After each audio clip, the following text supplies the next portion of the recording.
Yeah, it's rewind time. Guys, the multiverse has a new villain on the block, and his name is Rick Prime. That's right, thanks to Evil Morty resigning from his presidential duties by breaking the central finite curve, corrupting all the portal fluid in the process, Rick now has to reset the portal index. I'm just gonna pretend to know what that means. It sounds scientific. But your boy goofed up and accidentally reset all the portal travelers, roping the most unfindable man in existence back to where he came from. Are you lost? Cause I am too, kind of, so let's just get into it. Rick Prime is now home, and with the portal index yet to be reset, it's hunting season for our Rick Sanchez. It's clear as day that Rick Prime is now acting as the big bad for Rick and Morty. We wrapped up the Evil Morty saga, and now it's time for a new overarching main villain. We may know Rick Prime as the man who murdered our Rick's Beth and Diane, but the reality is his influence on the events of the entire series cannot be understated, and the recent revelations of the season 6 premiere only hammered that in further. So as Rick and Morty moves into brand new territory, we here at the Roundtable thought it'd be appropriate to recap and break down everything we know about Rick Prime. All the hints planted throughout the show since season 1, his relation to Morty, and why he's been so hard to find all this time. Our hope is that by laying this all out on the table and connecting all of these dots, it'll be easier to figure out his endgame moving forward. So without further ado, guys, here's everything we know so far. So the best place to start would be actually addressing the name Rick Prime and how it affects the evolution this character has had in the writer's room. When this Rick first popped up in the Rick Shank Redemption, he lacked a proper title other than Dickhead, and wouldn't properly be named until he appeared in Pocket Morty. He would be made available as a costume at Salesman Rick's shop, being referred to in-game as Weird Rick, which would be adopted by the fandom as his canonical name. And while you may be thinking, oh, it's just some gotcha name, I'm not going to take it too seriously, we can actually pinpoint where the name is referenced in the show. Season 1's close recounters of the Rick kind, which we all remember for its iconic introduction to the Citadel and Evil Morty, features a scene where quote-unquote Evil Rick displays a leaderboard he made of Ricks across the multiverse, ranked from evil to least evil. While our beloved C-137 Rick gets to gloat about his rank as number 1, Evil Rick himself is oddly only number 3. In between them is an unidentifiable Rick that Evil Morty points out as the anomaly, simply calling him super weird. And that's our first key detail. Rick Prime has always stood out as a top-tier Evil Rick. Obviously, he's depicted as just a normal Rick here, but that could be explained with the reality that they had no idea how Rick Prime was gonna look all the way back then. I mean, come on. The team already admitted they revisit old story-heavy episodes before writing new ones. Plus, in the context of the episode, it's just a bit about how all of these Ricks in the spectrum look the same. Still, considering he was given the name Weird Rick during the Season 3 era, makes this moment feel like less of a coincidence. Not to mention, this is also the episode that mentions the central finite curve, alluding to Rick's backstory and, again, Evil Morty. So it'd be weird for all of those details to end up factoring into the overarching story, only for this one to mean nothing in the grand scheme of things. It just doesn't add up.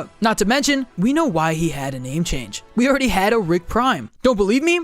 Go on Google, type in his name, go to images. How do you feel? Feeling real low IQ, huh? I'm just kidding. I hear you typing aggressively. Please chill. But yeah, before the Council of Ricks ceased to exist, we had a Rick Prime with a curly mohawk and sometimes a soul patch. That's definitely a look. Who really had no significance at all and ended up being murked in the Rick Shank Redemption. So the likely scenario is that they were calling the new Rick Prime Weird Rick internally for the longest time. And once they began writing season 6, they realized we should probably give him a name that won't sound super goofy after they embraced the name Evil Morty in canon for a bit. I really don't think they like that name, considering they made a joke about it in both Rick Murray Jack and Solar Ricks. Sidebar, saying these absolutely goofy, stupid names in a serious, theorizing tone will never be lost on me as one of the goofiest things in the world. I wear it as a badge of honor. Okay, back to the video. But while we're talking about him, since we know Evil Morty was controlling his Rick and clearly has known more than he lets on for a while, it's possible he's actually trying to test our Rick here to get information on Rick Prime by pointing out his super weird standing in the ranks, aiming to get a reaction out of Rick, and being met with disappointing results. It's cool to look back on the show and think that even if they didn't have every detail figured out, they knew Rick Prime would be a big deal even back then. And honestly, seeing how the story panned out, it's kind of perfect, and I'm here for it. Now let's talk about the first time we actually meet Rick Prime. Inside Rick's slightly altered memories, back in the Rick Shank Redemption, Rick Prime arrives into C-137, Rick's home, as if on cue. while Rick is trying to develop a portal gun for simple teleportation, rather than interdimensional travel, signified by the blue portals. Rick Prime is on the scene to speed up the process, presenting Rick with the knowledge of inventing interdimensional travel in this dimension, pitching it as godhood, the ability to escape consequences, with nobody being able to stop him, claiming Ricks don't pass on this when C-137 declines the offer. This is the second detail. Rick Prime has a green goblin complex, feeling entitled to power, devoid of attachment, and taking it upon himself to, quote, liberate other Ricks from their own attachments so they can achieve godhood. Gods don't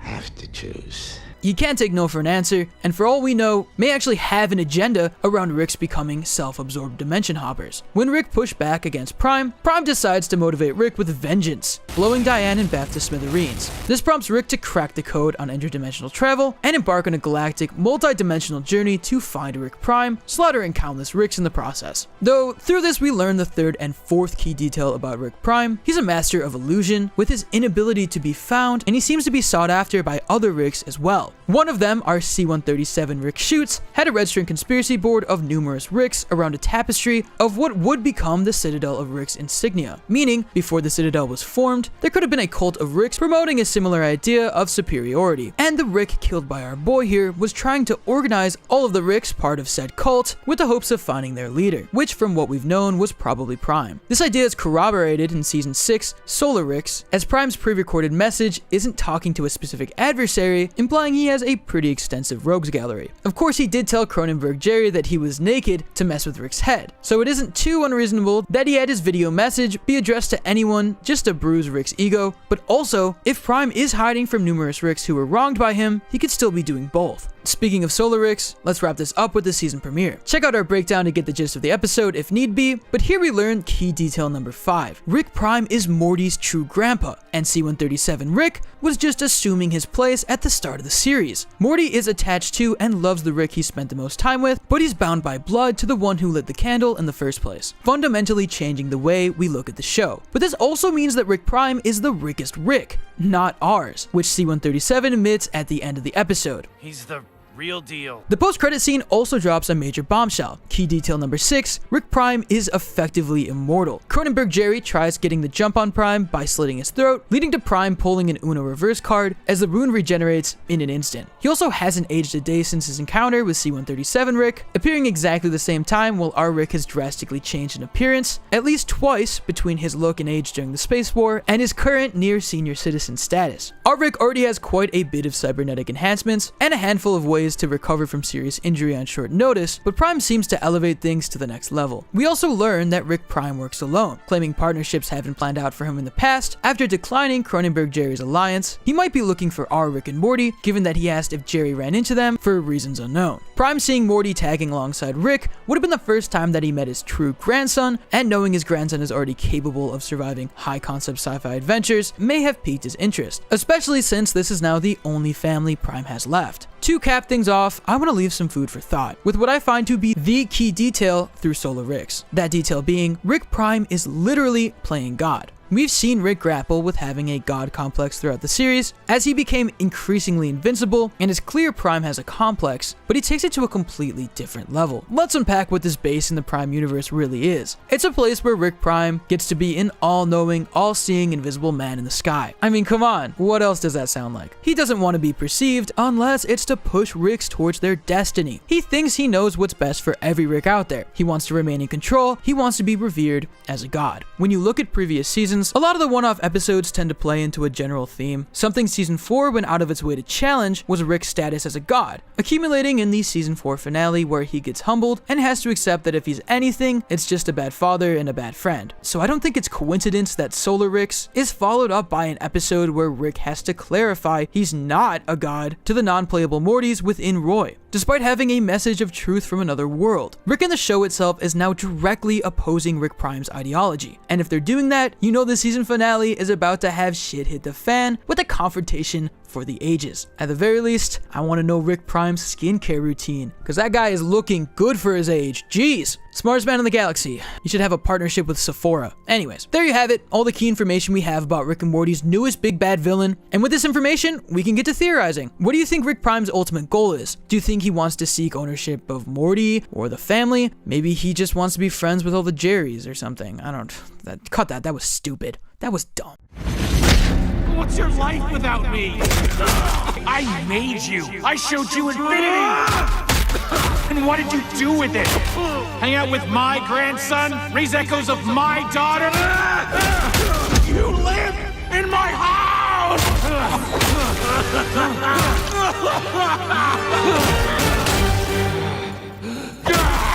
I thought this season's poster hit different after last week's episode, but then this week happened. And wait, did we switch shirts? Yeah, thanks for the assist. We're so back. Evil Morty, Rick Prime, and fan favorite Slow Mobius all in one episode. No!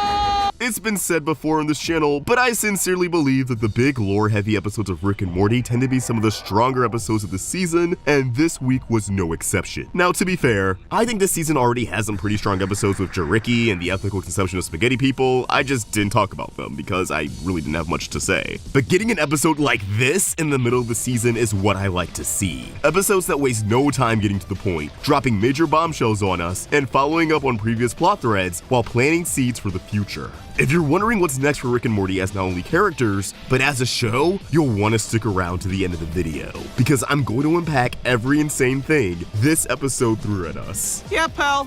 Rick and Morty. 100 years. So I gotta say, both Adult Swim and the episode itself did a great job of gaslighting the hell out of the audience. The promo made it clear that it would be packed with spoilers, giving us just enough to know it'll be Rick Prime oriented. As if that wasn't enough to drum up anticipation, press apparently weren't sent screeners for the episode, and Adult Swim forfeited their weekly tradition of releasing the cold open a few days before premiere. Little did we know, they were playing 4D chess with us, knowing fans would assume all of this vagueness ultimately came down to Rick Prime's role in the episode. So imagine my shock when the episode opens up with Evil Morty's origin story.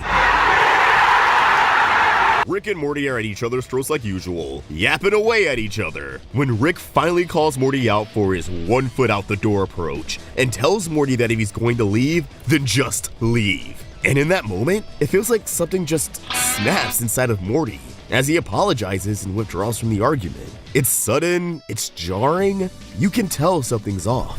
You can also tell something's off by just looking at the background. As observed by Cree, aka Glonsdale on Twitter, the garage is drawn closer to the style of the earlier seasons, alongside some minor cosmetic differences like the calendar and sink. There's just enough to catch that we're following a different Rick and Morty at an earlier point in history. Surprise, surprise, we're actually watching Evil Morty's evil backstory. He truly was just another Morty who got tired of the status quo. But unlike all the others, he had the drive to actually put a plan into action.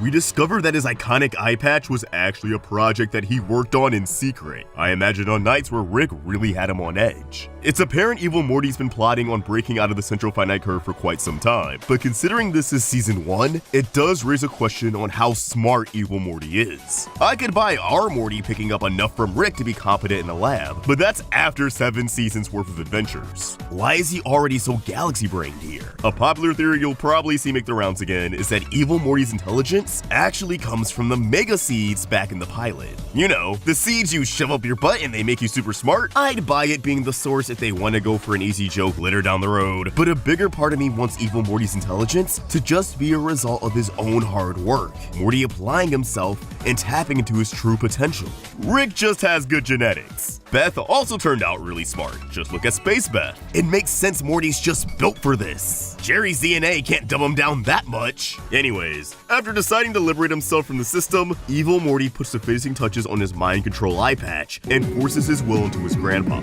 starting his mission of hunting down Ricks all across the multiverse in the hopes of recovering the schematics for the central finite curve. This is when the events of close Rick counters of the Rick kind goes down, and now we have some context to Evil Rick's final words. Bro wanted to be put out of his misery, but was kept alive as a puppet. In the aftermath of this adventure, Evil Morty is moved to the Citadel alongside the freed Mortys. Not too long after, later, our Rick completely dismantles the Council of Ricks, creating a power vacuum on the Citadel, which would ultimately lead him to being elected as the new president of the Citadel, giving him the resources and access he needs to slowly transform this fortress into a super weapon that can bust him out of the central finite curve. And eventually, Rick and Morty come back to the Citadel after the Crow fiasco. Evil Morty gets the schematics from Rick, and he makes his grand, gory exit, killing almost every Rick and Morty on the Citadel in the process. And all of that brings us to today. Not even 3 minutes into the episode, goddamn. Evil Morty now resides in what I believe is the heart of the multiverse, a hub that exists outside of every reality, yet holds it all together. We could already piece together that portals have different colors depending on who built the portal gun that creates them. For most of the series, we've only seen green portals as we've been kept inside the curve. Universes where Rick is the smartest in the universe, and thus is the only one who cracked the code on portal travel.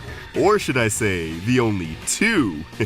It wasn't until Evil Morty's escape from the curve that we were introduced to gold portals, created by his portal gun that was designed with universes beyond the curve in mind. Now the portals outside of the curve are more colorful than a Crayola pack. We got blue portals, purple portals, red, orange, pink. They come in different shapes and styles. Shit is nuts. And this hub is absolutely terrifying. Countless of first-time interdimensional travelers come out of portals full of wonder and excitement, only to get bodied by the horrors of the multiverse almost immediately. There's even a series of just-in-S families that arrive in the hub only to get decimated by the next family's portal before the third family gets devoured by a crystal creature. There's 2 details in this scene that I really dig. The first is that each family died due to the knockoff George Jetson's hubris, the overconfidence that they're history makers, the first ones to crack the code of portal travel. Walmart George's belief that he's empowering his family with this discovery, or just a simple affirmation that portal travel makes him the best dad ever. Instead of gratification for their achievements, all of these Georges are met with an instant death because of their mistakes. Most of these portal travelers seem to make the mistake of being ill-prepared for interdimensional travel. Only one of them seems to safely inspect the hub of a periscope, while the rest peek their head around and try to dive right into the adventure. Suffice to say, if these are a taste of the smartest people in other universes, then they have a ways to go before they can measure up to Rick. The other detail about these Jetsons is that they're drawn in a different art style, which, aside from showing us that other art styles look kinda weird with the show's animation quality, it reinforces the idea that other shows can exist in the Rick and Morty multiverse, like all the Gravity Falls connections found in the first 3 seasons. Man, we're never getting another one of those. This multiversal hub seems to consist of crystals that can be used as an energy source, like how Evil Morty uses one to power his VR dome, with alien life that seem to have evolved from these crystals, alongside others that seem to survive off of these crystals. Or they're just swimming around here for the hell of it, who knows. There also seems to be abandoned structures throughout the hub, which I think may be laying the groundwork for a future antagonist. Who set up these space stations and why? What were they trying to do to the multiverse? Evil Morty resides right outside of the central finite curve, judging by the green atmosphere surrounding his home. And bro has a really nice house and a robot butler? He really made it out of the hood. Good for Evil Morty. Although it's crazy to see that his paradise doesn't involve any of his family whatsoever. He didn't grow detached from just Rick, but his sister and his parents as well. He truly just wants to be left alone, and if he is, he'll leave everyone else alone. Sounds a little like someone else we know. But tragically, Evil Morty's peace is disrupted by our Rick and Morty, who's dabbling in a little interdimensional fracking, merging universes together to consolidate prime decoys, hoping to flesh out the real thing, and sending shockwaves to places way beyond the curve in the process. This is what Rick meant by that map in the season 6 finale showing all the places Prime is. Prime cloned himself and sprinkled those decoys throughout the multiverse. The shared DNA between the decoys makes it difficult to track down the actual Prime. He's filtering for probability stasis. Why did this take sound so weird? Is it just me? This episode shows the value of teamwork in Rick's life, as he basically wouldn't have been able to catch Prime without Evil Morty. A lot of people are gonna attribute Prime's downfall solely to Evil Morty, but I think the episode was showcasing that a Morty who isn't constantly held back and shot down by his grandfather is a Morty who is capable of catching all of Rick's blind spots. Rick was already on the right track to hunting down Prime. Evil Morty just made a suggestion that ended up working. Evil Morty may have been the one to incapacitate Prime, which is something to unpack in its own right, but that was another case of hubris. And Rick still got the kill at the end of the day. We could be like Batman and Robin. I don't need a Robin. Now, I'm not denying Evil Morty is a better villain than Prime because because he is. But the show's definitely trying to say a bit more than that. The moment where Rick takes down one of the Diane robots even reinforces the idea that Evil Morty doesn't know everything. He's not just simply better than Rick. When Rick initially traps the robot in a force field, Evil Morty asks, You taking her to go? illustrating that he was clueless about the robot's self-destruct protocol. And after all the other Ricks are taken out by each other, the gang was only able to escape because Rick and Evil Morty cooperated with one another. And yeah, sure, the entire time Morty is just kind of observing from the sidelines, but I bet he's feeling exactly how I'm feeling. That if Rick didn't hold him back, he could be just as helpful on missions. Evil Morty's decoy advice brings us to my favorite part of the episode, where Rick and the Mortys get engulfed and are trapped with other Ricks who are out for revenge. Same old story, Prime killing Diane's. He killed my wife! We know! This arguably covers the base of Unity's appearance in Air Force Long, since when that episode aired a few weeks back, people were pointing out that this wouldn't have been the same Unity from Season 2, because now we're in the Parmesan universe. So how would she know about Rick's beef with Prime and the fact he apparently almost died last time he tried hunting him? Is it as simple as this being an identical universe? Or maybe Unity's hive mind transcends dimensions? Well, this episode suggests that Parmesan Rick lost his Diane in a similar fashion, and just like all these other Ricks, he wasn't successful in his quest for revenge. Although Parmesan Rick died due to different circumstances. We have a major lore bomb that Rick Prime killed every Diane in the multiverse with a weapon he created named the Omega device. You push someone in, and all of their counterparts are erased in a horrifying fashion. Now you may be wondering, how did he kill Diane with the Omega device if he also blew her up with a bomb? Prime initially came to these Ricks one-on-one, trying to persuade them to join his boys club, sweetening the deal with portal travel. And when these Ricks refused, he would personally kill their Dianes himself. We can infer that after so many botched recruitments, Prime realized that every Rick would be attached to their wife, and thus declined his invite, which led to the Omega device, where he swiftly finished the job. After these Ricks take each other out, leaving our crew as the last one standing, Rick returns to the lab and finally tracks down the real Prime. He tries to leave the Mortys in the dust, flying solo on this revenge mission, but Evil Mortys become too invested in the Omega device to sit this one out. I love how Evil Morty and Rick's collaborative portal has a blend of green and gold, while the portal to Prime has a blend of green and black due to the decoy. I truly believe Evil Morty has a soft spot for our Morty, not just because he's left him alive while having zero qualms about taking out other Mortys, but also because of this little moment here where Evil Morty says he doesn't care if Morty comes along for the ride, only to immediately come back for Morty once the portal closes. A little later, Evil Morty claims he doesn't care about Morty's safety, but, again, starting to sound a little like Rick there, aren't you, buddy? And we know Rick was full of shit whenever he said that, so I think you actually do care, Evil Morty. Sorry, I'm sick. I'm delirious. Recording this video is getting weird. I think we can figure out the purpose of Evil Morty's return after watching this episode. He's not too far off from our Morty, just like Prime isn't too far off from our Rick. Morty has been struggling with independence and breaking out of Rick's shadow the entire series. And although Evil Morty keeps him at arm's length, I think he will ultimately be the key to Morty liberating himself from Rick. Anyways, we have yet another lore dump, as 2 more major theories are confirmed. Prime pokes fun at Rick for basing his car's voice off of Diane, something people have suspected since season 1, and he confirms that Prime and Rick were the only 2 Ricks to truly crack the code on portal tech. The rest were simply handed the technology. Prime also reveals his new plan to make Rick suffer by wiping out the entire family from the multiverse. Starting with Slow Mobius from Rick's D-Minutes. Slow Mobius, no! Even Prime is in his feelings about this, which kinda goes to show that ultimately, he's the embodiment of Rick's self-destructive tendencies. He's a Rick hellbent on isolating himself from his loved ones in every universe, even if it hurts him in the process. I already know a lot of people are going to be pressed about Evil Morty being the one to incapacitate Prime, but personally, I love it. It highlights how Prime underestimates Morty because he didn't stick around long enough to actually get to know his grandson. He just assumes all Mortys are dumb, irrational teenagers, when in reality, they're smart, irrational teenagers. Prime was only accounting for the selfish, impulsive behavior of a Rick. The Mortys were variables he just never had in the equation, and it cost him everything.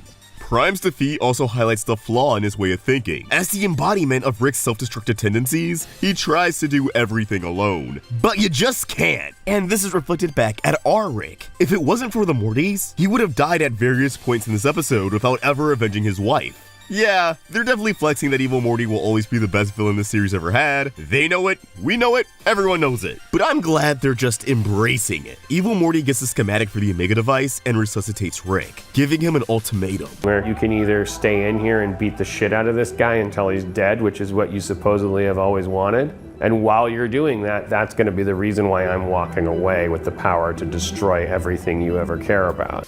Obviously, he's going to choose to beat the shit out of Prime. This scene had me feeling all sorts of things. It was brutal, it was cathartic, and it was even a little heartbreaking, as you can already tell what's going to happen next in Rick's arc. I feel like Prime's final moments reveal that he isn't the real deal that he hyped himself up to be. Why? Because there is no real deal at all. Prime isn't apathetic, and he isn't devoid of emotion.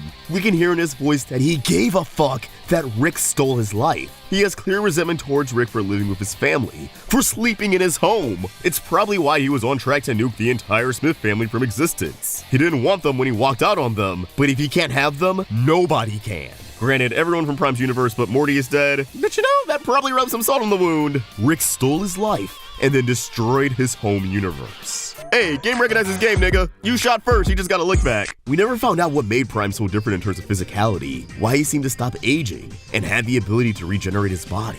Although this episode strongly suggests it was all just cybernetics, which is a little disappointing, but you know what, I don't care anymore. Rick finally got his revenge, but it's a hollow victory. Killing Prime didn't satisfy him, and Diane wasn't truly avenged. He just fulfilled his purpose in life, but nothing changed. He feels just as empty as he did before, and now he has nothing to look forward to but the rest of his life, and that's terrifying to him.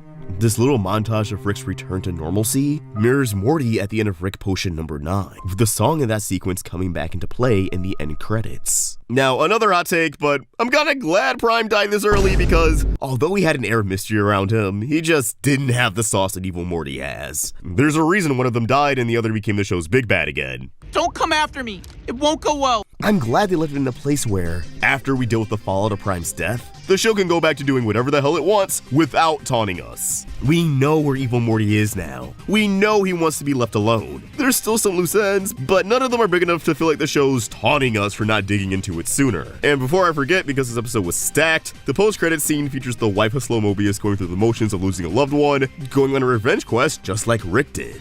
However, she ends up meeting someone new and is able to rebuild her life, showing the audience that if Rick didn't spend all of this time hunting down Prime, he could have moved on, found love again, and settled down with a happy family, something that, in all reality, isn't too late for him to find. And so the show, who became writer's assistants before becoming executive producers. To quote an interview Dan Harmon had with Variety, Harmon credits the duo for countering his impulse to keep stories as standalone as possible, which he says was exacerbated by the show's highly publicized turmoil, culminating in the termination of co-creator and lead voice actor Justin Roiland earlier this year. I think now it can be said that there's been so much turbulence going on behind the scenes that season 6 kind of represented me unplugging those wires from my heart and my obsessive brain. I had to look at the show as a job.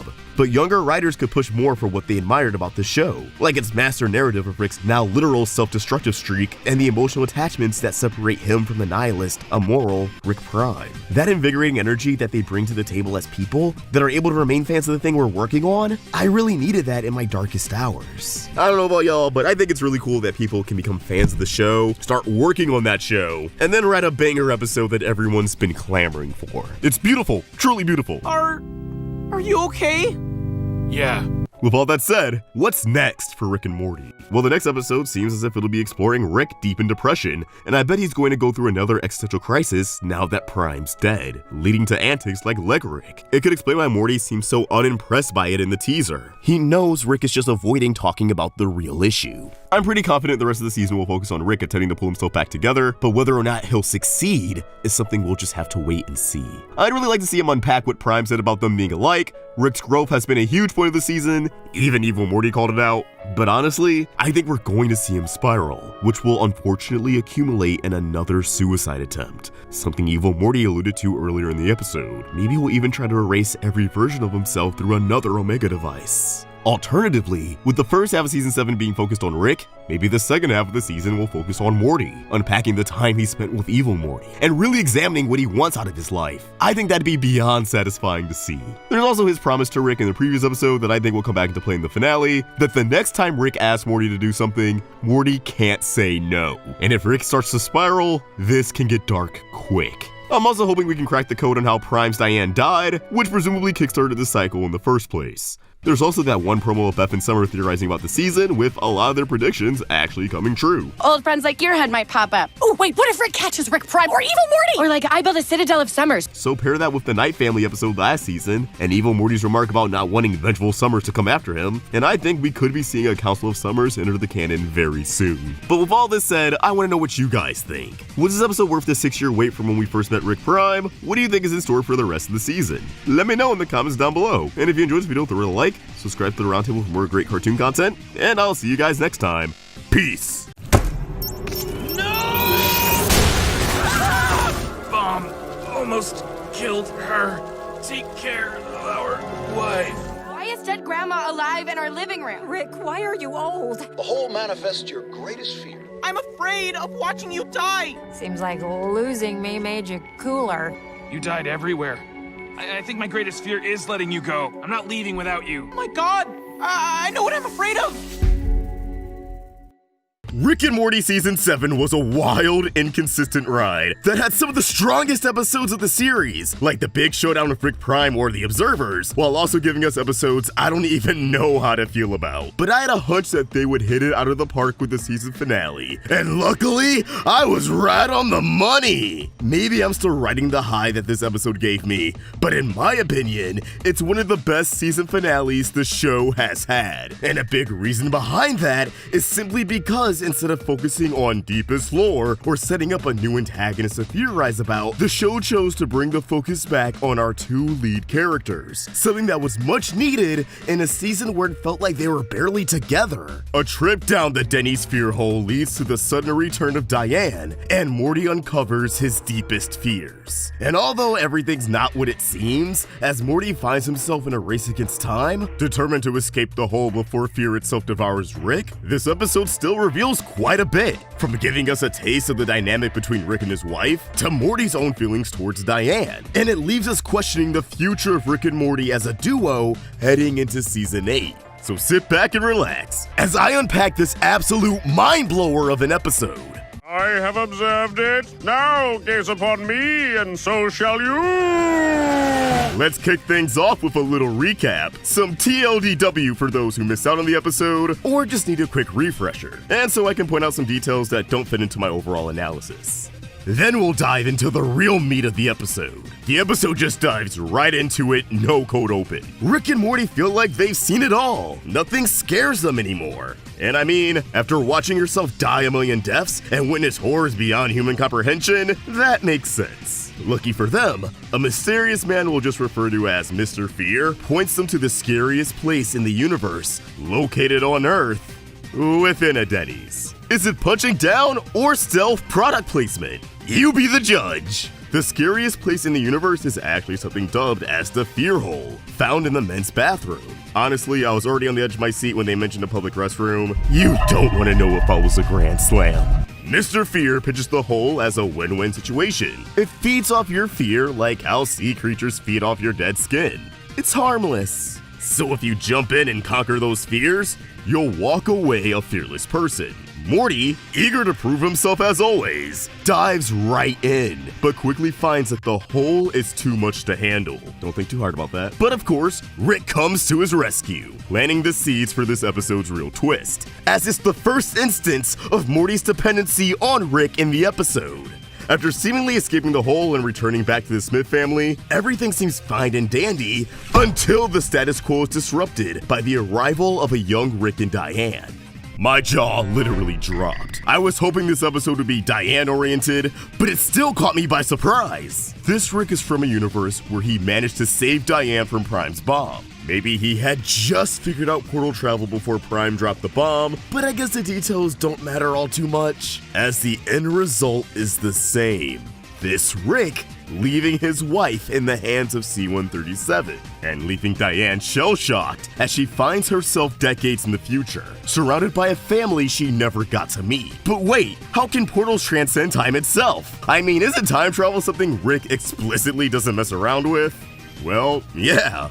It's an immediate indicator that they're still in the hole, which Rick and Morty instantly pick up on. This prompts Rick to call out Morty's fear of abandonment, that if Rick gets Diane back, he won't need his grandson anymore. Of course, Rick is right on the money, but Morty denies his theory and drags out the episode for 18 more minutes, confronting some of his other insecurities like his fear of not being accepted. But hey, it gives Rick a chance to reconnect with his wife, which leads to some interesting revelations. Revelations that, in spite of this episode's twist, I believe are 100% authentic for a reason I'll elaborate on later. We learn that Rick has the ability to de-age himself, which explains how Prime retained his youthful glow. It's unknown if Rick is currently de-aging himself, although it would explain how he stays in great shape. But Morty seems to think that Rick will be de-aging himself well into Morty's adulthood. This also cements that Rick was 27 when he lost his Beth and Diane, spending at least his 30s and 40s hunting down Prime. It's kinda sad he lost true adulthood to the worst parts of himself. Side note, I caught Rick's suggestion that the family goes out for ice cream, when that was something he presumably indulged in with Diane regularly, something they were going to do before Prime derailed his life. It's such a heartbreaking yet adorable detail. Rick's been yearning for this. We learned that Diane was a bit of a brainiac herself, although it seems like she wasn't on Rick's level. Your master's thesis, non-human intelligence. When did you read that? It makes sense that Rick would fall for someone that shared his love for science and could engage in heavy conversations, being pretty intelligent herself, but still contrasts his big ambitions by preferring a down-to-earth lifestyle, something he admires about her. It's apparent to Morty that the hole is feeding off of Rick, who's becoming visibly ill, but is too smitten with whole Diane to let go. And after an unsettling conversation with Mr. Fear, Morty decides if Rick won't leave the hole, then he'll just put himself through the gauntlet, so the hole eats him up instead. Of course, Rick doesn't want to see his grandson kick the bucket, so he lets go of Diane and decides to help Morty conquer his fear. Once again, Morty is being dependent on his grandfather. Interesting. After a classic Rick and Morty rap, haven't had one of those in a while, they think they finally escaped the hole, facing Morty's fear of public embarrassment and not being accepted, but they quickly discover that it just keeps going. And Morty sure is adamant that it's Rick keeping them in there. Eventually, they just decide to say screw it and be content with not even knowing if they're still in the hole or not. And at first, I thought they were going for a crazy new status quo where we were just left questioning if they're still in the hole. But instead, I was met with a crazy montage of Morty growing up, sporting the same look his 20-something self had in Rick and Morty Jack. Good visual consistency. But this montage just turns out to be one of the best bits this show's had in a minute, as it all leads up to the punchline of Morty becoming his father. Another fear of his. He's still in the hole! This all accumulates in the real twist. As Morty begins to lose hope of escaping the hole, Rick declares that they can't give up. They're Rick and Morty. Rick isn't leaving without him, because Morty's irreplaceable. And hearing these words causes it all to click with Morty. Rick isn't really in the hole. He never jumped in after him. We never saw Rick jump in. He just manifested in response to Morty's fear. This Rick, whole Rick, was telling Morty what the problem was the entire time. But instead of accepting it, Morty fabricated an entire Rick and Morty adventure based off of his experience with and knowledge of Rick. Assuming that Rick wouldn't be strong enough to resist a replica of his wife. He hoped that Rick would jump in the hole after him, when in reality, Rick assessed the situation and realized that it wouldn't pan out in the first place. You can't face two fears at the same time. If my fear was fire and yours was water... I get it. Morty realizes that his true fear really is being abandoned by Rick. Not only do I really like this twist, but it also serves as a great parallel to Season 1's M. Night Shyamalan's. An episode where Rick realizes he and Jerry were trapped in a string of simulations, and the Morty that was tagging along for the ride was just a facade, behaving how Rick assumed Morty would. I love when they're able to pull off callbacks like this. Absolute peak.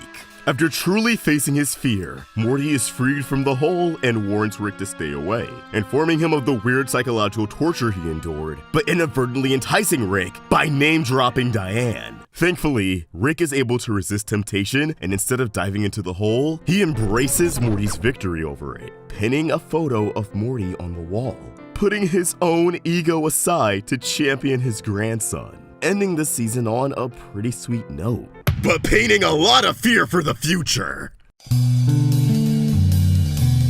Alright, so let's get into the nitty-gritty, starting with the fear hole. How the hell does this thing work? Well, in spite of it feeding off the fears of those who enter, the hole actually seems pretty therapeutic. It can be boiled down to a glorified sensory deprivation tank. You know, those pods full of water that you hop into and float around in, maybe have a hallucination and uncover some deep-seated issues. The finale of Atlanta actually centers around this concept and has a similar premise to this episode where, halfway through, you start to question if Darius is still in the tank. It's a wild ride. I highly recommend that entire show, but you get the idea. When we see how Morty really looks in the hole, he's just floating in some black water. Like a tank. Everything from the moment he jumped into the hole was all in the mind. Rick even affirms it's basically meant to be a float tank by mentioning only one person can go in at a time. With that being said, whoever jumps into the fear hole seems to be knocked unconscious the moment they make contact with the water, as it suspends the subject's mind in a world rendered by their own memories and insecurities. What do I mean by that? Well, it's clear these recreations of Rick, Summer, Beth, Jerry, and Diane think they're real, and they behave pretty much how Morty expects them to.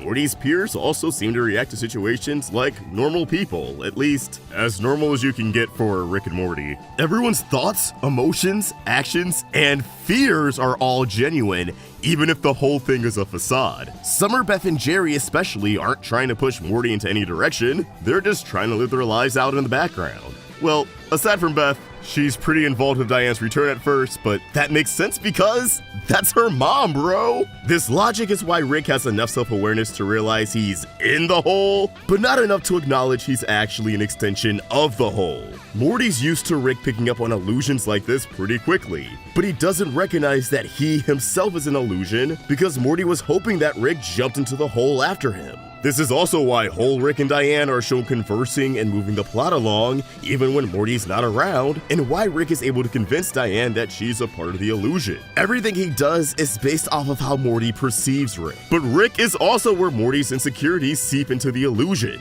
as Rick's knack for meta-dialogue reveals exactly what Morty needs to overcome. His fear of getting replaced and abandoned by Rick, leaving him with nothing because of his over-reliance on Rick. I'm afraid that if I jumped into a hole, you wouldn't even bother jumping in after me. You'd just stand there and watch. It's a pretty dope contrast to evil Morty, who wanted to so desperately break free from the Rick and Morty dynamic and simply desired to be left alone. It makes me wonder how Morty can overcome this fear, especially with the bittersweet revelation that Rick didn't jump into the hole after him. Although he seems fine with it, he's easily startled when Rick goes in for a hug because it caused him to spiral and question if the whole thing is real. Which is tough for Rick because he's someone who's actively changing and trying to become more vulnerable around his family. To me, this all paints a very specific picture.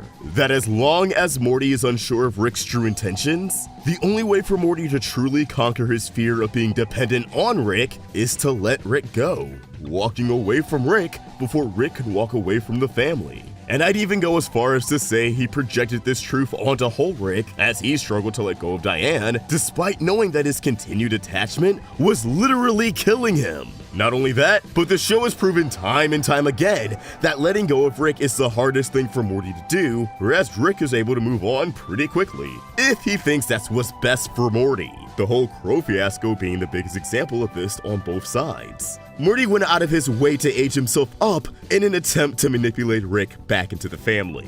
Of course, the ending of this episode shows that Morty isn't disposable to Rick. He wouldn't have pinned up Morty's photo, or even have had the photo on him otherwise. Morty is one of the most important things in Rick's life. However, something else this ending also shows is that Rick is terrible at communicating that directly. Morty doesn't know that he's irreplaceable. He didn't see Rick hanging up the photo, and that lack of affirmation may be their downfall down the road. I could be reaching, I know. After all, I made a video holding on to the idea that Morty's eventually going to break free from Rick and sort of stumble into becoming the next evil Morty. Check that out if you haven't, I promise it makes more sense. And call it copium, but all the pieces seem to be in place for this very thing to occur. I wouldn't be surprised if Season 8 actually shows Morty trying to act more independent and handle things without Rick's guidance, and just generally try not to worry about his standing with Rick, especially since this season already kept them apart for most of its run.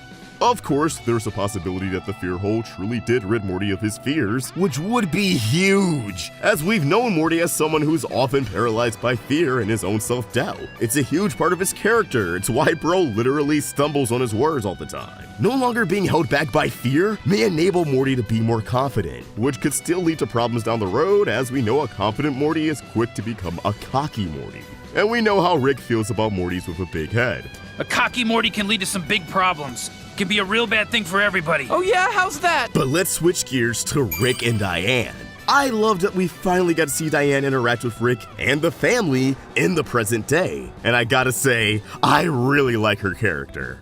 As writer Heather Ann Campbell explains in the behind the scenes, Diane is someone who pokes fun at Rick's nihilism, taking it all in stride. She's sharp-tongued with him. She finds this nihilistic, dark shit that he's doing funny. That would be the kind of woman that Rick would love. In a sense, they share a similar outlook on life, but they have different takeaways. The best way to describe it is that meme of those two guys on the bus. One's happy, one's sad, but they're both saying, nothing matters. She challenges Rick's perspective by spinning it into a positive light. And that's what grounds him.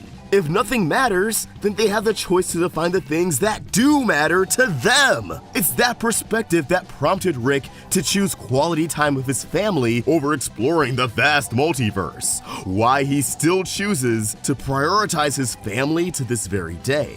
Rick clearly lost his way after Diane's death, but I choose to believe that he still finds little pieces of her within Beth, Summer, Morty, and sometimes Jerry, which is interesting because Dan Harmon once described her as unremarkable and like a female Jerry, but I'm glad he decided to fold and let the writers give her a bit more nuance than that. Every meal they share, every movie they watch together, every adventure they embark on, they all encapsulate Diane's values, and they're what keeps Rick going in a world that's begging him to give up. It's why Rick didn't jump into the fear hole at the end, why he's content with never seeing Diane again.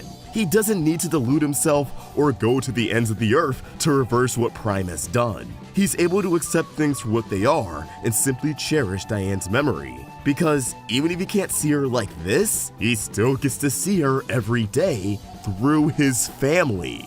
And okay, I know what you're thinking. That's a very sweet sentiment, but this Diane was fake, bro. How could any of that track if she wasn't the real deal? Or at least an extension of Rick's memories, since that Rick was fake too. Well, despite Rick never jumping into the hole in the first place, I'd argue the characterization we got for Diane in this episode is still genuine. I'd even argue the show gave us an in-universe explanation as to why this is legit a little while back in the season 5 finale. Morty's seen Rick's memories through the brain scanner, and although Rick Mirai Jack focused on Rick's tragic backstory, Morty, just like evil Morty, was presumably exposed to everything. So it's likely that whole Diane's persona is informed by both Morty's perception of his late grandmother and Rick's own memories of her that reside in Morty's subconscious, meaning that this is an authentic look at the person Diane was prior to her untimely death. Unless the day comes where Rick can reverse the Omega device, or we just simply get more flashbacks, this will be the closest we get to meeting Diane Sanchez. I just don't think the writers would talk so passionately about Diane's portrayal if it ultimately didn't hold any weight. I do hope we revisit Diane and her impact on Rick in the next season, but for now, I'm pretty happy with what we got to learn in this episode. She's been an enigma for so long.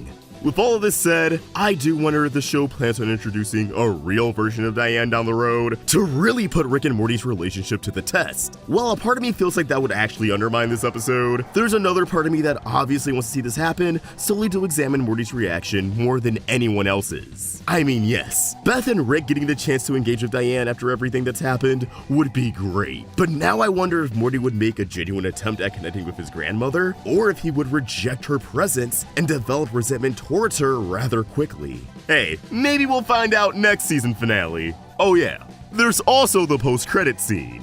In spite of his promise to improve as a person and accept things for the way they are, Mr. Poopy Butthole hits a new low after stealing a portal gun off screen, hopping dimensions and doing the old switcheroo with a random counterpart. But he seems to have only made matters worse for himself, as Amy immediately picks up on the fact that this isn't her husband, and thus, a new chapter in the Poopy Butthole saga begins. They're kinda dragging it at this point. I wonder if the PB dumped in the Parmesan universe is actually going to factor in the next season, or if they'll just leave this gag on the back burner until the next season finale's post-credits. Knowing this show, it could really go either way. But as always, these are just my thoughts, and I want to hear yours. Should I just get this over with, or... Shitty, Grandpa. Oh.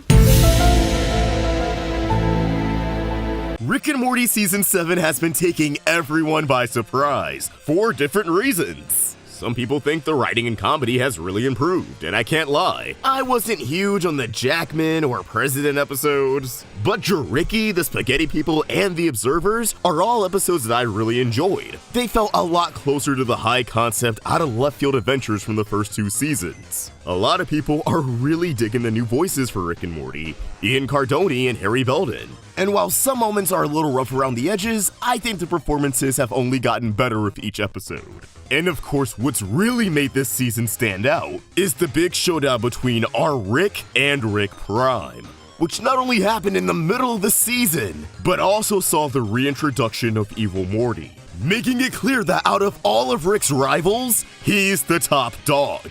Although he really just wants Rick to leave him alone. But with Rick Prime dead and Evil Morty taking off to do who knows what, the show now has a new mystery.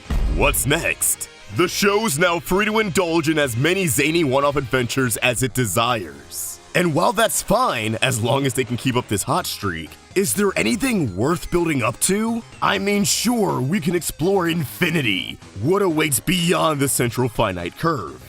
We could have an entire Citadel of Summers. They keep flirting with that idea, but I want something that could really be meaningful for our Rick and Morty. And if you ask me, that Rick Prime episode, Unmortricken, planted the seeds for what's to come.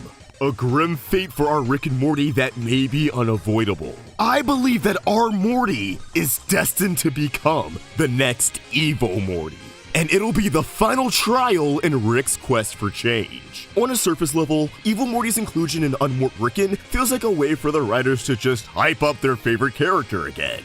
But I think it was done to highlight the similarities Rick Prime and Evil Morty share with our own Rick and Morty. Prime is the embodiment of Rick's narcissism and self-sabotaging tendencies. He's like a mirror being held up to Rick. It's why one of the lines that hits the hardest in that episode is, I just walked into your garage before you walked into mine! Conversely, Evil Morty is a reflection of Morty Prime, something that's supported by the cold open. That reveal that we're actually watching Evil Morty's twisted origin story came as a genuine surprise, because we as an audience weren't fazed by Rick and Morty's argument. To us, this was business as usual, which, considering how this fight took place during Season 1, really highlights how long the relationship has stagnated.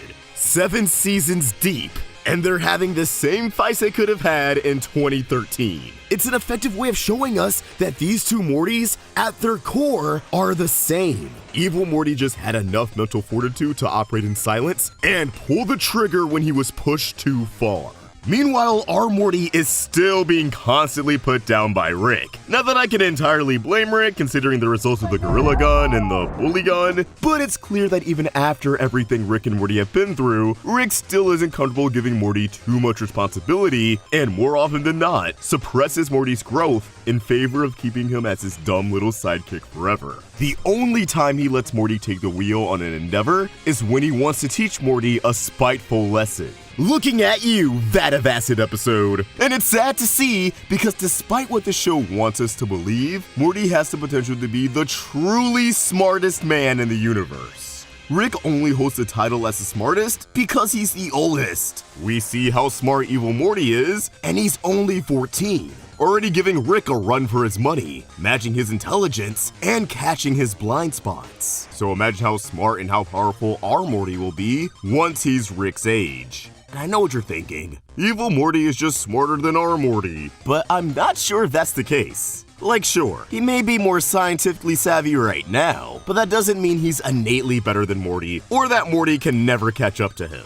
People try to downplay Morty's intelligence, but I think he's shown he's actually pretty big-brained on several occasions. He realized that the parasites only implant positive memories in total recall. He defused a bomb, albeit with Rick's assistance, in Vindicators 3. But I don't think Rick is necessarily worried about Morty becoming smarter than him. He's more so concerned about what Morty would do with that level of intelligence.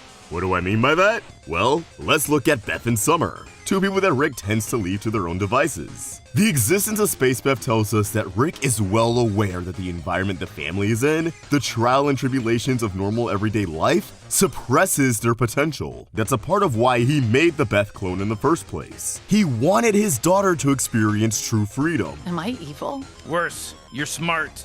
When you know nothing matters, the universe is yours. Once Beth was able to reach her true potential, she just started following in her father's footsteps. You know, if the streak of blue hair didn't give it away. Without any of her father's guidance, she became a badass rebel on the most wanted list, echoing the path he took in his 30s. And she even acknowledges it. I know the only goddamn dream you'll ever follow is your shitty father's approval. You fetch your shitty father's lemonade. You cosplay as your shitty father in his 30s. Then there's Summer, who Rick arguably treats the best, which I think is some projecting and making up for all the time he lost with his Beth. He gives her almost everything she asks for and entrusts her with more responsibilities than anyone else in the family. And it's not like Summer doesn't get results, as she has a pretty good track record of thinking quick on her feet and gaining control over a situation. She's earned her stripes. Oddly enough, I think it's because of her good relationship with Rick that Summer's level of intelligence and maximum potential is overlooked in the show. Beth and Morty both have baggage with Rick,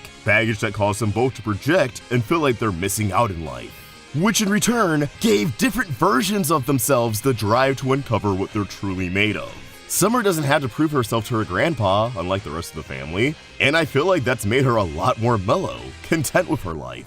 Not to mention her aspirations usually amount to popularity and wooing her crush of the week, nothing that really troubles Rick. I think Summer prefers a more down-to-earth life. She's well-adjusted, has a social circle, and only gets her hands dirty when it's necessary. And that brings us to Morty, who's the exact opposite. While I think Morty gets way too much shit, there's no denying that he's the most dangerous out of the Smith family when left alone. His impulses and hijinks tend to have catastrophic results for him and his family. Destruction is almost natural to Morty. We also know that Morty is prone to power trips, and when he's confident in himself, he tends to become very self-absorbed, acting a lot more cocky than he would otherwise. Now, Beth and Summer also tend to be pretty cocky, it's just in their DNA. Yet a cocky Morty is the only one that Rick has issued a warning on. A cocky Morty can lead to some big problems. Can be a real bad thing for everybody. We also can't overlook that Morty has a lot of darkness in his heart. He has a lot of good intentions, no doubt about that.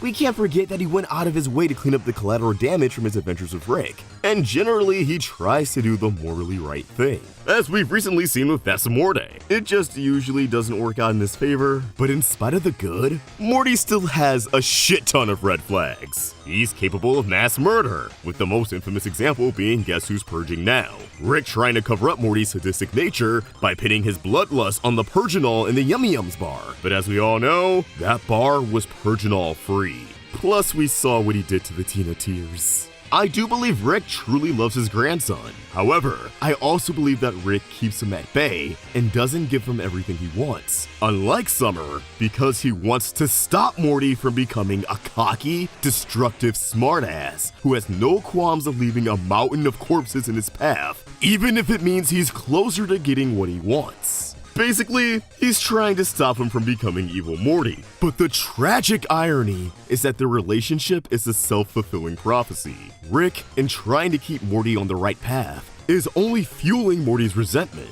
fueling his drive to break away. The key difference between Morty and evil Morty is attachment. Evil Morty snapped and was able to let everything go. Morty is still very much attached to his friends and family. Even after dimension hopping, Morty hasn't become disillusioned with the image of family. Oh, and by friends, I just mean Jessica, but like, more of, oh, will they, won't they? Morty doesn't have that many friends. Anywho, we can't forget that Morty's already snapped once before in the Rick Shank Rick Dub shit. He's already made an attempt on Rick's life, he just unknowingly played into Rick's plan. Now think about how much has happened since then, and ask yourself, if Morty snaps again, what do you think he's going to do to Rick? Assuming Rick is the cause. Rick's series-long arc is centered around his growth, his ability to change. Yet it feels like his relationship with Morty is the one thing that's barely changed since the start of the series. And I suspect Rick will fail to make a meaningful change to their dynamic in time. He's going to push Morty away. And I think Morty will seek out the guidance of evil Morty, who will of course encourage him to follow his own path and abandon Rick. I know what you're thinking, but evil Morty only cares about himself. Why would he even give our Morty the time of day? Well, I truly believe that evil Morty cares more about Morty Prime than he lets on. Our Morty is the only Morty that he's been hot and cold with instead of just cold. It's been demonstrated time and time again that evil Morty has zero qualms with killing Rick's and Morty's, innocent or not. Yet our Morty is the only one he's taken the time to explain his philosophy to. He offered Morty a chance to come with him to see what lies beyond the central finite curve. And sure, the other seat was a toilet, but Morty could have still sat there. We have no way of knowing that evil Morty wasn't sincere in his offer. After all, he's a lot like Rick. And we know Rick has a habit of lying to make himself look more stoic and unbothered than he actually is. Even in evil Morty's most recent appearance, he goes out of his way to keep Morty included in the adventure, coming back for him when he thought Morty wasn't following along. But why? Why would evil Morty care to keep someone he views as an inferior around? Well, maybe he doesn't see him as an inferior. Maybe it has something to do with Morty being the one true Morty. Or maybe evil Morty sees something in him that he doesn't see in other Mortys. Himself. Again, if the show's telling us that Rick could have become Prime, then I believe they're also telling us that Morty could have become evil Morty. And he still can. One of these villains are dead, the other's alive. This really could be going in opposite directions. It's true that evil Morty just broke from a system that he wasn't fond of.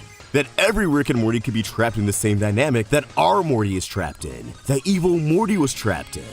But even so, I just can't shake the feeling that evil Morty recognizes that our Morty was in the same spot he was in, on the verge of snapping just as many times. He just hasn't had the big push that he needs. I don't think evil Morty wants Morty as a sidekick or anything. I just think he wants Morty to be liberated in the same way he was. That if Morty wants to see what infinity truly has to offer, if Morty wants to reach his full potential, then well, the door is always open.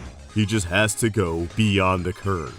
Clearly, evil Morty is cooking up something that he doesn't want Rick to interfere in. But I truly wouldn't be surprised if the next time Morty has a big fight with Rick, he ends up going off on his own and ends up at EM's doorstep, being met with a surprisingly warm welcome in return. By that I mean evil Morty would probably just keep the door open and walk in, and Morty would be like, oh, okay, I guess I'm coming in now. This is something I really want to see unfold because I want to see how it impact Rick and Morty's dynamic. I want to know what Morty would do when put in that position. Why was Rick trying to keep Morty away from realizing his true potential? And is there anything he can do to mend a relationship before Morty's too far gone? Man, I just get chills thinking about this shit. But as always, these are just my thoughts and I would love to hear yours. Last month, Rick and Morty Season 6 came to an end, and I gotta be real, this was the best season in quite some time. The show shifted focus from evil Morty to Rick Prime as the new big villain. Our Rick saw plenty of development with a robotic relapse along the way, and Jerry got plenty of dubs, although he did suffer through the fortune cookie debacle in the process, but I've blocked that episode out of my mind. I don't want to think about it. Now that the season is over, I thought it'd be fitting to compile all of our coverage in one big video. All 10 episode breakdowns, our speculations on Rick Prime, everything. So grab a snack and sit back as we dive back into the misadventures of the Smith family. Starting with episode 1, Solar Ricks, undoubtedly the best episode of the season that revisits the show's history as a way to set the stage for the future. Picking up the pieces of evil Morty's escape from the central finite curve, the episode kicks off with a parody of Avengers Endgame, with a not so subtle parallel to Iron Man and Nebula being trapped in space as Rick and Morty are on the verge of death within the remains of the Citadel. The surviving Mortys Mortys have regressed into a primal state, which is played for laughs, but let's bookmark this development. I wouldn't be surprised if these feral Mortys come back down the road, maybe as trained human weapons for Rick Prime or the Galactic Federation. I hope they all have their rabies shot. The portal guns are still broken as the result of evil Mortys tampering with the fluid, altering any and all portals to be bloodthirsty death traps. Rick equates evil Morty's big plan to a petty quitting Twitter announcement, to which Morty retorts that nobody quits Twitter. I think this actually may be the writers poking fun at themselves and how for years the internet came up with all of these elaborate evil Morty theories when in reality they really only had like a vague idea of what this little menace was gonna do. He really needed to get into the nitty-gritty of what his actual plan was. Okay, he's president now. Why did he want to do that? Which, yeah, I guess he did just punch a hole in some intergalactic drywall and left the lobby. But are we gonna act like that wasn't the hypest scene in the show? The gold portal? Bro, I got chills. In context, this joke may also be the writers letting us know that evil Morty really isn't anything to be feared compared to the real threats that are out there. Rick is annoyed at how much fanfare comes with the title Evil Morty because he himself knows what real evil looks like. Rick and Morty prepare for the sweet release of death, but just like how Tony was saved by Captain Marvel, the duo is rescued by Space Beth, who does her best MCU impression with quips that don't really land. Okay, well, that is a problem in a lot of Marvel movies. Let's take a moment to be grateful that they didn't go for a joke in Endgame when Carol showed up. They don't have that kind of restraint anymore, unfortunately. We have a new season 6 opening, which turned out to only have one real scene from the season. Jerry clumsily lighting up the fortress of space Hitlers. Good job, Jerry. Once they return home, Rick immediately tries to reset the portal index, but makes a crucial mistake. Instead of resetting portal travel, he resets portal travelers, sending everyone back to their home dimensions. Rick gets sent back to C-137, Morty gets sent to the Cronenberg dimension, and Jerry gets sent back to a season 2 status quo dimension, courtesy of a mix-up at the Jerry Burrie. Remember Jerry Burrie, the interdimensional Jerry daycare from season 2? Of course you do, because you think about this show all the time, don't you? Just like me, right? When you close your eyes, all you see is Rick and Morty, just like me? Yeah, okay. That episode left the open-ended question around Jerry at the end of the episode being the same one from the beginning. The Jerry Burrie that spawned the iconic secret of the ticket theory that stands at a tall 3.5 million views today and got referenced by the writers themselves. Yeah, bro, that theory, after 6 years, has finally been confirmed. Just take a moment to salute. Holy God. Rick apparently has a chore server for Summer, and we can assume Morty that has a bunch of protocols for different situations Rick may find himself and the family in. We get a look at the chamber Summer checks the chore server in, and we learn that unlike Morty, who just gains trauma and criminal records from these adventures, Summer has a whole ass currency system through a Marvel Powers vending machine, presumably compensated with points, Dave and Buster style, that she can use to cash in on things like cool Wolverine claws. Oh yeah, every file in the chore server is named Booger AIDS. A callback to season 3's Morty's Mind Blowers, where Rick ran into the same dilemma. He finally takes the first step to rename them here, and the name he chooses,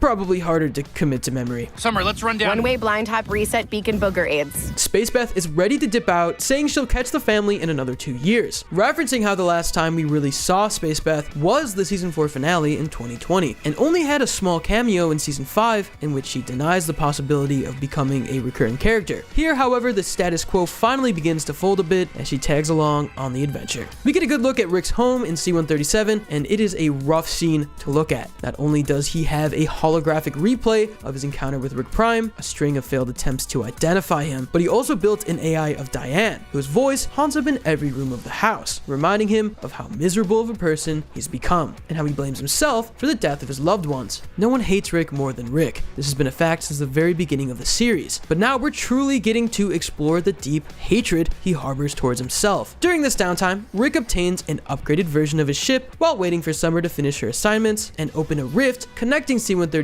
to the Citadel. It's unknown if he built this ship or if it was like laying around, but it's cooler to say that he just built it, and how thematic that it comes from his OG universe. It actually makes sense for him to get a new ship at this point in the series, not just because the season seems to be acting like a pseudo season 1 as we said before, but also because the last time we saw Rick's ship was in Forgetting Rick and Mort.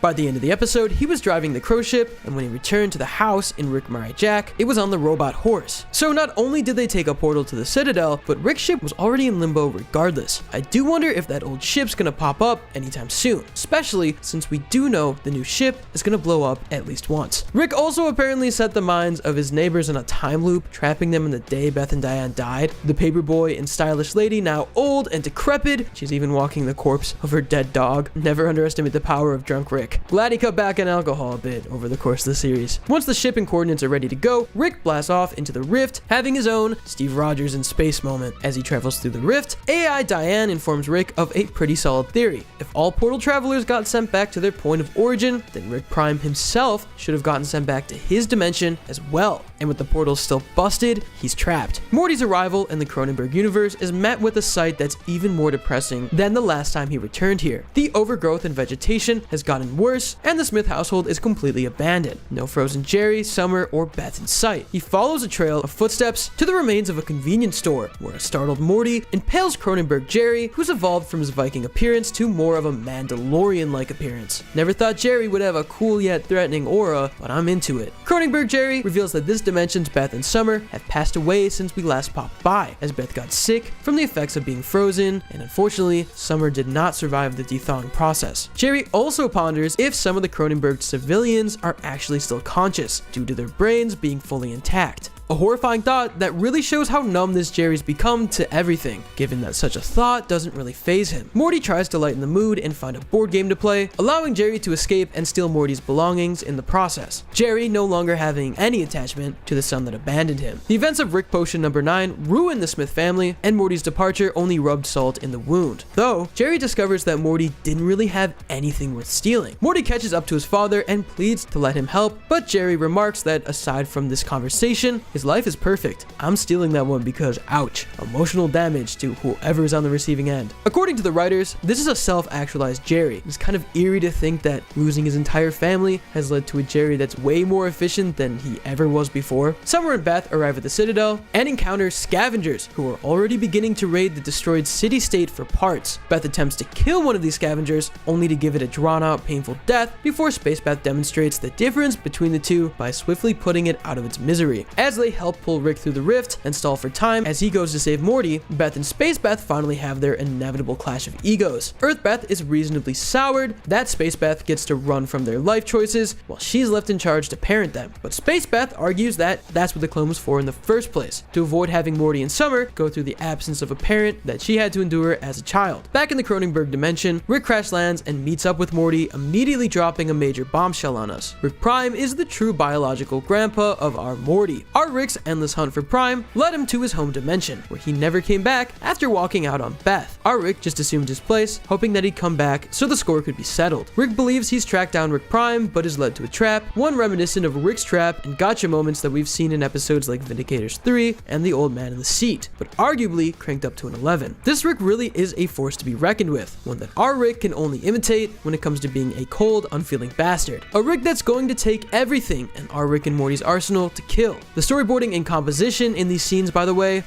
phenomenal work. Rick is treating this trap like a near suicide mission, which Morty opposes and tries to take the fall for his grandpa, only for Rick to call out that he did that last season. Morty stands his ground and makes it clear that Rick Prime is not his grandpa. He's not the one that Morty spent 5 seasons worth of adventures with, blood be damned. Morty also slips into the obligatory season premiere line of Rick and Morty 100 years. The two Beth's argument is resolved by Beth interfering as she rescues them from being digested, explaining that she doesn't want Space Beth to be her #1 mom or anything. She just wants her to be around more, without either mom fighting for her affection. The family links back up, and we learn Morty had childproofing done on his body to survive in space without a suit. Jerry is rescued from his season 2 level family. His off-screen time with them seems to have humbled Jerry, grateful for the divorce he and Beth went through in season 3, as it improved their relationship for the better compared to how they used to be, which could be a nod towards how season 1 and 2 were littered with subplots and just screamed Beth and Jerry should definitely get divorced. After season 3, they definitely dialed it back, with Jerry just being a dumbass instead of a dumbass who argues with his wife. Returning back to the Smith household, season 2 Jerry isn't happy to find the predicament he's in, throwing a random pot shot at Beth, but he inadvertently causes the demise of himself and the entire Earth by releasing a creature named Mr. Frundles, who Rick captured at some point in time. Mr. Frundles bites Jerry, infecting him and the rest of the household, and soon the planet with horrific Mr. Frundles energy. So just like in season 1, it's new dimension to live in time, baby! Just as gruesome as it was in 2014. And yeah, this new dimension pronounces Parmesan. Also, this dimension confirms there's numerous Space Beths out there. Not surprising, but still very interesting to think about. Are some Space Beth clones, while some are the real deal? I don't know, just some food for thought. Portal travel's busted, we got a new ship, a new home, Space Beth promises to come around more often, and Rick Prime is stuck in his OG dimension, or so we think. The season is poised to be quite a wild ride. Capped off by the bone-chilling post-credit scene where Cronenberg Jerry encounters Rick Prime. If you were hoping for a Cronenberg Jerry Space Beth pairing, I got some bad news for you, pal. He's over here striking alliances with mortal enemies. Wow, look at that, Rick and Morty with 2 main villains? That's a good way to shake things up. Oh, never mind. Dude's dead. Interestingly enough, Rick Prime implies he's never met a Jerry before, claiming he never got close to the concept, given he abandoned Beth when she was a child. It's possible he's foreign to not just Jerry's, but fully grown Beth's and Summer's as well. Maybe even Morty's, though he seems to be looking for his biological grandson. Either way, this was a standout premiere that truly knocked it out of the park. Episode 2, Rick, A Mort Well Lived, took a closer look at Morty's current feelings towards his grandfather, while also getting a lot of mileage out of the writer's apparent love for Die Hard. The second episode of the season is one of our biggest episodes in the season. Morty is split up into billions of different NPCs. The world is united because the world is one 14-year-old boy, Morty. But where's it all coming from? Let's recap the events of this episode, unpack the gravity of this ending, and get to the bottom of whether or not Morty's 5 seasons worth of development is gone for good. This episode is more or less a high concept character study of Morty, and also religion, and society, and cults. There's a lot. After the sacred paradise we know and love as Blitz and Chits gets hijacked by alien terrorists, and subsequently has a brief power outage, Morty, who was already logged into the classic game Roy, ends up having his identity fractured across all of the game's NPCs after the game resets. Now, we all know Roy, it's a simulation of life, so Morty's consciousness was fractured between billions of people, which I can't even wrap my head around. So Rick has to go in and rescue his grandson, assuming the role of Roy the only playable character. And because there's billions of NPCs in the game, things get weird fast. We also get some cool Roy lore, basically some Inception rules. Time passes way differently in the game than it does in real life. 1 second out of the real world is equivalent to a month in the game. Time dilation is back on his bullshit, baby. This is some interstellar logic. I love it. Real sci-fi, not sperm monsters, no incest babies.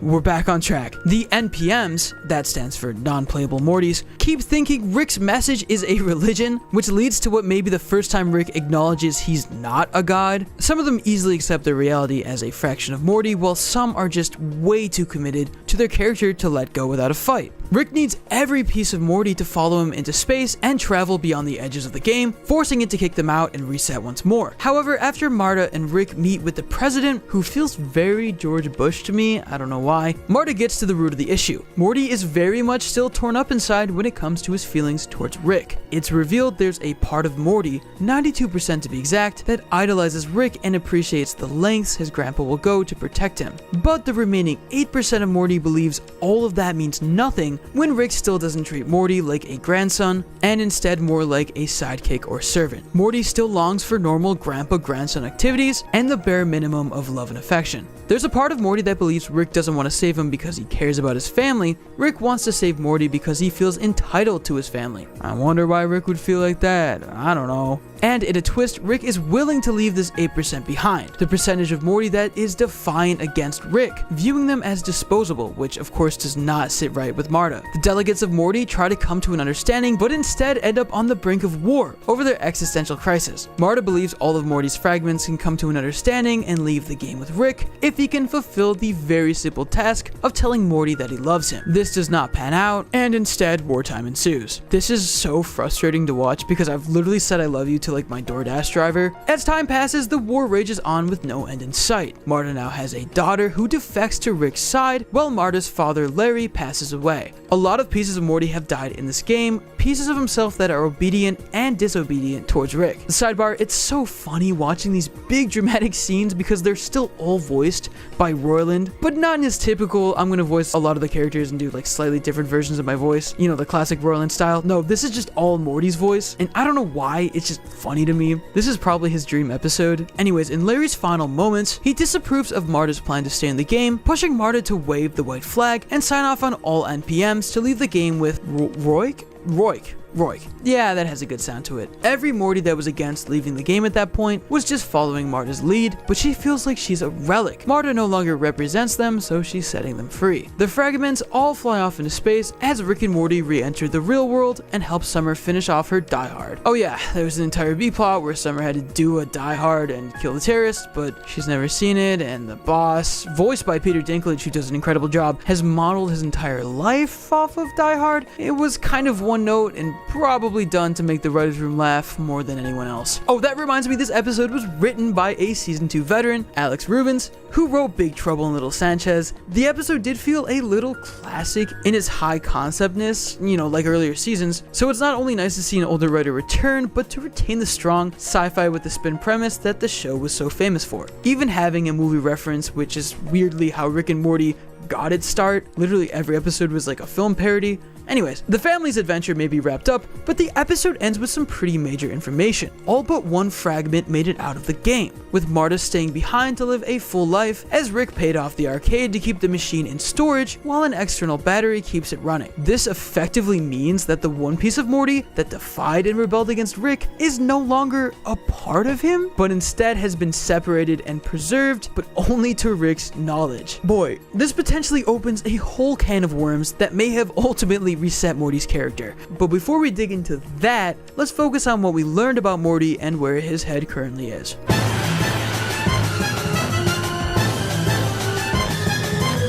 Look, it's clear through a lot of the interactions in this episode that Morty still has a lot of self-esteem issues to work on. Marta's dad apologizes for degrading her haircut and calling her a, play the clip. Called you a slutty jobless hobo? Marta's haircut is obviously just Morty's haircut, meaning he thinks his own hairstyle is shitty and overall thinks poorly of his own self-image. And I mean, Morty, I won't cap, you can grow your hair out a little, okay? You're allowed to change your style. Get some tattoos, king. But don't be afraid to love yourself and remind yourself of what you've got. No one could pull as many out-of-league women as you do, bro. Literally women, by the way. I don't know how they got away with that episode, but it's Adult Swim. This bit also implies that Morty believes he has nothing going for him. When he's not going on adventures and saving the world, we've seen through the series that Rick has taken away Morty's chance at a normal high school life, as Morty really doesn't have any friends, doesn't have any extracurriculars, or do anything for his own mental health outside of video games and beating off. Sadly, the ending of the episode doesn't inspire confidence for any of this changing in the future. He thinks some parts of himself are more valuable than others. We're all part of Morty. Some of us more important parts than others. This is a direct effect of his time spent with Rick. Rick has hammered in the idea on multiple occasions that although Morty's valuable, it doesn't mean his ideas, interests, or desires are worth anything. If it can't service Rick in a way that he finds meaningful, it's pretty much pointless. Which kind of came together in the fact that he was willing to leave it behind in order to get any part of Morty outside of the Roy simulation. It's not your finest 8%, Morty. 8% of the Snyder Cut was Batman dreaming. I don't know what that reference is. Morty still doubts himself even when it comes to one-liners, which is evident when Roy Rick says he's jinxed Summer, leading to Marta overthinking to a soldier fragment. Morty still isn't completely confident in his decision-making, even when he's literally leading the entire world as a fragmented version of himself. Rick has caused Morty to develop a ton of self-deprecating habits. This is best reflected through Marta's interaction with her father Larry, which despite being a part of Morty, acts a lot like Rick, especially with the constant berating and use of sarcastic remarks to constantly tear down, sprinkling in positive affirmations only when she does either what he wants her to do, or when she gains notoriety and admiration from others. Sound a little familiar? Yeah. But what the episode ultimately tells us about Morty is that he still longs for a genuine relationship with his grandfather. He doesn't just want to be taken seriously as an equal, a partner in crime, which season 5's 2-part finale communicated. He wants affection, simple gestures, the occasional I love you, which, again, I swear to God I have given to the Taco Bell night shift employee before. But Rick is just too guarded of a person to let that happen. The death of his Diane and Beth, and his inability to avenge them, has plagued his mind for so long that although he clearly wants to be around his family again and is attached to this specific version of them, he doesn't know how to express simple emotions. Whenever Rick does show any kind of affection, it's through weird sci-fi grand gestures, and that's what love is in his mind. I mean, after all, avenging his wife and daughter at this point is the grandest gesture of them all. Though little things, no matter how important they may be, simultaneously mean nothing and everything to Rick. because of what he's lost. The little things may mean he's comfortable, and he just can't allow that. Because if he's comfortable and acknowledges his attachments, it's going to hurt all the more if and when somebody in the family gets seriously injured or straight up killed. Rick can already never be the same again, that after everything he's been through with Morty, he still can't bring himself to be sincere with his love. Part of the reason he so desperately craves control is so he can avoid having to do that again. Rick's a tragic character, bro. I know they tell us like every 10 episodes, but sheesh, it hurts every time we're exposed to it up close.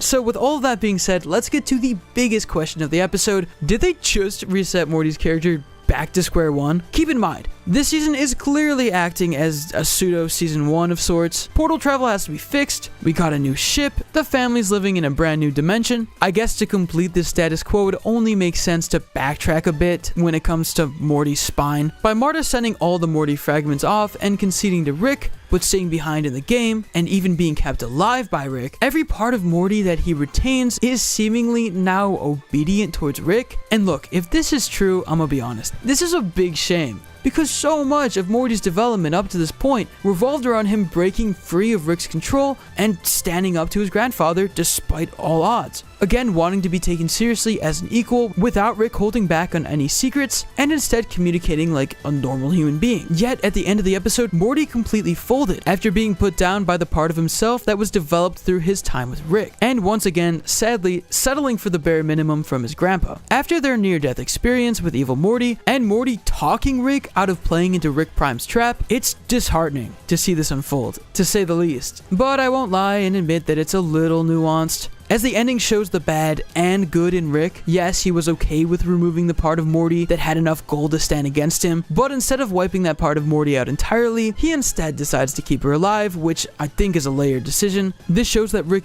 did get attached to Marta during the game, and did what he could to give her a happy ending. Because he recognizes her as a part of his grandson, he loves her, even opening up and saying that he had some time to reflect, which is something Rick barely ever does. On another level, I think this could tie into everything that's going on with Rick Prime. There are some pretty heavy implications that Rick Prime is looking for Morty. Morty did vocalize his concerns that Rick may be keeping him around to lure out Prime. But what if that's the opposite? What if Rick wanted to protect Morty and he feels like the best way to do that is to wipe all of the work Morty has done on himself and reduce him to his submissive, coward-like former self? I mean, this episode did pick up in the middle of everything. We never saw how this happened. Anything is possible at this point. If Rick can make sure Morty falls in line and doesn't defy his orders, he can make sure in his fucked up Rick way that Morty stays safe. Alternatively, he may be afraid that Morty might end up following Prime and abandoning him for reasons that aren't clear yet, so screwing over Morty's development may keep Morty from straying over to the dark side. But let's not pretend that either way, Rick is getting to have his cake and eat it too by maintaining his emotional unavailability, but still getting his grandson to obey his every order without any pushback. Considering the show brings back story elements at random, I do think that Marta will return and fully restore Morty's sense of self down the road. Maybe when Rick's plan backfires and he needs to get Morty's defiance back in order to save the day. Look, there was that end scene for a reason. It's not going away, and this is not the last time we've seen Marta or Roy, especially because Roy is like such an iconic in-joke in the series. There's no way they're not going to return to it at least once. I just hope this wasn't some stupid, convenient way to double back on Morty's entire character development so they can do more episodic, seemingly simple adventures where Morty goes back to being like, I don't know, Rick, because it's easier to write, which I want to make very clear I do not think is what happened. After the season 6 premiere, I give the show a lot more credit than I did before, but from an episodic, we have so many episodes, they can air in any order standpoint, it does feel like they opted to have Morty's sense of defiance and individuality stuck in Roy, so he doesn't have a reason to be on a semi-same level as Rick, something I felt he genuinely was at this point, especially after the season 6 premiere, and I don't know if I like it, just I guess we'll have to keep watching, like the sheeple we are. Episode 3, Bethic Twinstinct, is when the season really started to get into that good old-fashioned Rick and Morty degeneracy. Is Beth a woman that's allowed to like herself? Okay, so this episode opens being another holiday episode, specifically Thanksgiving. We know this because Rick literally enters as like a turkey and alludes to being pardoned, which is some weird lame ritual the White House does every year. I don't know, it's all capitalism. This is like, I swear to God, like the 5th Thanksgiving special this show has had, and they even joke about it in the episode, which I thought was pretty clever. Anyways, Morty is installing a brand new video game system, which apparently has some of the most realistic games in the world. I mean, this man's literally played Roy. I don't know what his expectations are, but okay. Now, right off the bat, this kind of feels to me like a sort of half-baked sister plotline to like Interdimensional Cable, but with video games. I suspect they probably meant for this to be like an entire episode, and I can't lie, that concept sounds like it would translate really well, but you'll see soon this plotline takes quite a backseat. So he reveals he got the console from Space Beth, and that she's visiting for Thanksgiving. The show features a typical awkward Thanksgiving dinner, very on brand for the Smiths, where Jerry alludes to the fact that he will literally kill himself if Beth cheats on him or leaves him, definitely not alluding to anything at all. Early on in the episode, you can tell that Beth and Space Beth are just really getting along, so well in fact that the two eventually have a quasi-romantic moment. And this is where the episode, it gets weird. Now, Summer saw this and immediately throws herself into the video game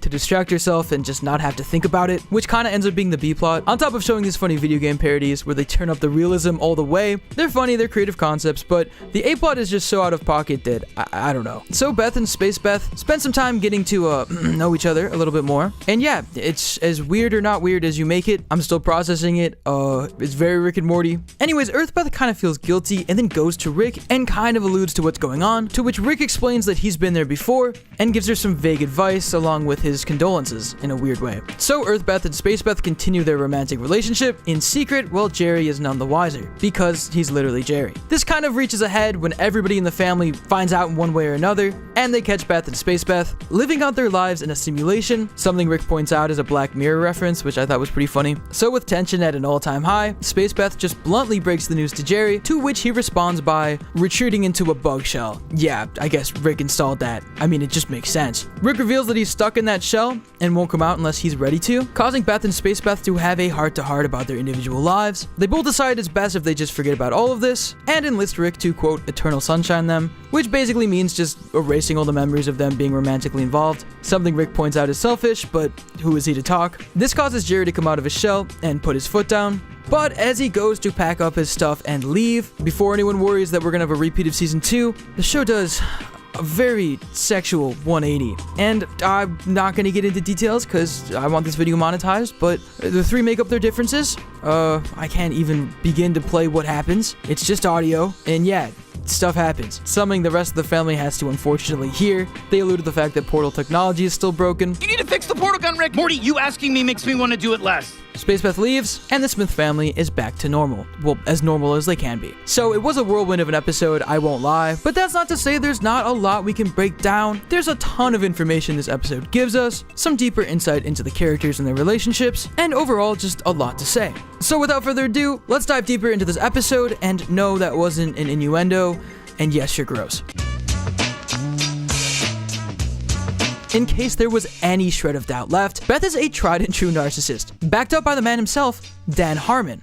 Anne Lane proposed that maybe the Beths would be into each other. It made a lot of sense to me as a narcissist. But this leads to Beth having an extremely unconventional arc, par for the course for Rick and Morty. Instead of growing as a person by having to make sacrifices, get humbled by loss, and gain empathy for others, you know, the stuff you'd come to expect from these kinds of characters, Beth is dealing with the exact opposite. Beth is able to explore other paths in her life, figure out her own identity, and now even rack up sexual experience with another partner, without having to change a single thing about the life she settled for with Jerry. The closest you could physically get to having your cake and eating it too. That sounds really weird in this context. I'm gonna move on. Beth has proven in these episodes that even when she makes decisions that'll benefit others, she's still ultimately working in her best interest. She wants to work things out so it stops inconveniencing her. While the spotlight is usually on Spacebeth for her innate cool factor, what we learned about Earthbeth is nothing to ignore. To build upon the previous point, it's obvious that the domestic lifestyle isn't bringing Beth to her full potential, something Spacebeth tries to remedy, and she's pretty vocal throughout the episode that what she's built in the cosmos isn't hers, but theirs. It's reminiscent of the philosophy a lot of Rick shared, how the multiverse is theirs for the taking, and they can do whatever they want throughout the cosmos, consequence-free. Beth is living by that mindset flawlessly.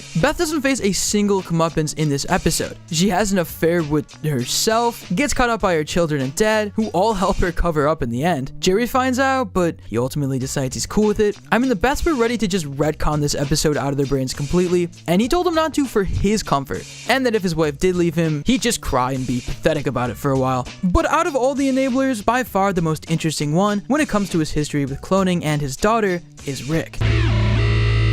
Being Rick's daughter means there's pretty good odds you're going to inherit his super intelligence, incredible battle skills, sci-fi drip, and overall sense of superiority. Speth, or Space Beth if you want to be boring, lucked out on this completely. When it comes to her behavior, Space Beth is the spitting image of her father. The show isn't shy about the fact that Space Beth ultimately is going through a phase, one that Rick repeatedly reminds his daughter he went through in his prime. You can read Space Beth like a book, and has since her season 4 debut. Rick had enough foresight to call the two Beths hooking up, as he himself experimented with clones back in the day. Yet instead of steering her in the right direction, or one that is quote morally correct, Rick is feeding into Beth's narcissism, and pushing her to have everything she wants. And the reason why is obvious. Rick is projecting. His biological Beth died tragically before his very eyes, and he blamed himself for decades. He's always felt like he's a terrible father, and for the longest time, all of his attempts to redeem that image in his mind were met with pushback from Beth. The turning point for this is found at the very end of season 3, when he not only introduces Beth to the cloning lifestyle, but also struggles to kill a potential duplicate of his daughter, claiming he was coming after Jerry's life instead, but folding all the same. The ending of that episode saw Rick resign the power he held in the family for Beth,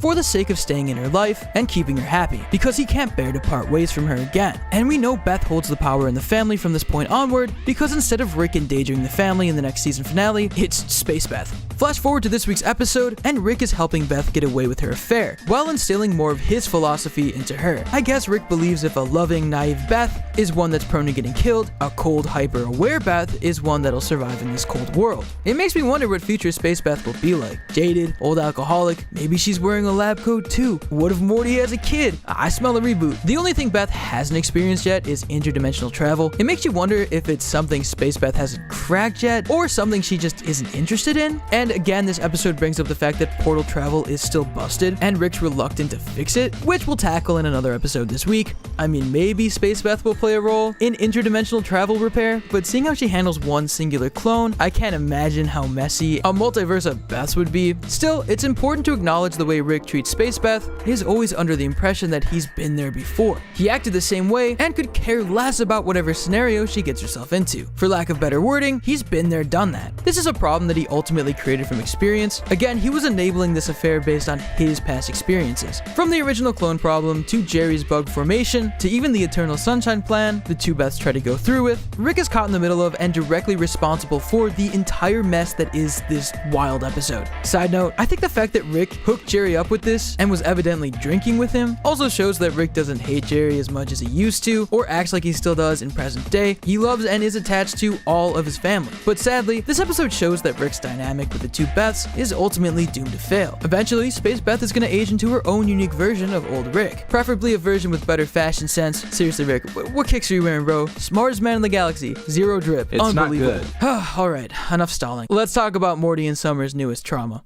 Alright, let's address the kinky elephant in the room. This episode went places I don't think I was fully ready to go. Like, I watched this episode by myself, and thank God I did, but I can't help but feel like it was just as weird to be watching this alone, especially without headphones on. Anyways, this episode did manage to tie up some serious loose ends regarding the awkward position Jerry and the Beths were in. Like, one version of her definitely left him, but the other was the most faithful, and by proxy, their marriage is finally solved, but also maybe she's just a clone and it's all actually super sad and pathetic and fake. Either way, it's very Rick and Morty to leave the situation in a permanent Schrodinger's cat scenario, and I fully believe we'll never truly know the answer. Like, I don't think there is one. Regardless, what this episode managed to do was answer the question, what does this throuple mean for their marriage? Is Jerry gonna try and make it work for both of them? Is he just gonna stick with his girl, the one who stuck with him? Well, this episode gave us answers we may or may not have needed. In the final moments of the episode, the three of them patch up their weird energy with a very electric scene. One that we don't get to see, but are forced to hear. And there are no greater horrors than ones created by the human imagination. Jerry is a cuck, but also somehow is elevated from the pathetic position he was in, because, I mean, come on, if you're at the water cooler and your coworker overshares about how he has two wives who are the same person, but one's an intergalactic war criminal, and they all get it on every now and then, you're gonna feel just like a little bit of envy towards him, but also he might be schizophrenic, because that's some wild rhetoric. Either way, it's like, yeah, you know, please don't ever open your mouth about it again, but also nice, man, you know, good W.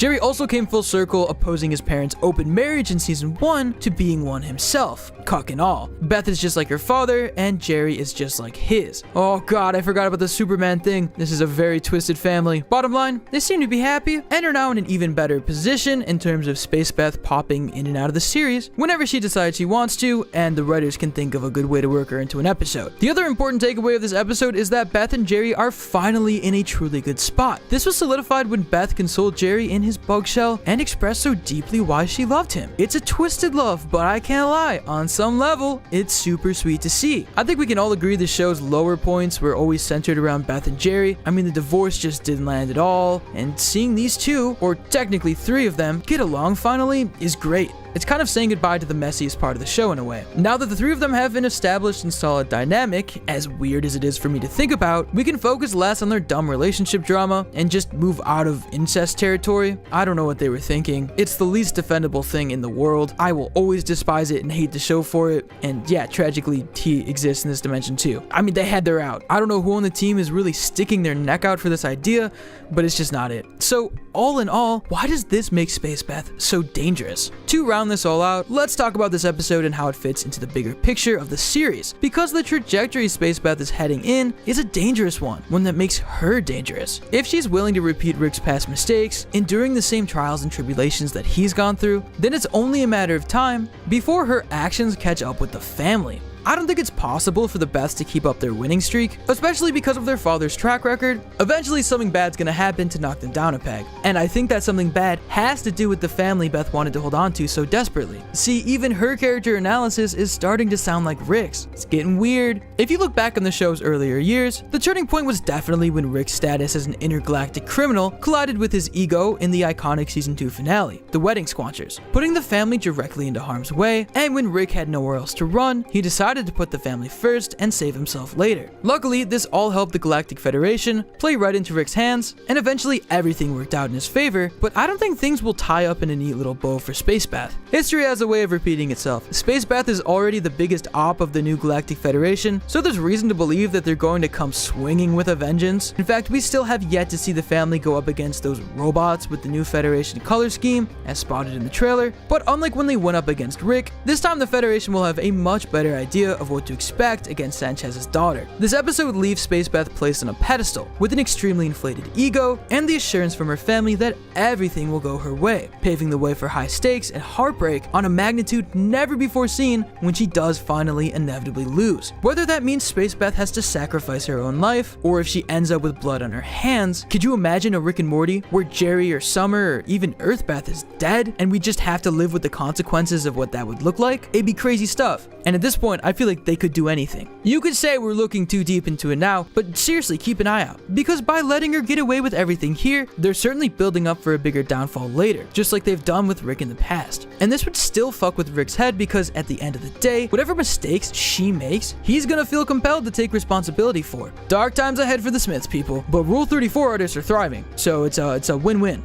Episode 4, Night Family, was a cool Halloween-esque episode that takes place directly after Thanksgiving for reasons. Did I mention these episodes aired in September? In case it wasn't obvious, this season does dive into Rick's relationship with each of his family members. The premiere was all about Rick's relationship with himself. After that, we checked in on Morty's feelings through Roy. Last week, we saw how Beth continues to mirror her father, and this week scratched the surface on Summer's relationship with Rick, and how she might, actually resent this man. Let's get into it. It really emerges that Summer's resentments, her deep-seated problems with her grandfather, are taking shape in the form of this rebellion of the Night family. Let's start with a quick recap, aka this is just a Jordan Peele movie. Night Family opens up with an excerpt from the poem Fragment of an Agony by T.S. Eliot. Although the episode leaves out the last few words, the excerpt reads, "When you're alone in the middle of the night and you wake up in a sweat and a hell of a fright, when you're alone in the middle of the bed and you wake like someone hit you on the head, you've had a cream of a nightmare dream and you've got the hoo-ha's coming to you."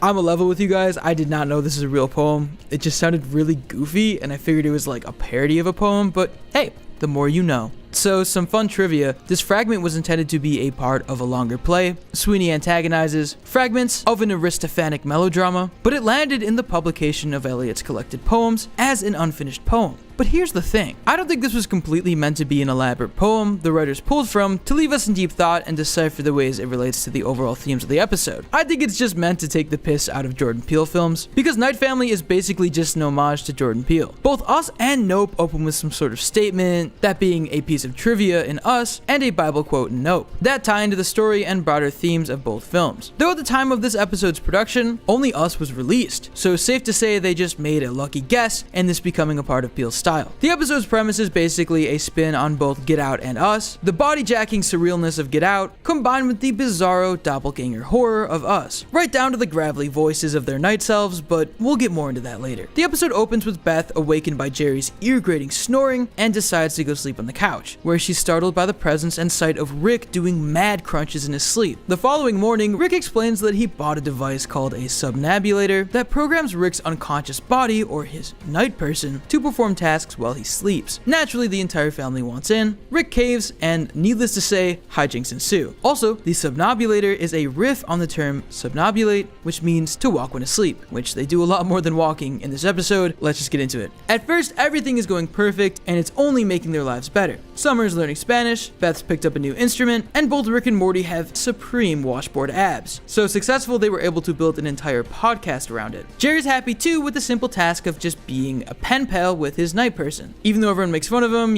Jerry always defends whatever lame stuff he's doing, whether it's a puzzle or communicating with his subconscious self. However, because this is Rick and Morty, things quickly take a turn. Jerry tells the family that his night person made a request, something that they're not really supposed to do. He wants them to clean their dishes better, something that Rick immediately takes offense to, putting his foot down saying that they work for them and that he'll never do anything for his night person. That's just not how the dynamic works. He receives a rude awakening the next morning when he finds that all their dishes have been broken by their night selves. And that's when it becomes overwhelmingly clear that the episode is taking an eerie turn. Something about something physically happening while you're asleep that you did but have no recollection of doing. I don't know, honestly, that's kind of freaky. So Rick, being as stubborn as he is, decides it would be easier to go off on a space adventure and create some indestructible dishes rather than just complying with his night self. Unfortunately, this is not enough to quell their anger. When Rick goes to sleep that night, he is woken up by his night family, and this is when they're revealed to be truly just fucking terrifying. They have glowing blue eyes, they talk like the Us people, and we learn the biggest bombshell of all in the hierarchy of the night family. Rick's not the top dog, and instead Summer is. They then torture him by forcing him to eat the crusty food off the plate he refuses to clean, and he wakes up the next morning throwing up. Rick immediately confronts Summer, only for them both to realize that the problem is a lot worse. The Night family has launched a full-on attack on the Smith family, locking Rick out of all of his science equipment and keeping them prisoners in the house. Rick decides to improvise. He designs a suit to keep Summer permanently awake and sends her in as a fake deploy that night, discovering the Night family has an ulterior motive, a greater plan, to basically extend their consciousness to being full-time hosts of the body. The next morning, Summer claims to have defeated them in her plan, but even that turns out to be a trap by the Night Summer. I don't know how she does it, it just seems kind of convenient, but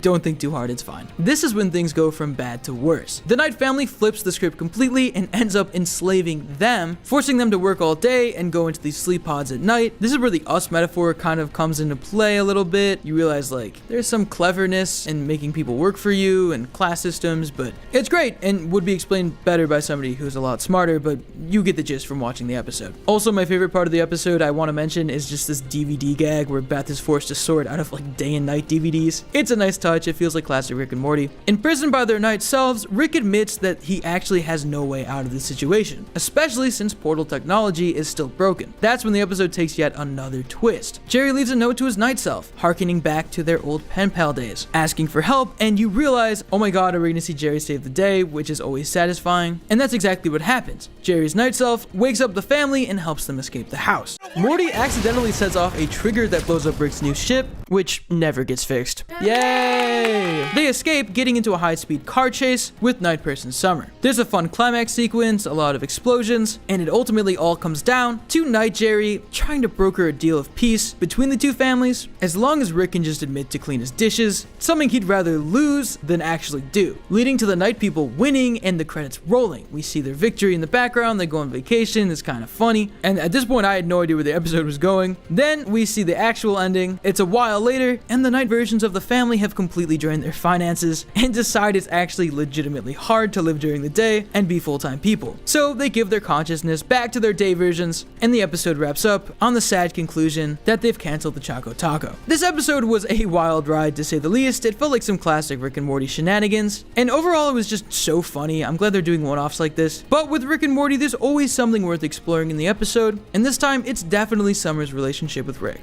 Does Summer low-key hate Rick? So here's the thing. The sheer existence of Night Summer speaks volumes about Summer and how many negative emotions towards her grandpa she represses, locking all the bad vibes away to the dark depths of her mind. Like, when I take a moment to really think about it, while Summer has checked Rick before, she hasn't blown up on him or confronted him in ways that Morty, Beth, and Jerry have, or at least in the ways Jerry's tried to. And it makes sense because Summer's kind of the only one who hasn't been directly affected by Rick's presence, the same way everyone else has. Morty was forced into adventures with him, stripping him of a normal life. Jerry lost his marriage for a hot sec, and Beth not only has extreme abandonment issues, but a literal double life thanks to her dad. These are all things that Summer has been indirectly affected by. But when it comes to her direct relationship with Rick, she kind of gets the best deal out of all of them. Don't get me wrong, Rick has led her through quite a bit of BS, given her quite a bit of trauma, and Naruto the incest baby, which again I'm refusing to acknowledge, and we just had the whole do a Die Hard situation, though the circumstances around that kind of forced her hand more than Rick did, yet things tend to work out for the best at the end of every 22-minute adventure. And because her relationship with Rick has evolved into him generally respecting her, hanging out with her, and hooking her up with cool sci-fi gadgets, Summer feels as if she has no reason to hold a grudge against her grandfather. After all, she is Sum.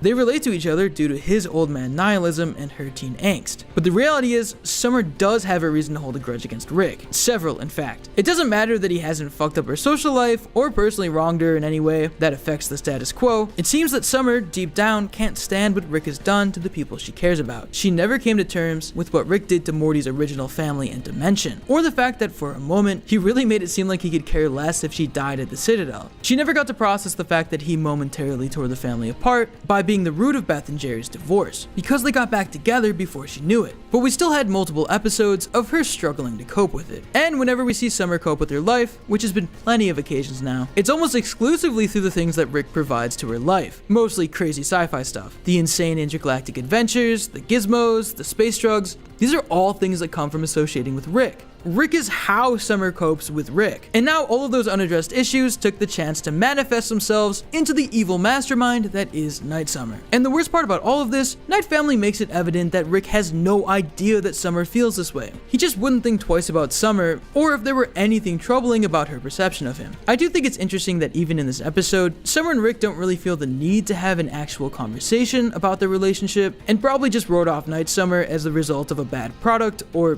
in Rick's case, a lesson on why he should have been the only one to have a night person. But as Night Summer says, she's something that's always been inside of Summer, festering, which is a really scary word. The final thing I want to cover is Summer's big bad potential. Night Summer's terrifying capability and performance as a leader actually got me thinking about how terrifying Summer's potential really is, and if an alternate reality Summer could end up becoming a huge threat in the show, having this episode serve as some crazy foreshadowing in the long term. And while that may sound like a stretch, Summer is the only character who hasn't had some kind of standout, alternative version of them appear in the story. Rick has Rick Prime, Morty, of course, has Evil Morty, Beth has Space Beth, for better or worse, and Jerry even has fully arced out Cronenberg Jerry, although he's technically dead, but that makes him kind of even cooler. What all these variants have in common is they all represent a void of attachment. So, Night Family might have just shown us what's coming down the pipeline, even as far as 2 or 3 seasons from now.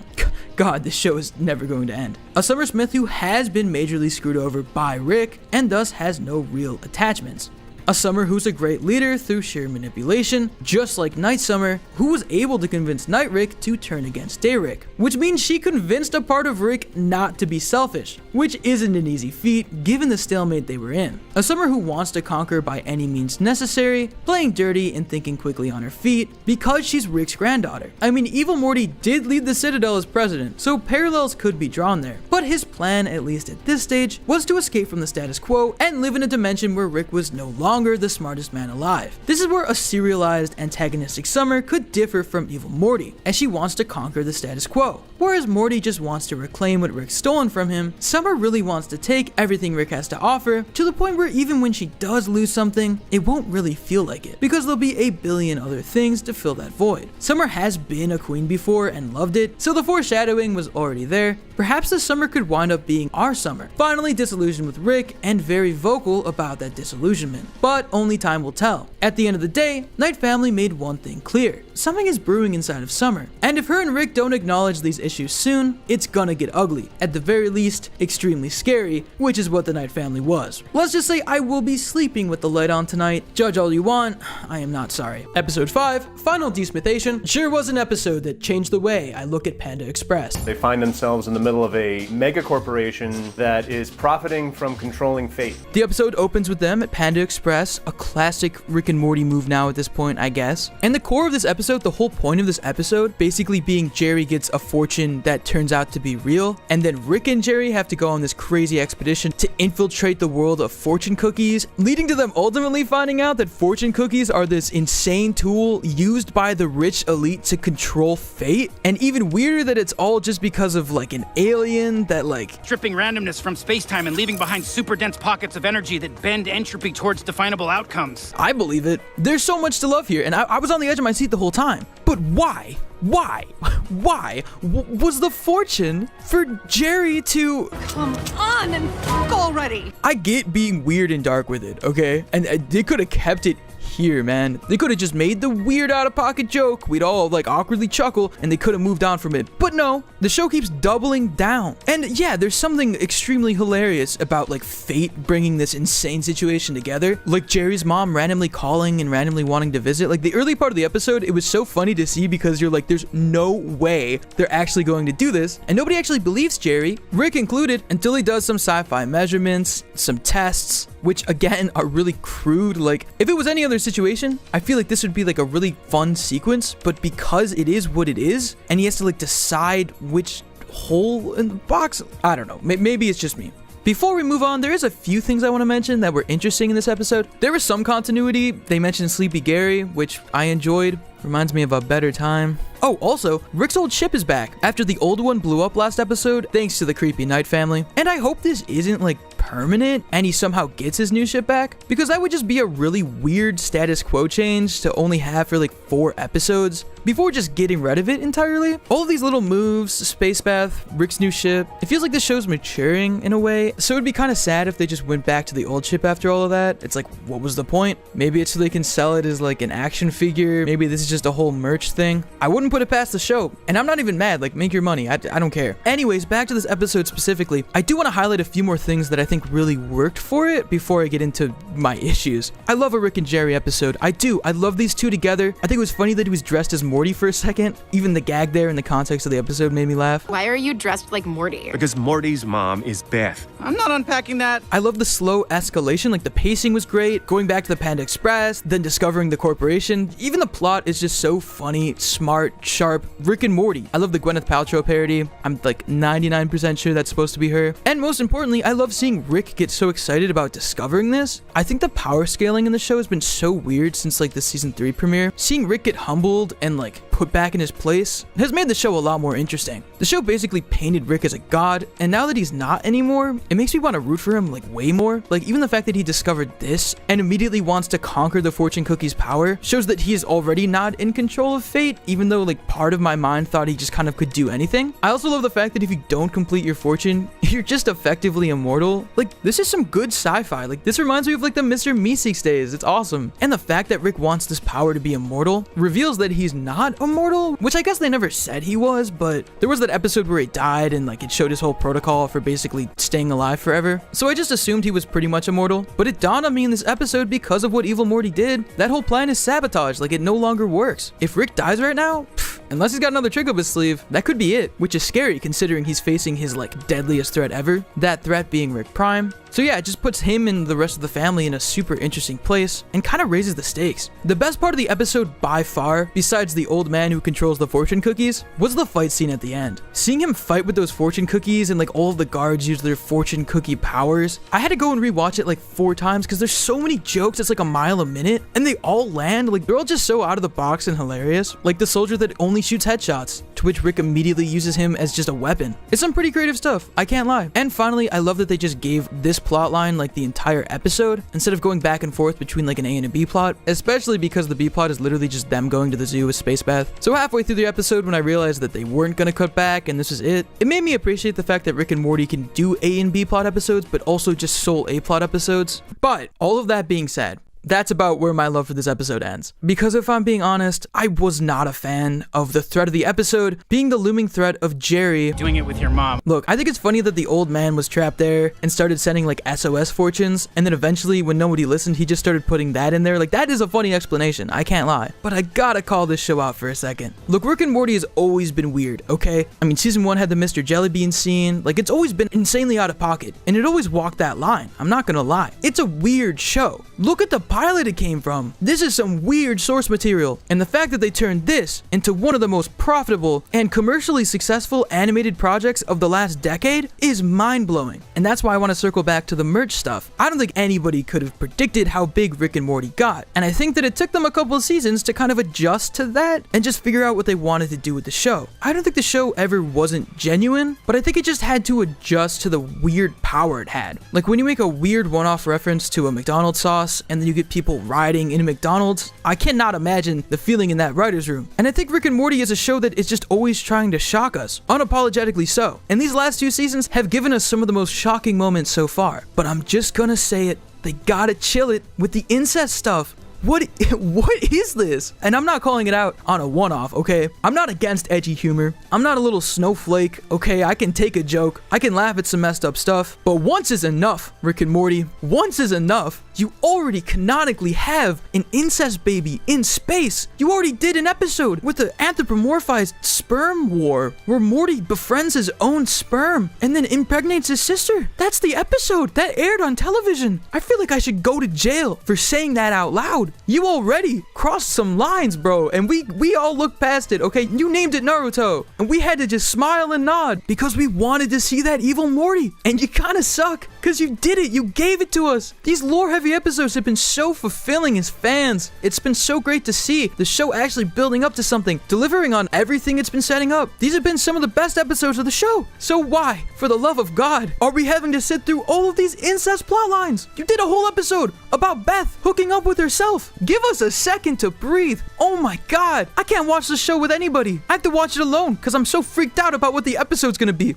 I can't comfortably watch this show in a room with other people. And it feels just as weird to watch it alone. I get dark humor, and I applaud you for still going with it. It's cool that the show is staying true to itself, that it never tried to be anything it wasn't. I can confidently say, in its many season run, Rick and Morty has never not been itself. It's always been unapologetically itself. It's cool, even if that's really weird sometimes. But I feel like there's a line maybe, before you just start alienating your audience. As weird as the plotline is, it could have ended there, and this could have just been a funny episode with that weird part that we all just kind of sat through. But you showed us it. There was the scene. You know what I'm talking about if you've seen this episode. The final scene where Rick saves Jerry just in like a second before disaster, that we had to look at this image of him naked and that's tattooed in my brain. You poisoned my brain. This is not just me. There are memes about this now. I see TikToks about this. We are all baffled at the amount of incest humor that the show has recently featured. I feel like this is a situation where it's like 3 strikes you're out. I don't know how much more of this I can handle. This is like strike 2.5. I understand that they may want to shock the audience, that they still may want to be like out of pocket sometimes, because honestly, only Rick and Morty can. They can feasibly do pretty much whatever they want with this show, okay? It's just gonna make a ton of money. It's just so successful at this point. It's so big, and it's animated, so like just realistically, they can show a lot more than what you can do in a live action format, including stuff like this. But that doesn't mean you should. At a certain point, you have to acknowledge you're up in the Target t-shirt section, okay? You gotta play the game a little bit. I'm not saying dumb down the show or make it any less weird. As a fan, I would just be happier if they refrained from going in this direction so strangely often. Okay, that wraps up my little rant. And honestly, I'd love to hear from you guys about this. shows. How do you feel about this episode? Is this too far for you, or do you think it's just funny? Am I just lame? I might be. I guess I just wanted to address the point that I feel like Rick and Morty has gone in this direction where it just tries to shock the audience or be really weird, and it always has. But now that the show has such a rich lore, now that we're in such an interesting part of the series, and the show has done such a great job of just re-establishing the core cast, their dynamic, the power scaling, I would, as a fan, prefer if they just leaned into that a little bit more, as opposed to being as shocking and out of pocket as possible. Because my jaw was unhinged this episode, and not in a good way. Now that we're halfway through the season, let's pump the brakes a bit and talk about Rick Prime. What's his deal? What do we really know about him? Well, let's take it from the top in our little intermission. Rick Prime is now home, and with the portal index yet to be reset, it's hunting season for our Rick Sanchez. It's clear as day that Rick Prime is now acting as the big bad for Rick and Morty. We wrapped up the Evil Morty saga, and now it's time for a new overarching main villain. We may know Rick Prime as the man who murdered our Rick's Beth and Diane, but the reality is his influence on the events of the entire series cannot be understated. And the recent revelations of the season 6 premiere only hammered that in further. So as Rick and Morty moves into brand new territory, we here at the Roundtable thought it'd be appropriate to recap and break down everything we know about Rick Prime. All the hints planted throughout the show since season 1, his relation to Morty, and why he's been so hard to find all this time. Our hope is that by laying this all out on the table and connecting all of these dots, it'll be easier to figure out his endgame moving forward. So without further ado guys, here's everything we know so far. So the best place to start would be actually addressing the name Rick Prime and how it affects the evolution this character has had in the writer's room. When this Rick first popped up in the Rick Shank Redemption, he lacked a proper title other than Dickhead, and wouldn't properly be named until he appeared in Pocket Morty. He would be made available as a costume at Salesman Rick's shop, being referred to in-game as Weird Rick, which would be adopted by the fandom as his canonical name. And while you may be thinking, oh, it's just some gotcha name, I'm not going to take it too seriously, we can actually pinpoint where the name is referenced in the show. Season 1's Close Encounters of the Rick Kind, which we all remember for its iconic introduction to the Citadel and Evil Morty, features a scene where quote-unquote Evil Rick displays a leaderboard he made of Ricks across the multiverse, ranked from evil to least evil. While our beloved C-137 Rick gets to gloat about his rank as number 1, Evil Rick himself is oddly only number 3. In between them is an unidentifiable Rick that Evil Morty points out as the anomaly, simply calling him super weird. And that's our first key detail. Rick Prime has always stood out as a top-tier Evil Rick. Obviously, he's depicted as just a normal Rick here, but that could be explained with the reality that they had no idea how Rick Prime was gonna look all the way back then. I mean, come on. The team already admitted they revisit old story-heavy episodes before writing new ones. Plus, in the context of the episode, it's just a bit about how all of these Ricks in the spectrum look the same. Still, considering he was given the name Weird Rick during the Season 3 era, makes this moment feel like less of a coincidence. Not to mention, this is also the episode that mentions the central finite curve, alluding to Rick's backstory and, again, Evil Morty. So it'd be weird for all of those details to end up factoring into the overarching story, only for this one to mean nothing in the grand scheme of things. It just doesn't add up. Not to mention, we know why he had a name change. We already had a Rick Prime. Don't believe me? Go on Google, type in his name, go to images. How do you feel? Feeling real low IQ, huh? I'm just kidding. I hear you typing aggressively. Please chill. But yeah, before the Council of Ricks ceased to exist, we had a Rick Prime with a curly mohawk and sometimes a soul patch. That's definitely a look. Who really had no significance at all and ended up being murked in the Rick Shank Redemption. So the likely scenario is that they were calling the new Rick Prime Weird Rick internally for the longest time. And once they began writing Season 6, they realized we should probably give him a name that won't sound super goofy after they embraced the name Evil Morty in canon for a bit. I really don't think they like that name, considering they made a joke about it in both Rick Murray Jack and Solar Ricks. Sidebar, saying these absolutely goofy, stupid names in a serious, theorizing tone will never be lost on me as one of the goofiest things in the world. I wear it as a badge of honor. Okay, back to the video. But while we're talking about him, since we know Evil Morty was controlling his Rick and clearly has known more than he lets on for a while, it's possible he's actually trying to test our Rick here to get information on Rick Prime by pointing out his super weird standing in the ranks, aiming to get a reaction out of Rick, and being met with disappointing results. It's cool to look back on the show and think that even if they didn't have every detail figured out, they knew Rick Prime would be a big deal even back then. And honestly, seeing how the story panned out, it's kind of perfect, and I'm here for it. Now let's talk about the first time we actually meet Rick Prime. Inside Rick's slightly altered memories, back in the Rick Shank Redemption, Rick Prime arrives into C-137, Rick's home, as if on cue. while Rick is trying to develop a portal gun for simple teleportation rather than interdimensional travel, signified by the blue portals. Rick Prime is on the scene to speed up the process, presenting Rick with the knowledge of inventing interdimensional travel in this dimension, pitching it as godhood, the ability to escape consequences, with nobody being able to stop him, claiming Ricks don't pass on this when C-137 declines the offer. This is the second detail. Rick Prime has a green goblin complex, feeling entitled to power, devoid of attachment, and taking it upon himself to, quote, liberate other Ricks from their own attachments so they can achieve godhood. Gods don't have to choose. You can't take no for an answer, and for all we know, may actually have an agenda around Ricks becoming self-absorbed dimension hoppers. When Rick pushed back against Prime, Prime decides to motivate Rick with vengeance, blowing Diane and Beth to smithereens. This prompts Rick to crack the code on interdimensional travel and embark on a galactic, multi-dimensional journey to find Rick Prime, slaughtering countless Ricks in the process. Though, through this we learn the third and fourth key detail about Rick Prime. He's a master of illusion, with his inability to be found, and he seems to be sought after by other Ricks as well. One of them, our C-137 Rick Shoots, had a red string conspiracy board of numerous Ricks around a tapestry of what would become the Citadel of Rick's insignia, meaning before the Citadel was formed, there could have been a cult of Ricks promoting a similar idea of superiority, and the Rick killed by our boy here was trying to organize all of the Ricks part of said cult with the hopes of finding their leader, which from what we've known was probably Prime. This idea is corroborated in Season 6, Solar Ricks, as Prime's pre-recorded message isn't talking to a specific adversary, implying he has a pretty extensive rogues gallery. Of course, he did tell Cronenberg Jerry that he was naked to mess with Rick's head, so it isn't too unreasonable that he had his video message be addressed to anyone just to bruise Rick's ego, but also, if Prime is hiding from numerous Ricks who were wronged by him, he could still be doing both. Speaking of Solar Ricks, let's wrap this up with the season premiere. Check out our breakdown to get the gist of the episode if need be, but here we learn key detail number 5. Rick Prime is Morty's true grandpa, and C-137 Rick was just assuming his place at the start of the series. Morty is attached to and loves the Rick he spent the most time with, but he's bound by blood to the one who lit the candle in the first place, fundamentally changing the way we look at the show. But this also means that Rick Prime is the Rickest Rick,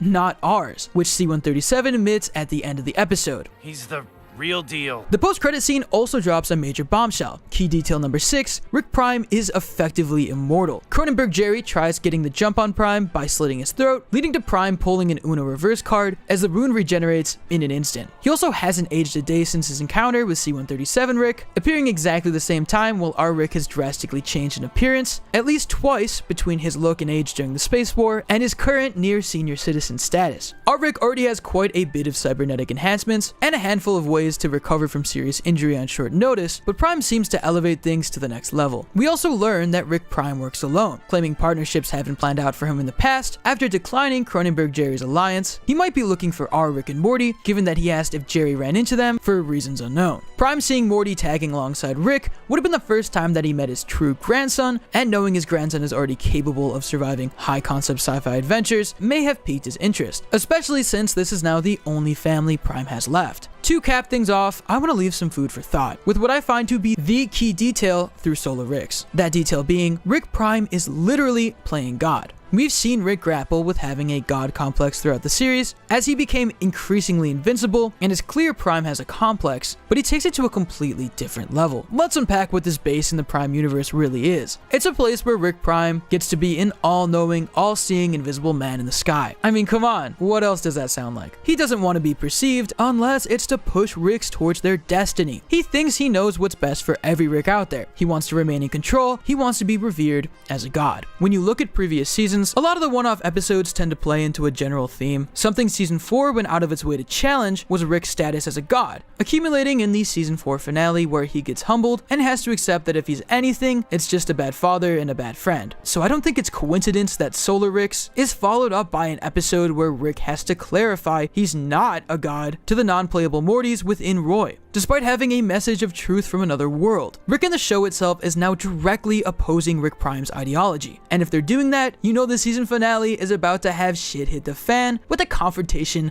for the ages. At the very least, I want to know Rick Prime's skincare routine, because that guy is looking good for his age. Jeez. Smartest man in the galaxy. You should have a partnership with Sephora. Anyways, there you have it, all the key information we have about Rick and Morty's newest big bad villain. And with this information, we can get to theorizing. What do you think Rick Prime's ultimate goal is? Do you think he wants to seek ownership of Morty or the family? Maybe he just wants to be friends with all the Jerrys or something. I don't... Cut that was stupid.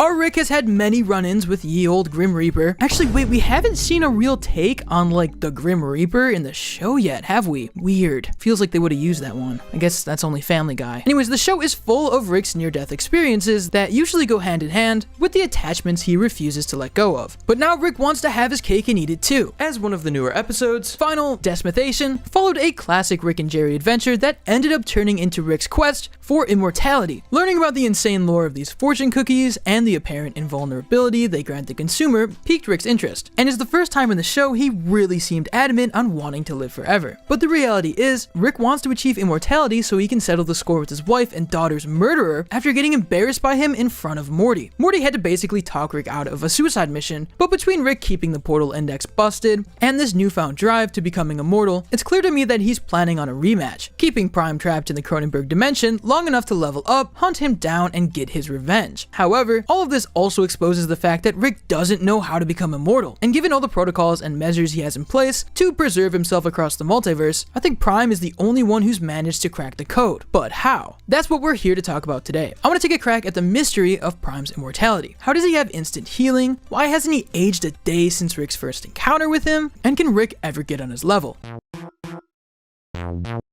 First things first, I want to get the obvious answer out of the way. Rick Prime, like our Rick, is a huge nerd. What does that mean? Well, Prime was the one who seemingly invented portal travel before anyone else, passing his knowledge onto the rest of the Ricks, but forcing our Rick with no choice but to crack the code himself. Given how insanely genius Rick already is, it's not far-fetched to think that if he already solved interdimensional travel, he's able to solve immortality. I will openly admit that Rick Prime's super healing factor and youthful glow are all things that he just figured out off screen, and the show will just play it straight without there being much of a big mystery to it. But where's the fun in that? The show's had grand reveals before, like building up the central finite curve, things that people could piece together with context clues years ahead of time.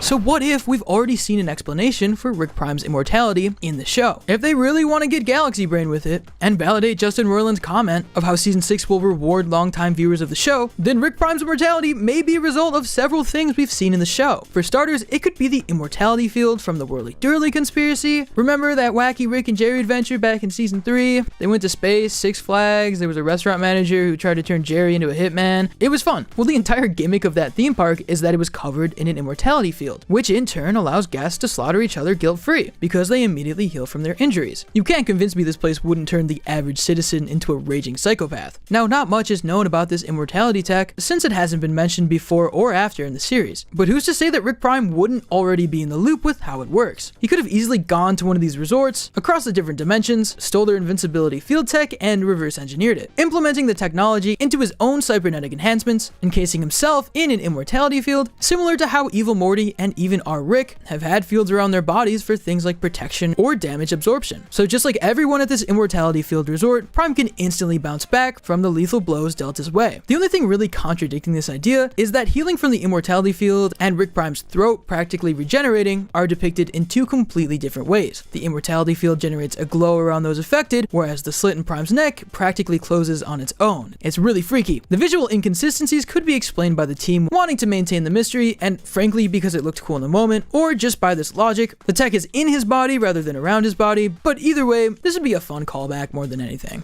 Fortune cookie invincibility. But after this week's episode, I was thinking, what if Rick Prime's immortality has to deal with the fortune cookies? This one's pretty straightforward, as we uncovered it in Final Decimation. The world of Rick and Morty is a world where fortune cookies stem from an alien whose waste bends the rules of probability. Yeah, that. And because of this, until your fortune is realized, you're essentially immortal on a technicality, as Jerry and the other characters in this episode were able to evade death and walk away from altercations unscathed due to the fortune's protection. Who's to say that Rick Prime hasn't already been following Rick's plan from the end of the episode? Rick was pissed at Jerry because as long as he avoided the fortune's claim that he'd make a new friend, he would have held on to his immunity. Didn't Rick Prime tell Cronenberg Jerry that he doesn't really team up with people anymore? Sure, he gave Jerry his own reasons, but that doesn't mean he can't be hiding knowledge of a fortune that's giving him an added layer of protection. Hell, this fortune could even be something that doesn't have an expiration date, like you will create the best version of yourself or something. Applying this fortune to the vast multiverse of Ricks out there, making the quote best version by handing these Ricks the key to interdimensional travel and stripping everything they love if they refuse. That'd be a cool twist, and ultimately could build up the show, returning to its philosophical roots. Rick Prime, as we said before, playing God by also playing fate against our Rick who's lost his faith in everything. Now it's worth mentioning that in the episode itself, fortune cookie immunity seems to be almost reflex-like, as evident when Rick uses Jerry as a human shield. There was also a fortune that straight up said you cannot die, and backfired in this poor guy's face as he lived through his body being shot up and had to lie on the ground as he felt his shattered ribs. Man, this was a dark one. Rick Prime didn't dodge Jerry's attack, nor did he just shake off the fresh wound, but maybe the cookies work differently for everyone, and the you cannot die cookie seemed like an unfortunate loophole more than anything. But now I want to shift away from Rick Prime's physical invulnerability and uncover the root of his mind games. For decades, Prime could not be found, and as revealed in Solar Ricks, he has his own invisible hideout in space, one that he's expecting Rick to find him at. How is Prime able to stay 5 steps ahead? Well, what if he's gotten so good at being hidden because he's been able to evade death in more ways than one? What if Rick Prime has been using death crystals? You know, from the season 4 premiere, Edge of Tomorty, Rick Die Repeat, crystals that show you the millions of ways you can kick the bucket. It teased evil Squanchy being controlled by the Federation, something that hasn't come up yet, but I'm sure we'll see real soon. Just like how Morty tried to use the death crystals to manipulate his way to the most likely outcome where he ends up with Jessica, Rick Prime could be implementing them in a similar way to constantly stay alert of his enemies. Now this isn't really that far-fetched, but I'm sure plenty of pissed Ricks have gone after Prime before, and considering he's been shown to use only green portals, I'm not sure if he's left the central finite curve. Though I do believe Prime could have harvested death crystals in a way that made him hyper-aware of his surroundings. Not omniscience,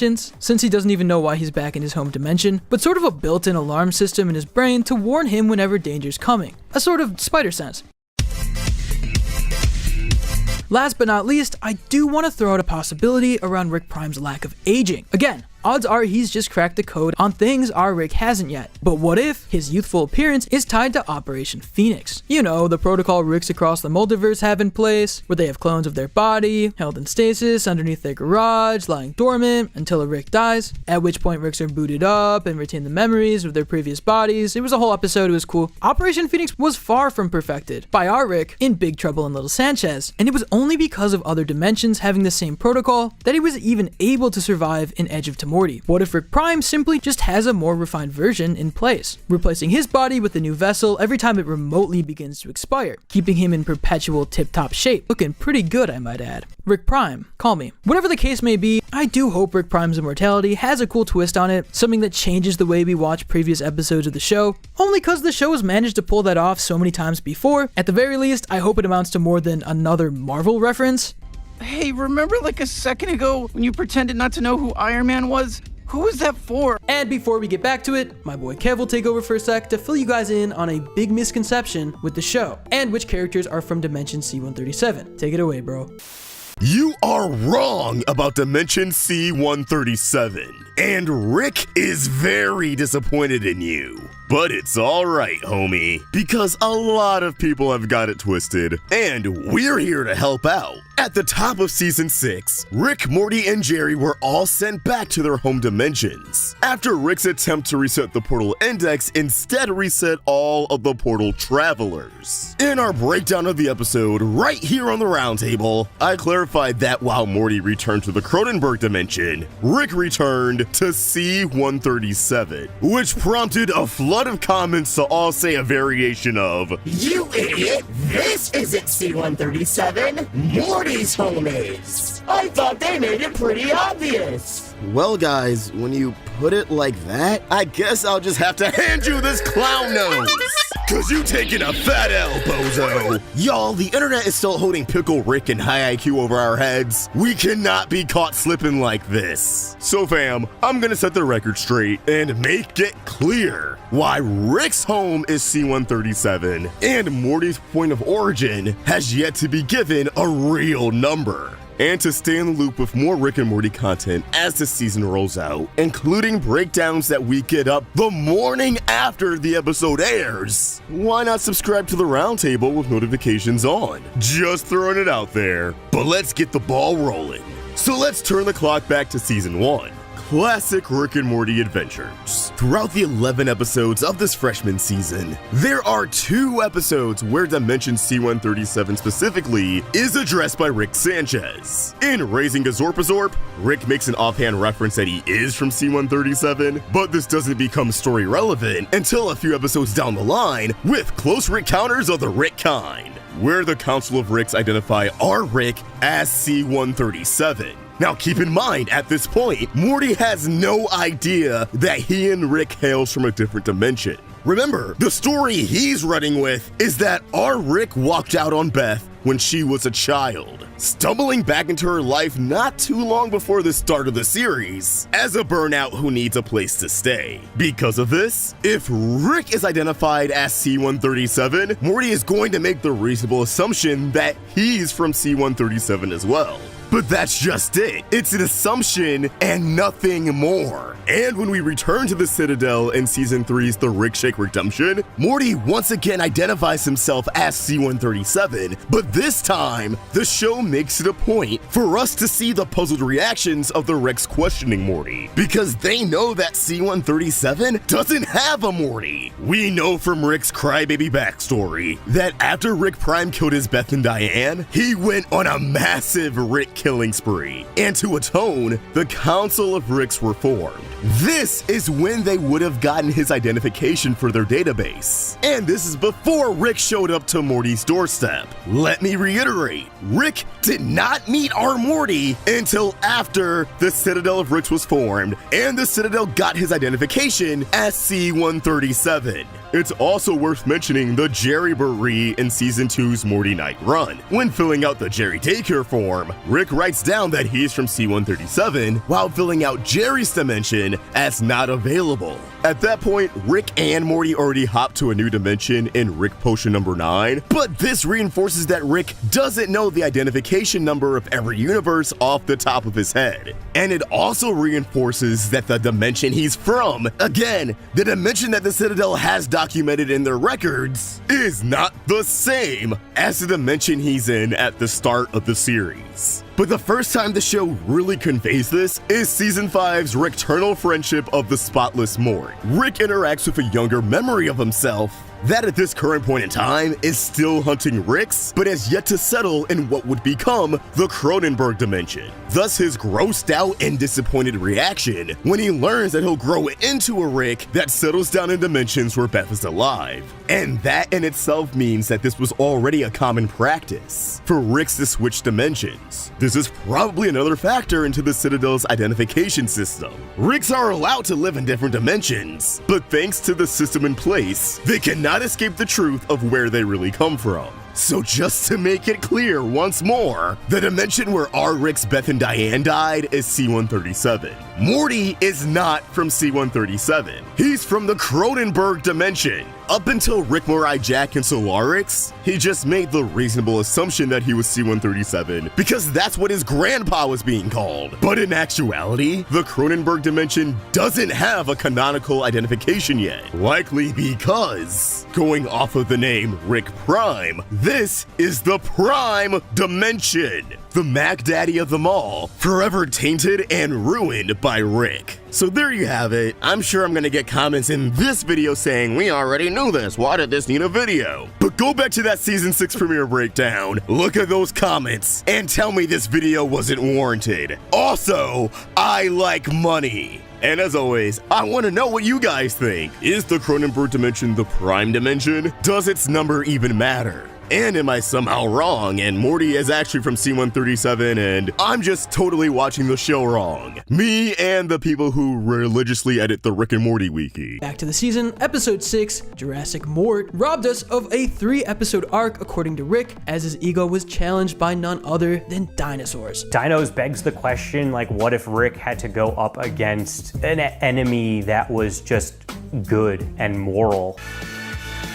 Basically, the episode opens with Morty just trying to go to school, because despite everything he's been through, I guess he still wants to get a standard public school American education. But I'm not judging. Our boy's very studious. I'm proud of him. Rick tries to take him using portal technology, but admittedly, it's not all the way there yet, leading to Rick having to drive him to school. I don't know where his ship is at this point. They use it later in the episode, but just seeing Rick behind the wheel, hands at 10 and 2, It just feels so weird and off-putting. This season has truly humbled him. Morty gets to school where everyone is understandably terrified of his presence because everywhere he goes, some crazy sci-fi tomfoolery happens to follow. And that's literally exactly what happens. Now, we all know Rick and Morty is not shy with its movie parodies, and these aliens that show up really give me some Arrival vibes, down to the shape of their ship, to the fact that they show up all over the world. Definitely feels like a nod to that movie. In a crazy twist, these ships turn out to be not aliens, but dinosaurs, and not the ones we're used to seeing on Earth. They're far from Jurassic Park. It turns out that dinosaurs actually conquered the world themselves and left Earth willingly, going off into space and becoming a hyper-intelligent utopian race that helped civilizations all over the universe. They finally returned to Earth and are noticeably unhappy with what humans have done to it, citing the amount of Marvel movies we made as a key reason, which I just thought was like a funny dig. Judging by the state of the MCU right now, they're not wrong. But because they're super hyper-intelligent, they're not violent, and instead relieve humans from their duties and positions of power and basically just take over the world for them, creating a utopian society where nobody has to work, there's no war, there's no famine, and generally just bringing some world peace. Essentially turning everybody into Jerry. Realizing his untapped potential, Jerry prints his manifesto about how you should never try and do nothing, which is pretty hilarious. Meanwhile, the president is unhappy with this new state of the world, claiming that it's boring, and enlists the help of Rick to get rid of them. Rick makes a deal with the president that he will as long as he gets to host the Oscars, which is just a super Rick thing to do. But when he goes to try and get rid of them, he's only met with kindness. The dinosaurs even giving him a brand new working portal gun. One that's arguably way better than Rick's, where you can actually see through the portals. And this is the first time we've seen any other being outside of Rick have portal technology, so this is kind of crazy. Again, we're starting to see some cracks in the whole smartest man in the multiverse shtick. Determined to find some dirt on these seemingly perfect dinosaurs, Rick goes on a mission to visit all of the societies that they've quote-unquote helped. This leads to my favorite bits of the episode, where we see other alien planets try to interpret dinosaurs in the same backwards way we have, stitching together bones and creating wildly inaccurate speculations. However, Rick makes a startling discovery when he realizes that every planet the dinosaurs go to gets hit with a massive meteor, just like on Earth. Rick reveals that this is actually a sentient species that has evolved in tandem with the dinosaurs, except in the opposite direction. It's kind of crazy Rick and Morty math, but it works. The dinosaurs feel so bad.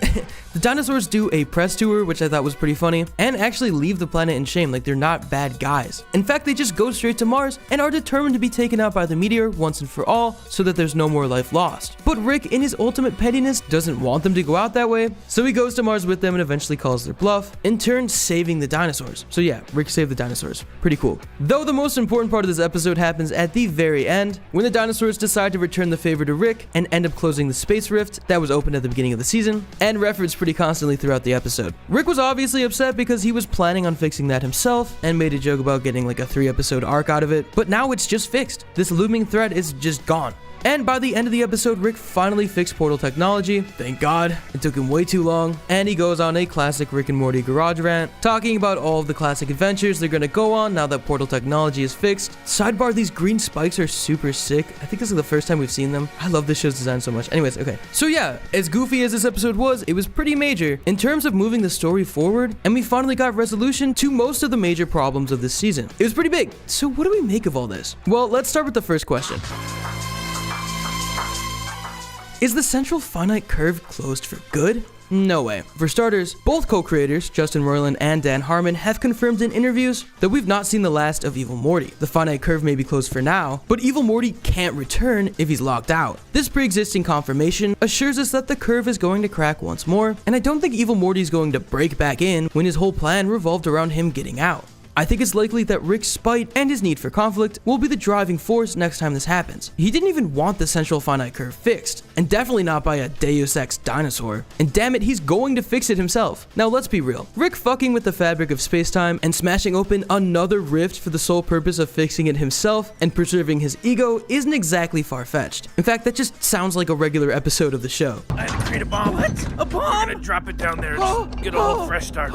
Now, I don't think he's literally going to go out of his way to make some high concept machine just to rip it open, but I do think the story will lead to Rick being forced to make a choice, with his decision resulting in the greater multiverse opening back up to the audience. Also, if we're being honest, no matter how much back and forth there is with serialization, Rick and Morty doesn't waste lore. Like, remember the Story Train episode a few years ago that took a jab at multiple storylines at the time, including the Galactic Federation, Bird Person, and Evil Morty? And since then, we've had all of those things followed up on and more. Even if we don't get a more reversal of it in season 6, we could easily explore dimensions beyond the curve in season 7. I mean, despite it taking years in real life, Evil Morty was only missing for a season after taking over as president. And it's not like they didn't bother giving us anything in that absence, considering they got the whole Space Beth thing rolling at the end of season 4. But if we're being honest, I do think the season 7 pickup did create some huge pacing issues for the show's overarching story. Because the first season of that pickup, season 4, is when viewers really started to have these issues with the show. It's obvious Rick and Morty does have some sort of plan, no matter how loose, but that plan has been stretched out to last for over half a decade. And it's not the plan I think works for a show like this, a show that has proven time and time again that serialization leads to an evolved version of the show that's just, I don't know how else to say it, it's just better. I'm gonna be real tough. I think the writers may have decided to close the rift because they already have a lot to take care of. Rick Prime, Bird Person's daughter, I'm sure they're not done with Space Beth going against the Federation, still not letting go of Squanchy being missing, the list goes on. When you already have so much going on and you don't really plan to touch on going behind the central finite curve anytime soon, why leave a giant hole open for the audience to ask about, just like how people asked about Evil Morty every episode for years? Because the Citadel was just right there. Realistically, I think this move was just them learning their lesson and ensuring the audience focuses on the pieces they want them to focus on instead of the plot points they're obviously saving for later.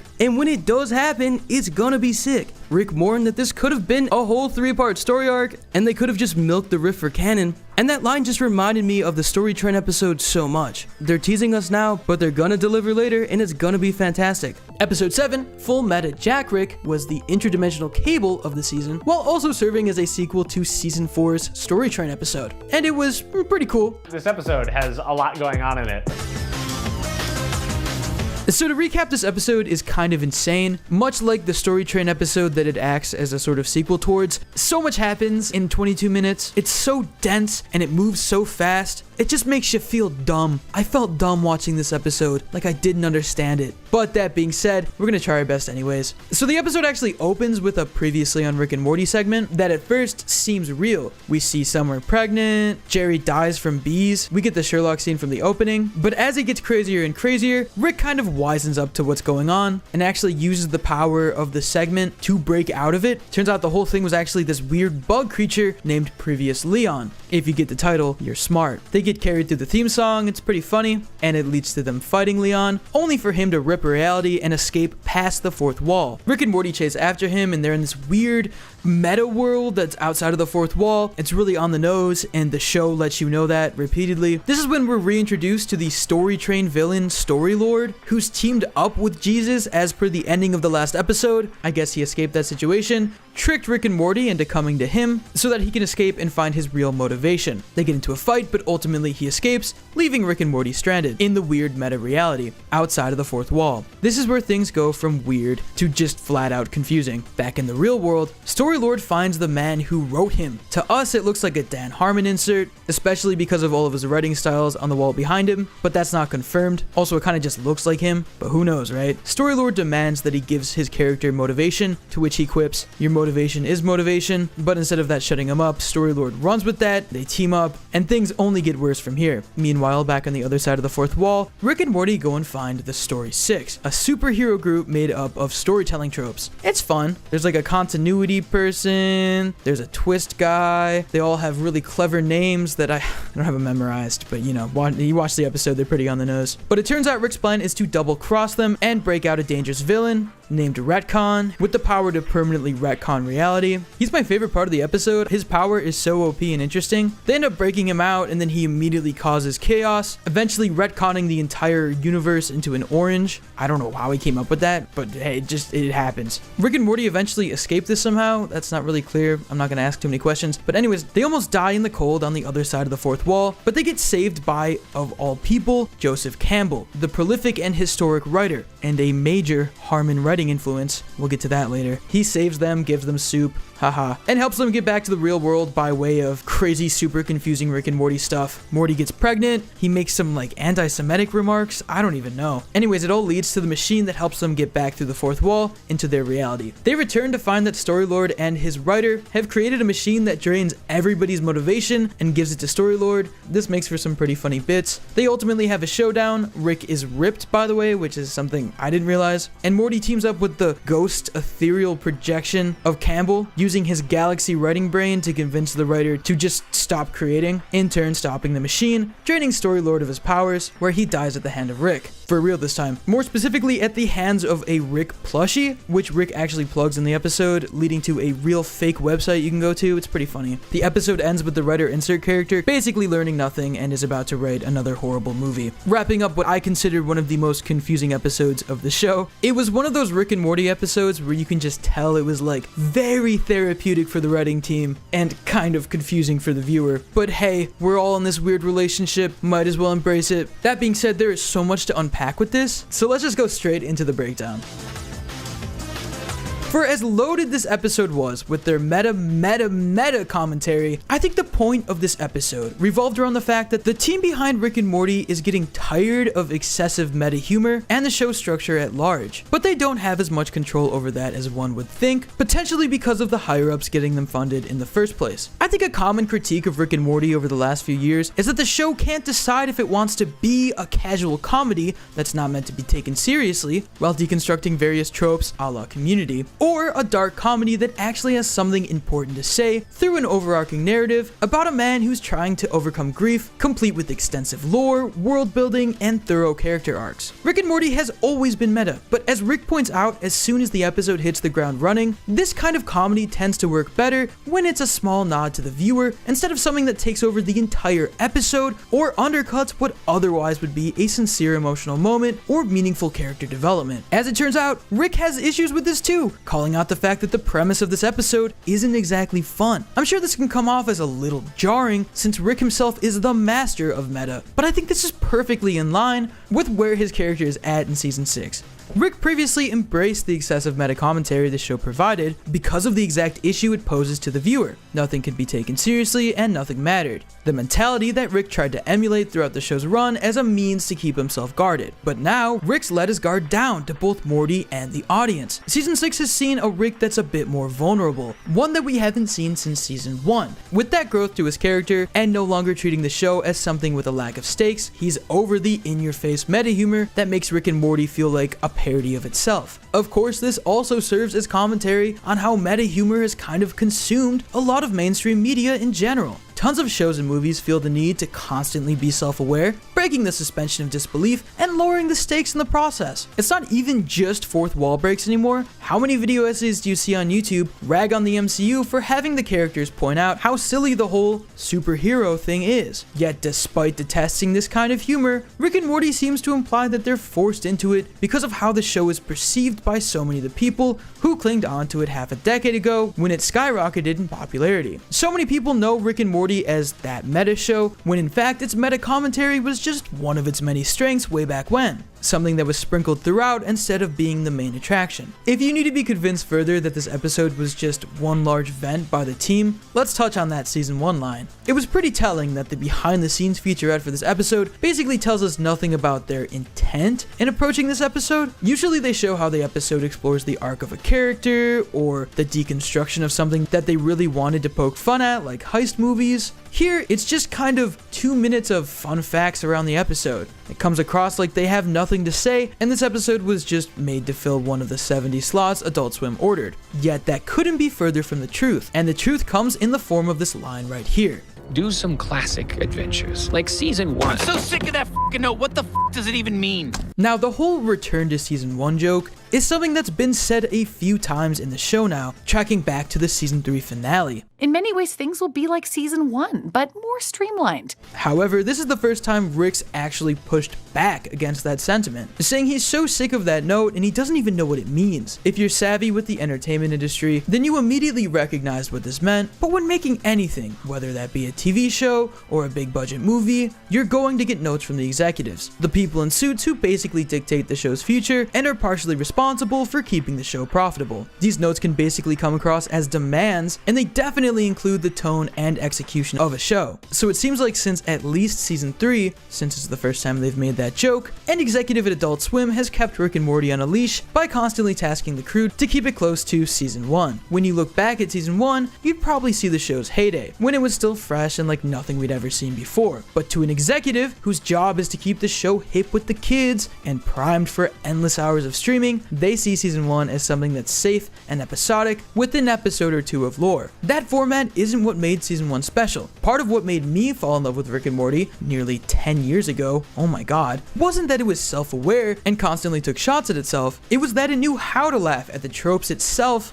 while still taking the characters and their own struggles seriously. Not to mention there was continuity that I don't think anyone expected, but was more than happy to have around. With Rick and Morty hopping universes, the introduction of the Council of Ricks, Rick's mysterious backstory, and the looming threat of the Galactic Federation, season 1 built up a lot that season 2 continued to delve into. But season 3 is around the point that began to lose the plot. There were still standout episodes for sure, and that goes for seasons 4 and 5 as well, but that incentive to tune in every week to learn more about the rules of the multiverse and see more layers of Rick's character get peeled back while still having a laugh at the absurdity of whatever mayhem they cooked up that week, that incentive was gone. At least for most people. We were tuning in at 11 p.m. sharp every week. We were real Rick and Morty fans, baby. To season 6 and even the end of season 5's credit, it's the first season in years to feel like season 1 with a status quo reset, continuity ramping up, and the return of genuine emotional moments that aren't always undercut with some sort of joke or jab at the audience. Still, Rick's frustration with that note seems to be the team saying, we don't understand what executives and fans mean when they say more like season 1. Season 3 tried to have a narrative with the divorce subplot that was followed up on every episode, while still having those episodes be their own adventures. That's kinda like season 1, but maybe season 4 is closer to what they were looking for, with only one big continuity driven episode, the season finale, while the rest are fun one-offs that can connect later if they really want to. Oh, that still isn't quite what you were looking for?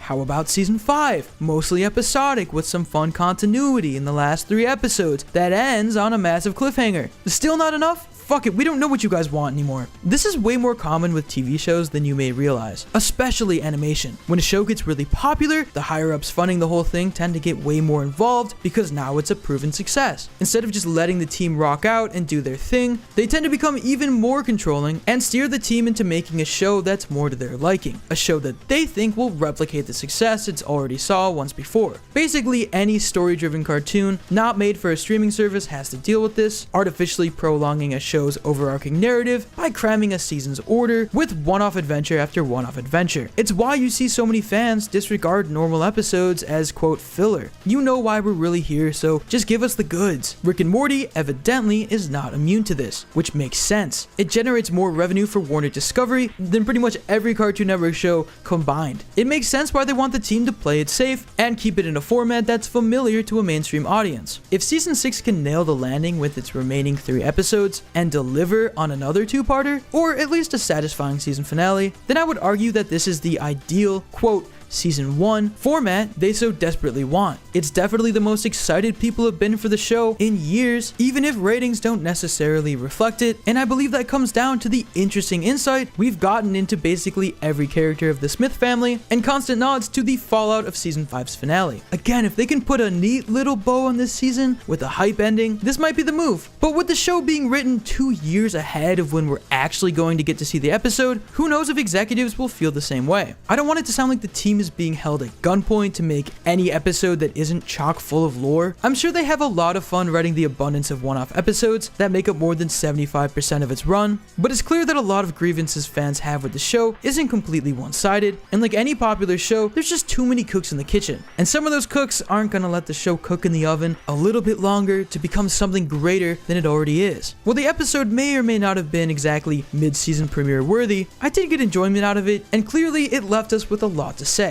One thing certain though, Rick and Morty will never not be vocal about how the show's feeling, and it's always crazy to see. Now, if you'll excuse me, I have to go read up on who Joseph Campbell is, because apparently he's important for writers to know. Episode 8, Analyze Piss, was a major highlight of the season that showed us just how far Rick has come in showing a little empathy, alongside a major Jerry dub. With this piss suit on, Rick feels good. It's not what he expected. We open with Rick having a routine encounter with Mr. Nimbus, as Nimbus is trying to seize and destroy Rick's fortress on the ocean shore. Cause you know, it's probably bad for the environment and apparently is a waste of precious sea resources like clam and Coral, I don't know. Well, this was a funny way to open the episode by calling back to Mr. Nimbus's claim that he's Rick's long-term rival. It also cemented to me that season 4 through 6 of Rick and Morty can really be classified as a new era of the show, separate from the first era of seasons 1 through 3, even though I know a lot of fans would want to exclude season 3. But think about it, the writer's room changed with one long gap between seasons 3 and 4. They knew going into season 4 that they'd have 70 episodes to toy around with, and there's definitely been a lot more continuity on things that were set up in season 4. Space Bath, Bird Person's Recovery, The Baby That Shall Not Be Named, we just had a sequel to the Story Train episode, and yeah, now Mr. Nimbus. It's a cool result of that massive pickup, with the writers being 2 years ahead of premieres. They've been writing season 8 as we speak. It allows them to create a lot of these characters or running jokes with the knowledge that they'll 100% be able to use them again in the future. They even mentioned recently that they've been planning out more of the Evil Morty and Rick Prime stories, so fans have a lot to look forward to. Anyways, instead of letting Mr. Nimbus destroy the fortress, a move that would be out of Rick's control, Rick decides to blow up the fortress himself by activating its self-destruct protocol. Rick tries to treat it like a draw, but Nimbus declares that this is still a win for him before going back into hiding for another season and a half. Good to see you, buddy. We learned that this fortress is actually a bunker for Morty, Rick going out of his way to give Morty a genuine gesture of kindness. He wasn't gaining anything from it other than Morty's happiness. Why Morty needs a bunker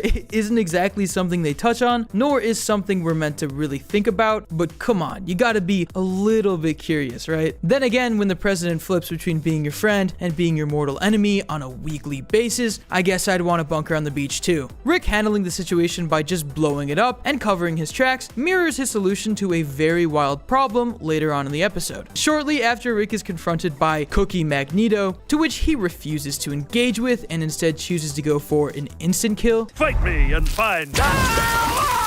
Absolutely brutal. Oh my god. From here, it's pretty obvious what the subtext is to all these 90s styled goofball supervillains. They're haters. The people online who watch the show just to dunk on it, criticizing it at every move, and letting the team behind the show know that they think it's become a steaming pile of garbage. And this isn't just people who don't enjoy the show anymore or think it fell off, but just go about their day, you know, normal people. This is clearly addressing a certain type of the chronically online people who spend their days on social media harassing the crew behind the show, eager to pick a fight. Rick prefers to disengage and ignore the haters, but Morty really encourages getting to the root of the issue and figure out what Rick's doing to attract these absolute freak shows. Rick claims he doesn't do anything to draw negative attention to himself, and if we look at this as a stand-in for the show itself, not doing anything to bait the trolls, then we just know that's a lie. Provoking the viewers is like one of the 4 go-tos this show has when it needs to crack an easy joke, right next to punking on Jerry, pop culture references, and the writer's poorly hidden fetish. God, am I one of those people that the show's making fun of? Am I that green bean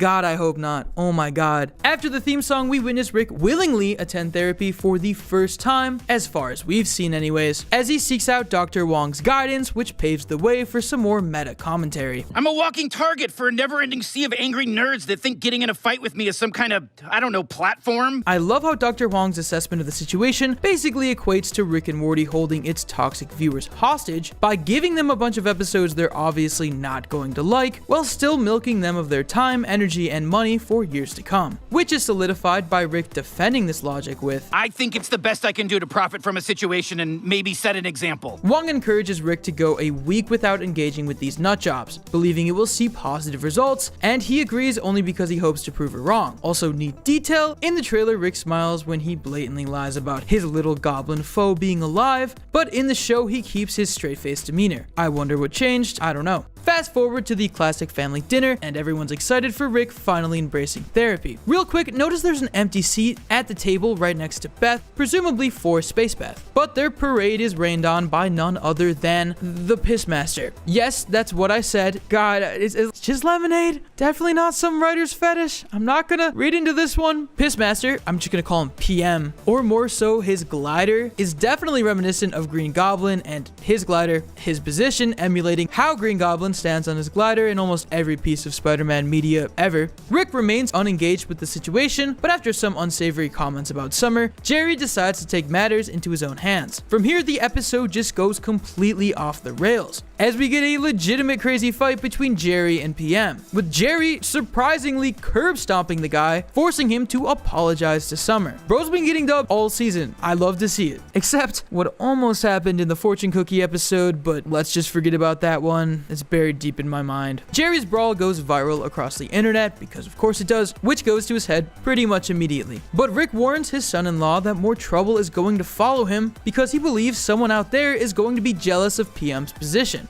A not so subtle way of saying people who get into arguments with Dan Harmon online inspire other people to pick fights because they want their 15 minutes of fame by getting absolutely humiliated. Instead, Jerry is rewarded by the arrival of the Council of Galactic Orbship, who bestows an orb of pure energy upon Jerry. Now, Rick's clearly salty that Jerry's rewarded for something he's usually punished for on a cosmic level, and to add insult to injury, the Council gives Rick the cold shoulder and dubs him unworthy of an orb's power. Rick still tries to stay out of the situation and mind his own business, but after being chastised for not helping Summer, again cosmically punished, Rick caves into the family's demands and helps Jerry figure out his orb, giving us, for the first time this season, a plot point that's actually reflected in the season's opening credits, because Jerry gets a 6th superpower with the orb juicing it up. Jerry just continues to fail upward by decimating a whole planet full of space Hitlers. Really glossed over that one in Star Wars. Unsure if anyone else was on the planet, but luckily he has 0 collateral damage and the galaxy hails Jerry as a hero. Flamingo Dad is on the rise, and Rick doesn't like it one bit. After all, why is Jerry being rewarded while he's being punished? This is a question he brings to Dr. Wong, only for her to point out that everything he's complaining about is a good thing. Jerry's making the universe a better place, and weirdos are off of Rick's back. Rick realizes that his cynical worldview is holding him back from enjoying positive change in a situation. Now, this is something that has been consistent throughout Season 6. Rick denouncing the nihilist mindset that so many people associate the show with, but this is the first time we're seeing him recognize just how much this toxic way of thinking has been holding him back. He recognizes that Dr. Wong is right. Ignoring the ops is way better than feeding into them. And after refusing to engage with the freak shows up close and personal, seeing that they'll move on to other targets, he feels free. But this is where the episode gets dark. Like end of the Unity episode dark. Rick goes out drinking for what feels like the first time in forever, but it leads into a depressive episode pretty quickly. One thing leads to another, and Rick finds himself at PM's doorstep. He rings the doorbell, but there's no answer. Rick lets himself in, only to find out that PM has committed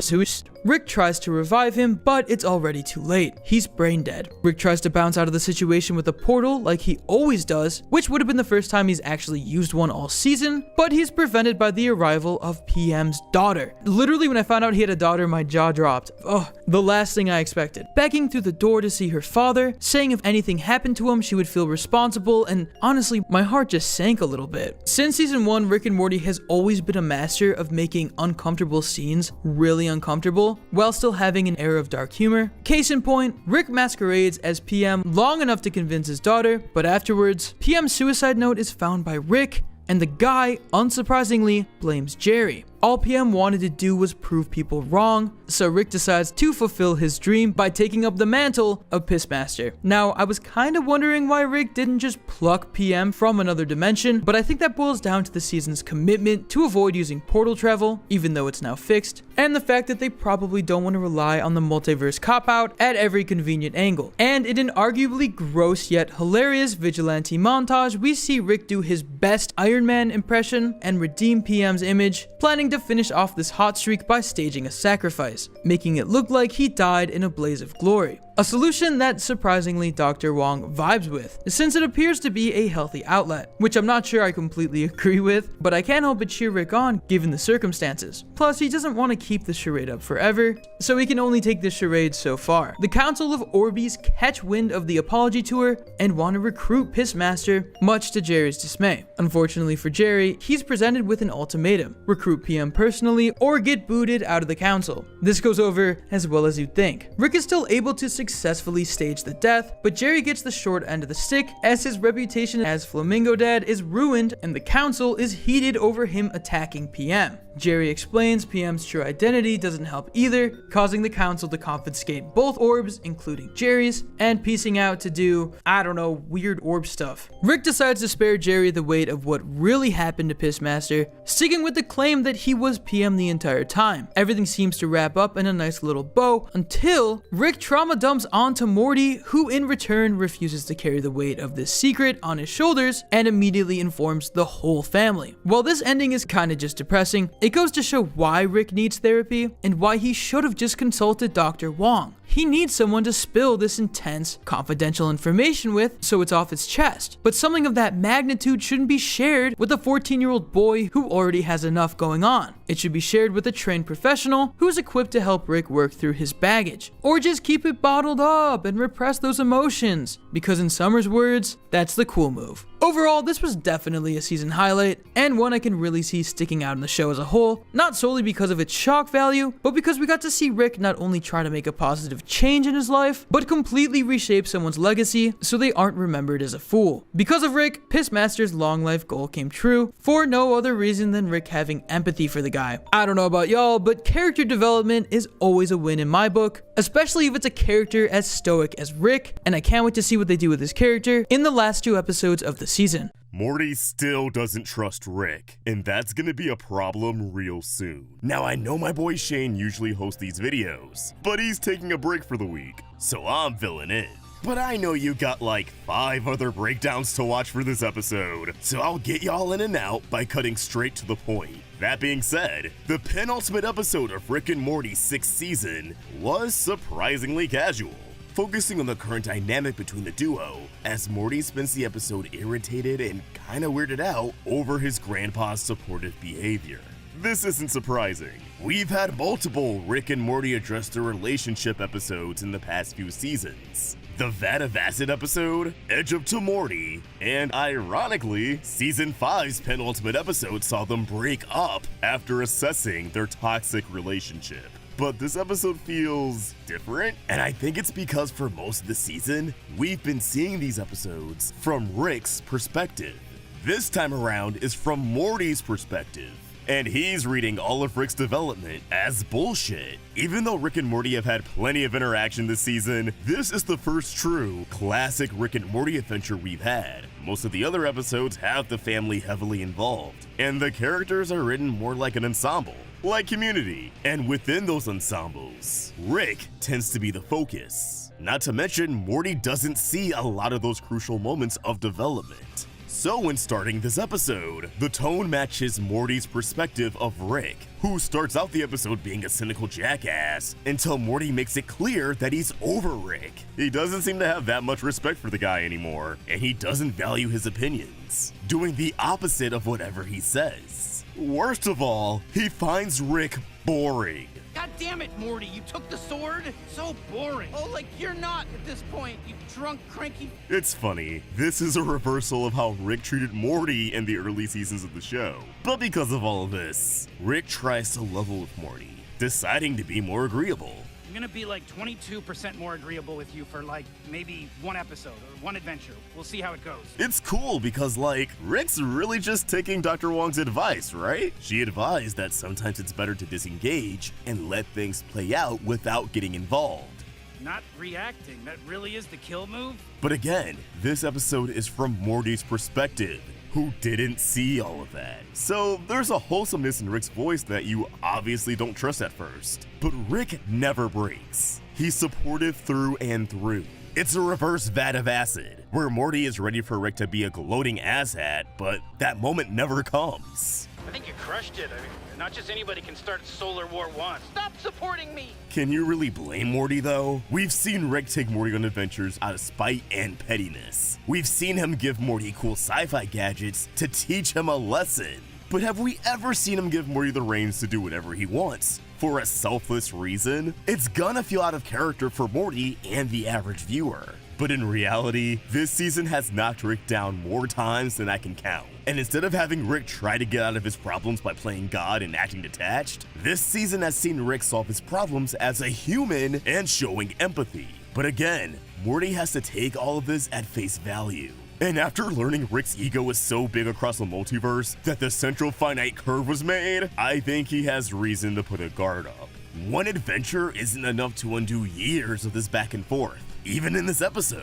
Once Rick finally intervened, Morty was fine with it only because he felt like he had no other way out. So how is all of this going to pay off? Well, the first promo for the next episode is vague, laying things off as just another Christmas episode. But I see what's really going on. Rick portaling in bearing gifts from the multiverse is a great setup for the characters to acknowledge how much change he's gone through over the season. And he just so happens to mention his dead daughter, the C-137 Beth, when handing our two Beths their gifts. The framed photo of the two of us from a universe where she wasn't murdered as a child. Oh my god. Directly tying this episode to Rick's overall arc and the season premiere. You know where I'm going with this. This episode is going to be another bait and switch that could, emphasis on could, see the return of Rick Prime.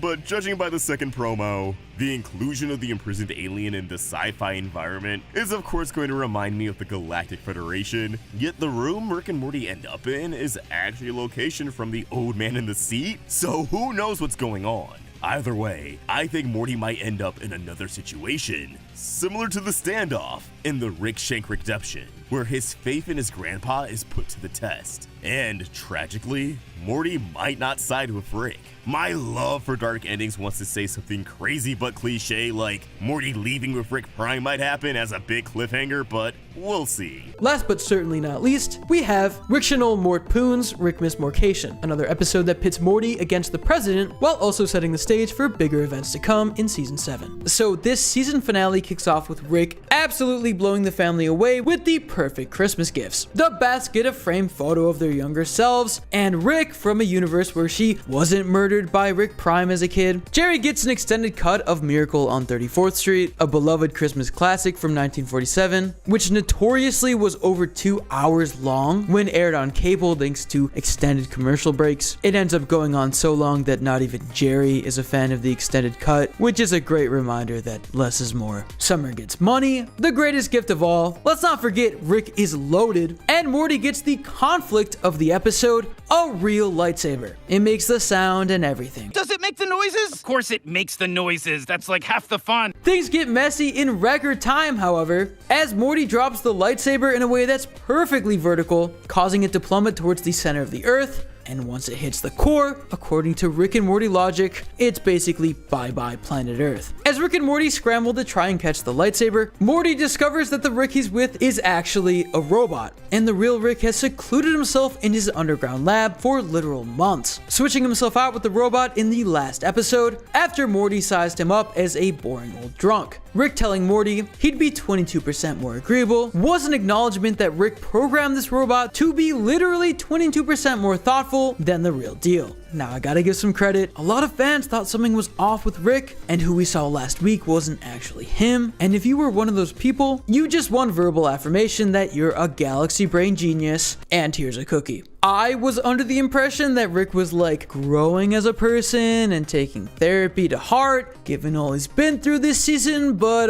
JK, something truly is off if Rick isn't at least a little bit of a dickhead. I guess that's the rule of the show. It's actually kind of deep though. Rick believes he's no good to anybody until he captures Rick Prime and is able to put this living hell he's been trapped in behind him. He also believes that Morty doesn't respect him anymore because Rick was vulnerable enough to let him in and see his tragic backstory. And although Rick comes off as a jackass for a majority of this episode, there's no denying his heart is in the right place, at least when it comes to protecting Morty. The robot basically says as much towards the end. Rick literally built me to make you happy, Morty. Anything I do is technically something Rick did.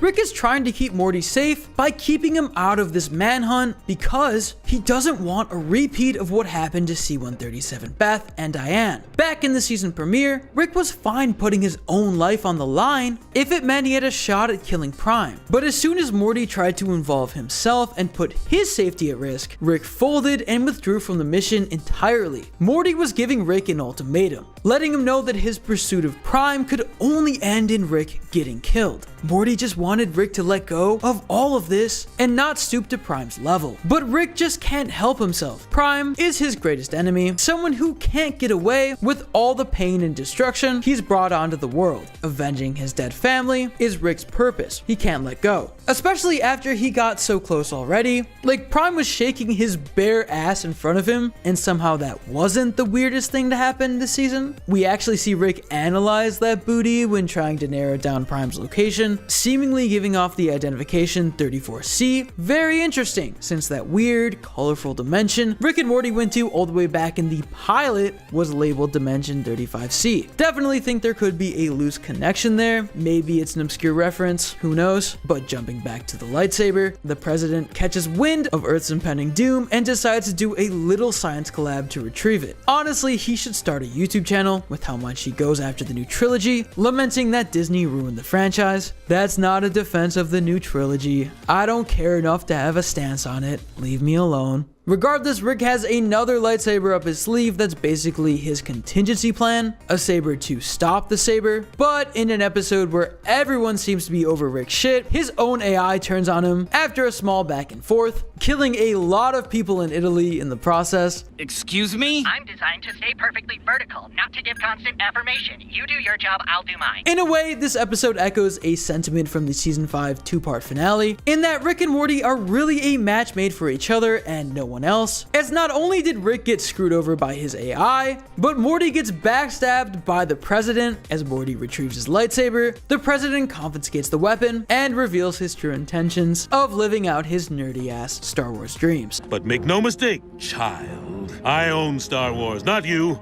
I earned this, not you. While this is all happening, Robo Rick tries to play cool in front of the rest of the family, but with one person already knowing his secret, he's struggling to keep his robot identity under wraps, making it painfully clear he's not really Rick, and that he really just wants to be put out of his misery, though the family doesn't pick up on it until Morty blows the lid wide open. So they slaughter the robot and make his head the star of their Christmas tree. It's kind of beautiful in a dark, twisted way. These plots converge as the president comically drops the lightsaber again and launches the White House into space, throwing Morty under the bus to the rest of the world. So Robo Rick's rest is immediately disrupted so he and Morty can save the Earth and confront the president. Elsewhere, Rick manages to deconstruct a very elaborate, very explosive piece of technology from Prime's base that holds a USB drive that's capable of tracking down Prime. However, what starts out as a potential location turns into an entire map lighting up. Imagine Find My iPhone if every piece of Apple technology you ever owned was active and scattered across the country. Unless you don't buy Apple, in which case, congrats for not being a sheep, must be nice. Meanwhile, Morty and Robo Rick confront the president in space, leading to a crazy sequence of Morty going up against the president's Star Wars pitches, such as a robot with lightsaber eyes and a lightsaber Gatling gun, which is just so silly, yet something I could totally see making its way into a Star Wars movie at some point. The Gatling gun actually results in its little lightsabers falling, you guessed it, vertically into the ground and destroying the White House as it gets sucked into the vacuum of space. But before Morty or the president dies, Rick saves both of them alongside Robo Rick, who dies shortly after, but lets Morty know that his grandpa does care about him. The president goes back into obscurity for another 7 episodes, while Rick admits that the robot is right, finally accepting Morty's input into things and letting him in on the hunt for Rick Prime. Rick explains that all of these dots on the map aren't just potential locations for Prime, they're all the places he is. What the actual fuck? It's like Operation Phoenix on steroids. Voldemort but with sci-fi instead of pointy stick Horcrux magic. The map implies Rick Prime is walking around on some Unity shit, with his consciousness spread throughout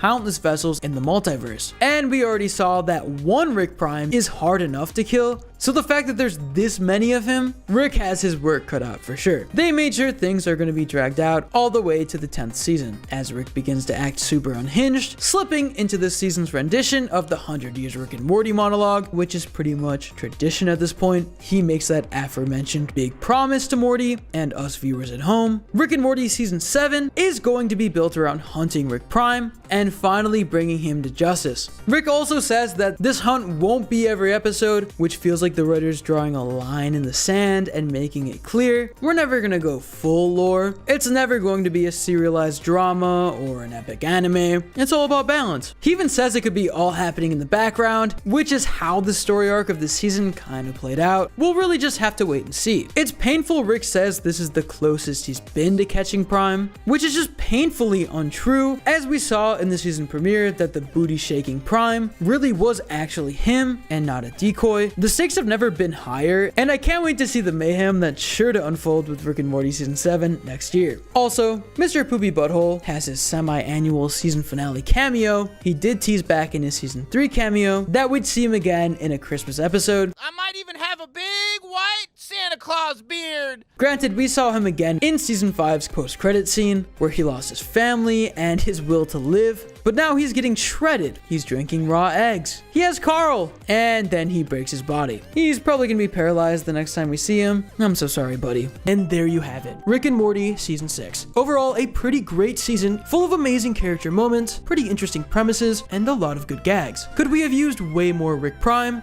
Always. But for what we got, and the fact that these seasons are now releasing on a yearly basis, I'm pretty satisfied. As always, we want to know what you guys think. How do you feel about season 6? Any standout episodes? Let us know your thoughts in the comments down below, and keep the conversation going at Roundtable Vids, or tweet to me at @isretronemo. As always, thank you for watching. This was a Rick and Morty recap, and I'll see you next time.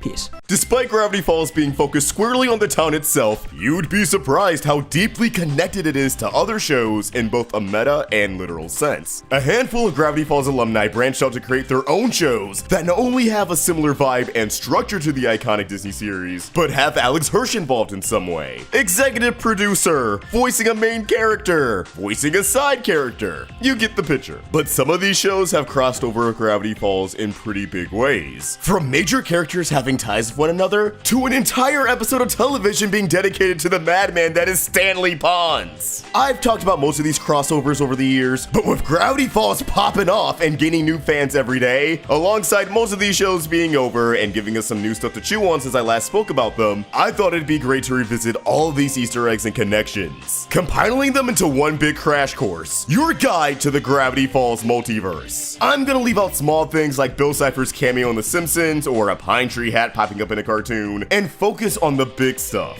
Things that have interesting lore implications and tells us something new about the cast of Gravity Falls, despite coming from an entirely different show. The first show Gravity Falls crossed over with actually wasn't a Disney show, and I feel like the further away we get from the 2010s, the more people forget the connections with this cartoon even existed in the first place, which is kinda crazy because it arguably has the most ties with Gravity Falls. I am of course talking about Rick and Morty. It all started with the end credit stinger for Society of the Blind Eye, where Stan loses a mug, a notepad, and a pen to Ford's portal. As it turns out, they weren't just lost in a void. In Rick and Morty's Close Rick Counters of the Rick kind, a classic by the way, Rick and Morty are being chased by the Council of Ricks, leading to Rick opening numerous portals to throw them off his trail. And guess what comes out of one of those portals? Stan's belongings. Now, Close Rick Counters of the Rick kind actually aired 6 whole months before Society of the Blind Eye, so viewers were exposed to this crossover out of order. I can only imagine Rick and Morty fans were scrambling to figure out what these items meant, unaware that in a few months, they'd be tying it back to a kid's cartoon on Disney XD. Now, I think we're supposed to infer from a lot of these Easter eggs that Rick and Ford are friends. Like, they got an interdimensional bromance going on. Or they hate each other. Either one would make sense. They're two loner scientists with a soft spot for their family. So while Rick was just firing off random dimensions, a part of me wonders if the Gravity Falls universe was calibrated into Rick's portal gun because years prior, he was trying to do Ford a solid and get him back home when Ford was traversing the multiverse. Ford's wanted poster has a cipher that when decoded reads, Rick was here, which I feel like he'd only do for someone he knows personally, whether if that's a rival or a buddy. Not to mention the episode Morty's Mind Blowers features memory bowls labeled Stanford and Bill C, meaning that either Rick or Morty had memories of the two that were erased. Maybe Morty somehow found out about Ford and Bill's existence, the whole dilemma they got going on, and to ensure that Morty would never be tempted to contact Bill, Rick wiped his memory. Because let's face it, Morty loves his dangerous and irresponsible shenanigans shenanigans. Or maybe Ford's intelligence got under Rick's skin. So to preserve his own ego, he removed Ford from his memory. Conversely, there's a memory capsule in the black market labeled Rick S in the graphic novel Gravity Falls Lost Legends. So either Rick came to Gravity Falls at some point and was caught slipping by the blind eye, or Ford somehow got his hands on the memory gun and for whatever reason, wiped Rick's mind. Maybe the two realized their minds and knack for adventure would cause way too much chaos across the multiverse and decided to cut their bromance short, wiping each other's memories clean and staying in their respective worlds. Or since this is Morty's mind blowers, maybe Morty learned about Ford and thought he sounded pretty cool. But Rick couldn't risk Morty idolizing a cool but bitter old man who's really smart and isn't his grandpa. So he zapped Ford's name right out of Morty's head. I know there's no clear answer to all of this, but it's fun to think about. Some Bill Cipher imagery pops up throughout the show, which is cool, because Bill can see through any depiction of himself, regardless of the reality, which means he's definitely keeping an eye on the Sanchez family. Rick's portal gun is exactly the kind of technology that Bill would kill to get his hands on. And it wouldn't be hard to trick any of the Smith family into making a deal, barring Rick and Space Beth. So it tracks that he keep an eye on them, but he hasn't mustered the courage to actually make a move because he knows Rick would catch on to his act fast. And on the topic of Bill, one of his henchmaniacs, 8-Ball, can actually be spotted dead and decaying in an alien spa's toxin tank in the episode Rest and Rick Laxation. However, this machine actually removes the toxicity from your body, leaving it as a sentient goopy clone of yourself. So odds are, 8-Ball just came to the spa and used the tank to expel the part of himself that was willing to incite an apocalypse and go on like a week-long rager, even though time was frozen. Homie's trying to better himself. That's probably why none of the henchmaniacs have called Bill while he's in the Theraprism. They're trying to leave that in the past, bro. Also, 8-Ball's alive in Lost Legends, so yeah, this is definitely not his actual dead body. We also know that there's a Dipper Morty and a Mabel Morty out there in the multiverse, as they were spotted in the Citadel of Ricks, and Mabel Morty pops back up in Lost Legends. Despite these two fitting in the greater Rick and Morty mythos, their existence actually connects to the next show that crossed over with Gravity Falls, Amphibia. I don't know how many Gravity Falls fans have seen Amphibia. Like, if you're an Amphibia fan, odds are you're into Gravity Falls, but I don't know how often it's the other way around. Which is a shame, because the show was created by a Gravity Falls alumni, Matt Brawley, who gave us that insane scene from the Gulf War. You know, the one with Big Henry.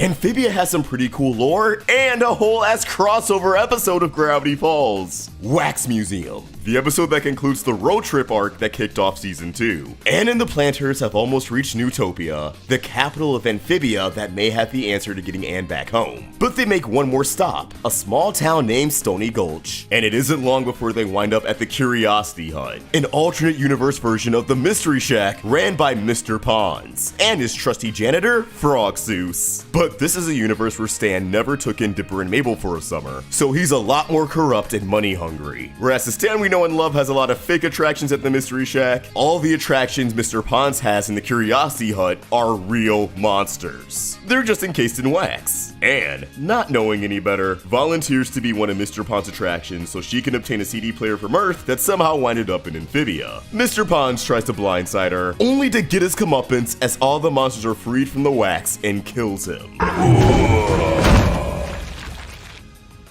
Calm down, everyone. It's just wax. Except for that curator. He's dead. No, this is cute as its own 11-minute thing, but there's a joke from Frog Seuss that, as a certified lore whore, I can't help but read into. Say, Mr. Pons, do you ever get the feeling that we exist simultaneously in multiple parallel universes, completely unaware of the other's very existence? Frog Seuss ponders that they exist in every reality, something that's not only validated by Gravity Falls itself, but Dipper Morty and Mabel Morty. I'd like to think that this ties back into the Bill Cipher Zodiac, that if you're a symbol on the wheel, you exist in every reality, and you're pretty easy to identify. And on the topic of Bill, he appears in a book called Dr. P's Guide to Magic and Mystery. When Amphibia was still on the air, a lot of fans speculated that Dr. P could be short for Dr. Pines, and that this book was written by Ford or an older Dipper. But now that the series is finished, I'm pretty sure it was written by a character named Leaf. Without going into too much detail, she was able to traverse the multiverse for a bit, although as far as we know, she only came to Earth and then back to Amphibia. It makes sense she's aware of Bill, since she was able to travel the multiverse. He probably saw her as another opportunity to unleash Wyrmageddon and made contact with her. But thankfully, she knew better than to work with him. Amphibia's big bad, the Core, is also currently in the Theraprism, after having its ass handed to it by Anne. I almost feel bad for Bill. A hive mind of narcissists is a lot to deal with, but hey, he's no better. Also, you know how Bill has beef with the Time Baby and tries to kiss the axolotl's ass? Well, I think there's another god out there who he's aware of and vice versa. The Guardian, aka the Three Stones deity, Amphibia's god who might be overseeing the entire Disney TVA multiverse. If I had to guess though, the Guardian's not fond of Bill, considering how disappointed it is in mortals for handling the power of the Calamity Stones irresponsibly. All Bill does is use his godly power irresponsibly. How about this? Let's move on to our last show, The Owl House. Not only created by the incredibly talented Dana Terrace, but it features Alex Hirsch voicing two prominent characters, and it's a show that directly references Amphibia. Anne's disappearance on Earth is randomly acknowledged in it. I like to think that all of these shows take place on the same Earth, different states just have different art styles. A lot of early teases for The Owl House actually came from Gravity Falls Lost Legends, in the story that Dana helped illustrate. There's a wanted poster of Ida the Owl Lady, and somehow Albert, Ida's talisman, ended up far away from home. Somebody save my boy from the Gravity Falls black market! Of course, the biggest and most well-known connection between Gravity Falls and the Owl House is that, in a shocking twist, Ida is actually Stan's ex-wife. I've made a whole video about this that you can check out, but Ida has a track record for traversing between Earth and the demon realm, stirring up trouble and swindling the masses. And she did this under the alias of Marilyn, which just happens to be the fake name of Stan's ex-wife, who he describes as having pale skin and a sharp tooth, wearing a shirt that says, "over 30 and very flirty." Sound familiar? Also, this is not a website.com describes Marilyn as cursed and goat tooth. And I mean, yeah, Ida is both of those things. It's definitely her. According to Stan, they got married in Vegas, but it only lasted for a weekend. She just wanted his money in his car. Aw, Ida, why'd you have to do him like that? Well, Stan's a con artist, so I guess it's just karma. I should also touch on an old theory that King from the Owl House is actually a reincarnation of Bill's Cipher, both being voiced by Alex, the axolotl saying Bill would be reincarnated as a different form in a different time, King allegedly wielding immense power by having large gaps in his memory. It was a fun idea that people had just enough to work with. But now that we know what really happened to Bill, and what King's whole deal is, it's safe to say that the theory is dead in the water. The Owl House definitely has the fewest direct Easter eggs of the three, but it's still very easy to rationalize why all of these universes are connected. At the end of the day, it's just fun to think that the characters of all these cartoons I adore can coexist. I think people can be soured on the idea now because of the MCU-fication of Hollywood, but I grew up with Cartoon Network and those little CD bumpers they used to have, so I've always ate this kind of stuff up. It'd be nice if at least the Disney shows could have an official crossover one day that isn't just Chibiverse. No shade to Chibiverse, I like Chibiverse, but give me something a little more Jimmy Timmy Power Hour. Welcome back to the Roundtable. I'm Rick Vox, and it is great to be back in a world where we can say Rick and Morty is airing brand new episodes. After a 2-year dry spell, the series has returned, beginning its guaranteed run of 70 additional episodes with the premiere season 4, The Edge of Tomorty, Rick, Die, Repeat, which was not only a return to form, but an excellent meta episode that featured responses and winks to many of the critiques the series faced during its last season. But that's an analysis for another video. Today, I want to focus on the very major clue that was planted near the beginning of the episode. And if you're a fan of the show's overarching story, the roles of characters such as Evil Morty, Tammy, and Phoenix Person, then this is certainly the video for you, as we may have a hint at a returning character becoming a future antagonist, one that directly correlates with Tammy and Phoenix Person. Of course, spoiler warning, if you do not want to know anything about the future events of Rick and Morty, please click off now.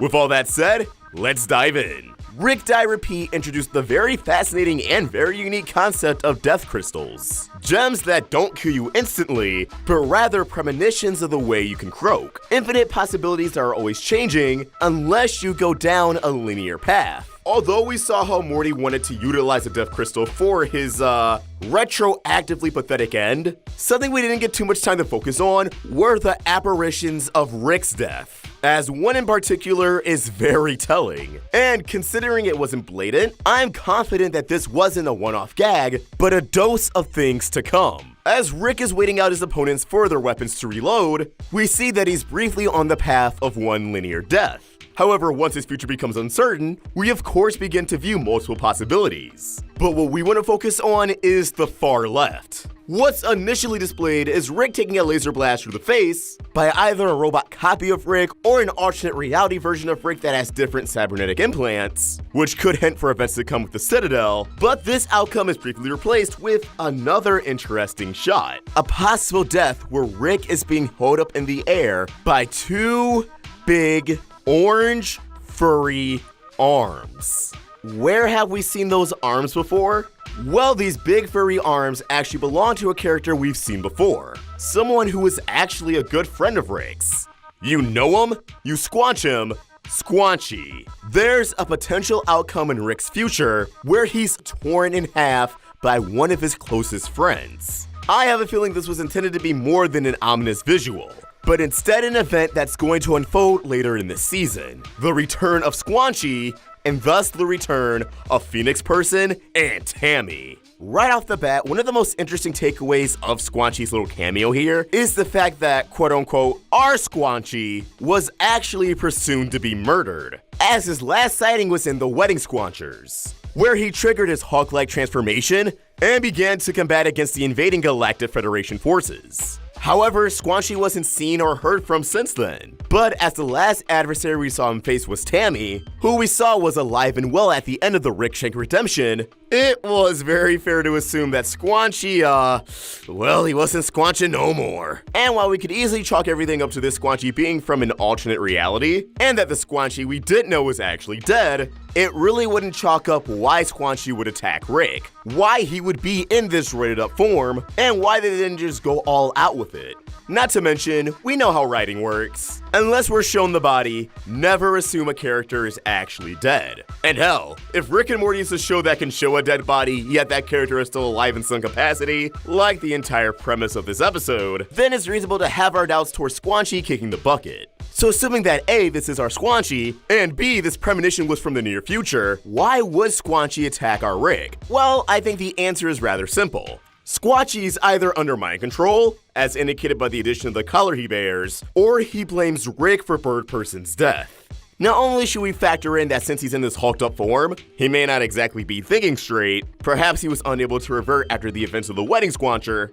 Let's start with the possibility of the blame game, although it's the less likely of the two. In this scenario, Rick and Squanchy would be unaware Bird Person survived and has been reborn as Phoenix Person. In the heat of battle, Squanchy wasn't really too focused at pointing fingers. But I imagine now that the dust has settled, for Rick to never come back for Squanchy, to never touch base and check in to see if the dude's alive, to never even mention a possible funeral for Bird Person, it could easily leave a bad taste in Squanchy's mouth. For us as an audience, it's no surprise. It's just Rick doing business as usual. But for Squanchy, someone who was stated to be a valued friend of Rick's, alongside Bird Person, this betrayal could open up Squanchy's eyes to see how horrible Rick can really be. And thus he could even rationalize that the only real solution is the death of Rick Sanchez. This could lead to Rick claiming that he knows Bird Person isn't actually dead, that somehow Rick saw Phoenix Person coming a mile away, or just an adventure that unfolds of Rick and Squanchy reuniting with Phoenix Person, who now is on the other side of the battle. Going off this idea, we should also factor in Chachi. Chachi is a character we currently are only familiar with through the Season 4 trailer, in which we know he dies. From both his name and appearance, it'd be easy to assume Chachi and Squanchy have some sort of relation, whether if it's just the same species or if they're genuine family. Chachi's death could ignite Squanchy resurfacing and targeting Rick, feeling as if Rick has finally cost Squanchy too many lives with no repercussions. Shifting gears to the alternate route, mind control, Squanchy's collar makes it more likely that what we're seeing is the Galactic Federation taking control, especially as the color's design and color scheme correlates to the cybernetic upgrades Phoenix Person possesses.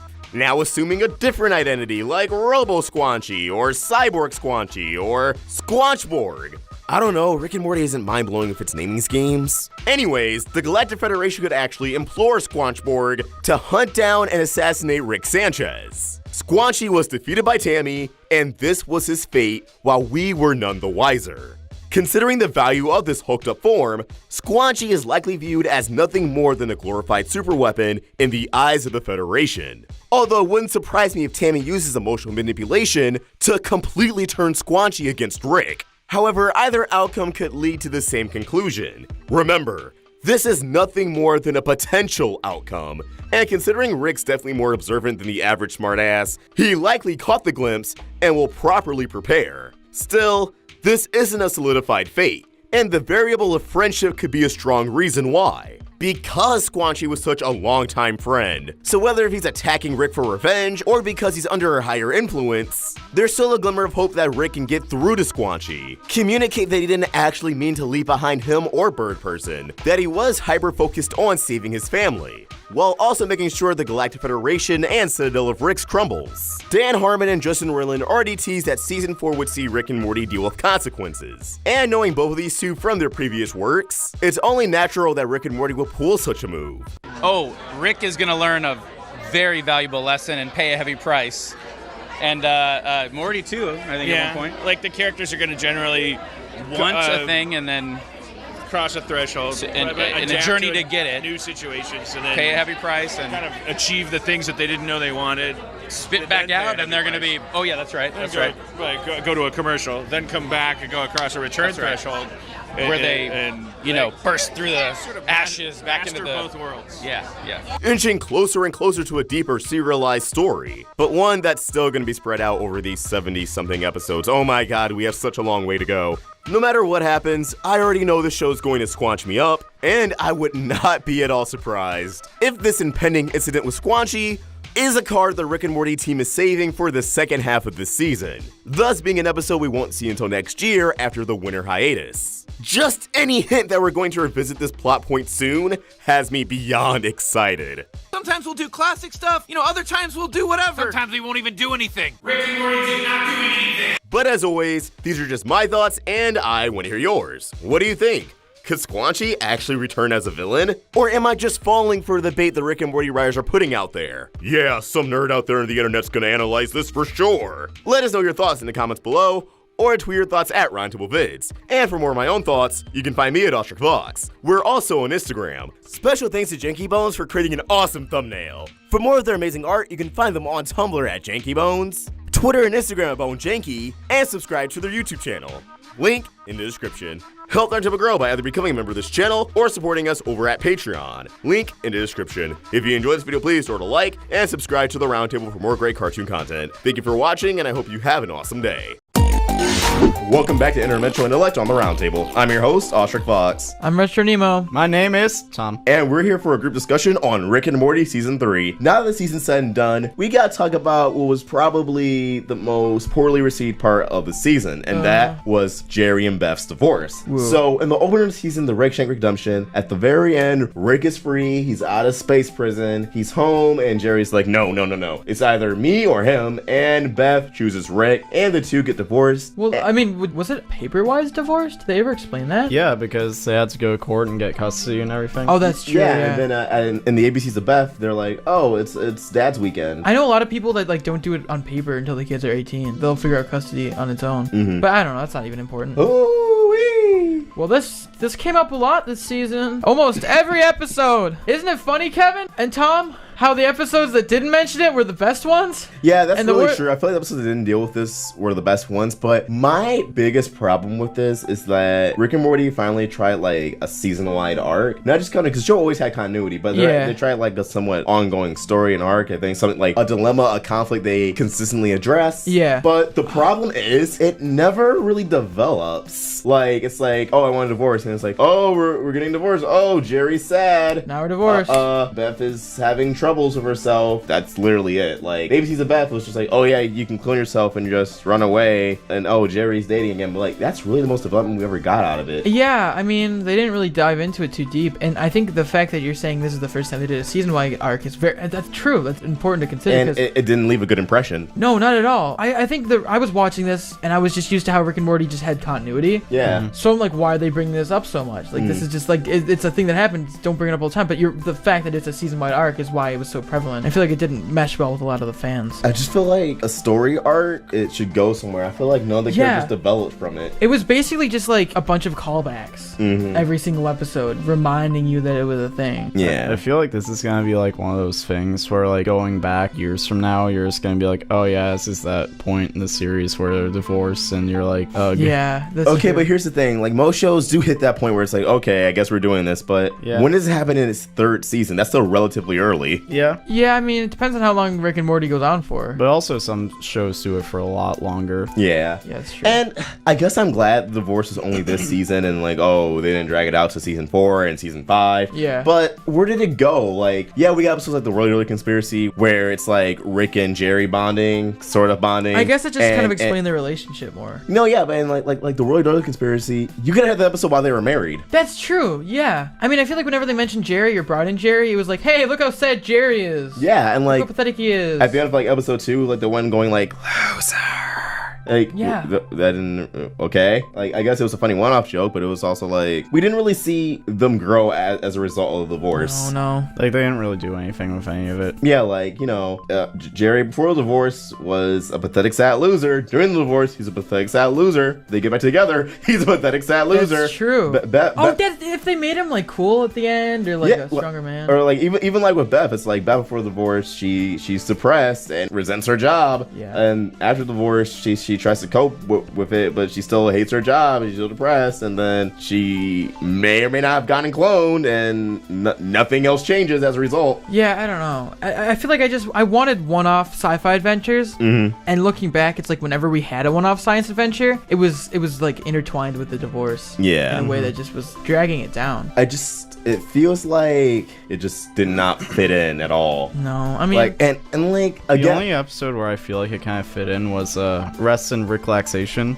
I feel like that kind of amplified that episode a bit, and that was like, in what sense? Did I want to mention the divorce? Well, no, but like with the context of it, like, oh, we need to get away, we need a vacation, and then like, that's true. With everything that happened, it's like, okay, with the context that they're divorced, it like almost makes sense more, everything that's happening. Yeah. And like episode 2, like it kind of follows up on the divorce. You know, Jerry's moving out, and then like Rick's like, oh yeah, my daughter's going to divorce and I'm not handling it well, and like they set up to go somewhere, and no, yeah, there's no payoff for it. They just get back together. It was like, what was the point of all this, dude? No, there was no point. It was kind of, it fell flat, and it was poorly executed. It makes me sad because I was really looking forward to the season. Like I said, this plot had potential. Like, we could have had Beth going on adventures, even though we learned in the ABCs of Beth that like, oh, she's too dangerous. I guess she's too much of a wild card to go on adventures. But still, actually seeing her try to get more. Like Rick isn't though. Like, yeah, I don't understand. Here's the thing: Beth left Jerry so Rick could stay in her life. Yet we never actually see Beth and Rick get more involved. They go on one adventure in the entire season. They went drinking that one time off screen. Yeah, and it's like none of this warrants them getting a divorce. That's true. I mean, it worked for a while in the beginning, but then like they didn't really do anything with it after. Yeah, like I said, there's setup to it. Like, but then again, like I said, we see that the characters are kind of in a weird place as a result of the divorce. Like, everyone wants to play in their own little ways, but then they just kind of drop it. Like, they're like, oh, get it? Jerry's sad, ha ha ha. But then like it doesn't go anywhere. That could have been the 14 episode thing. You got to keep in mind. Maybe they had like a whole plan to flesh it out, and they just didn't have the time for it. Then maybe I feel like that would have felt even worse, because let's say, okay, there was 14 more episodes, and and it was still this bad. Not that, but it's just like, then we would like last 3 or 4 episodes would have just been like, oh my god, look how the divorce is affecting them now. It's like, why are you waiting now until doing this when you had the entire season to spread it out? Yeah, that's true. I don't know, man. I feel like it would have been fine if it was like less prevalent and not the entire point of the season. And we didn't wait 2 years for this season just to hear about their divorce for 10 episodes. Mm-hmm. Because like I stand by the fact that my favorite episodes, Rest and Relaxation, you know, the Vindicators 3, like they didn't mention the divorce at all, and they were like the best episodes of the season because they were just like Rick and Morty on a funny high concept sci-fi plot that they got to like the writers got to have fun with. You know, it was like that's what works best for the show. Yeah. And then when you try to like make it more grounded and you make it like, let's take a look at this unhappy divorced couple like in a cartoon, a sci-fi cartoon, I don't know. So do you guys think they should have gotten back together? Like, considering the concept, they should have skipped this all. No, but I'm saying, like, since they did do all this, do you think it was warranted when they finally got back together? No. Not really. Did it feel earned in any sense? No, it didn't. And the writers aren't oblivious, they aren't dense. They are very aware of the show's fandom, and since season 1, people have been saying the Beth and Jerry plots are the weakest part of the show. Yeah. Like this has always been like a common idea in the fan base and the audience that Beth and Jerry are the weakest parts of the show. I didn't hate him before. So they decided to make season 3 when the show is the biggest it's ever been. They decided to make that a Beth and Jerry centric season without actually being a Beth and Jerry centric season. Yeah. It was just lame. It fell flat. It's sad to say. And like for a show where they go on sci-fi adventures, nothing's off limits. And I feel like it would have been a lot more interesting if they worked the divorce into that, like their adventures. Yeah. Like, like Beth or Jerry gets like kidnapped or something, or like you know what would have been great that would have justified them getting back together? An episode where for some reason Rick, Morty, and Summer get kidnapped, and Beth and Jerry have to team up to save them. Oh yeah, that would have been like really good to like tie in with both the sci-fi aspect and the real like. Yeah, like an actual like Jerry and Beth adventure. Have we ever? No, we've seen that obviously.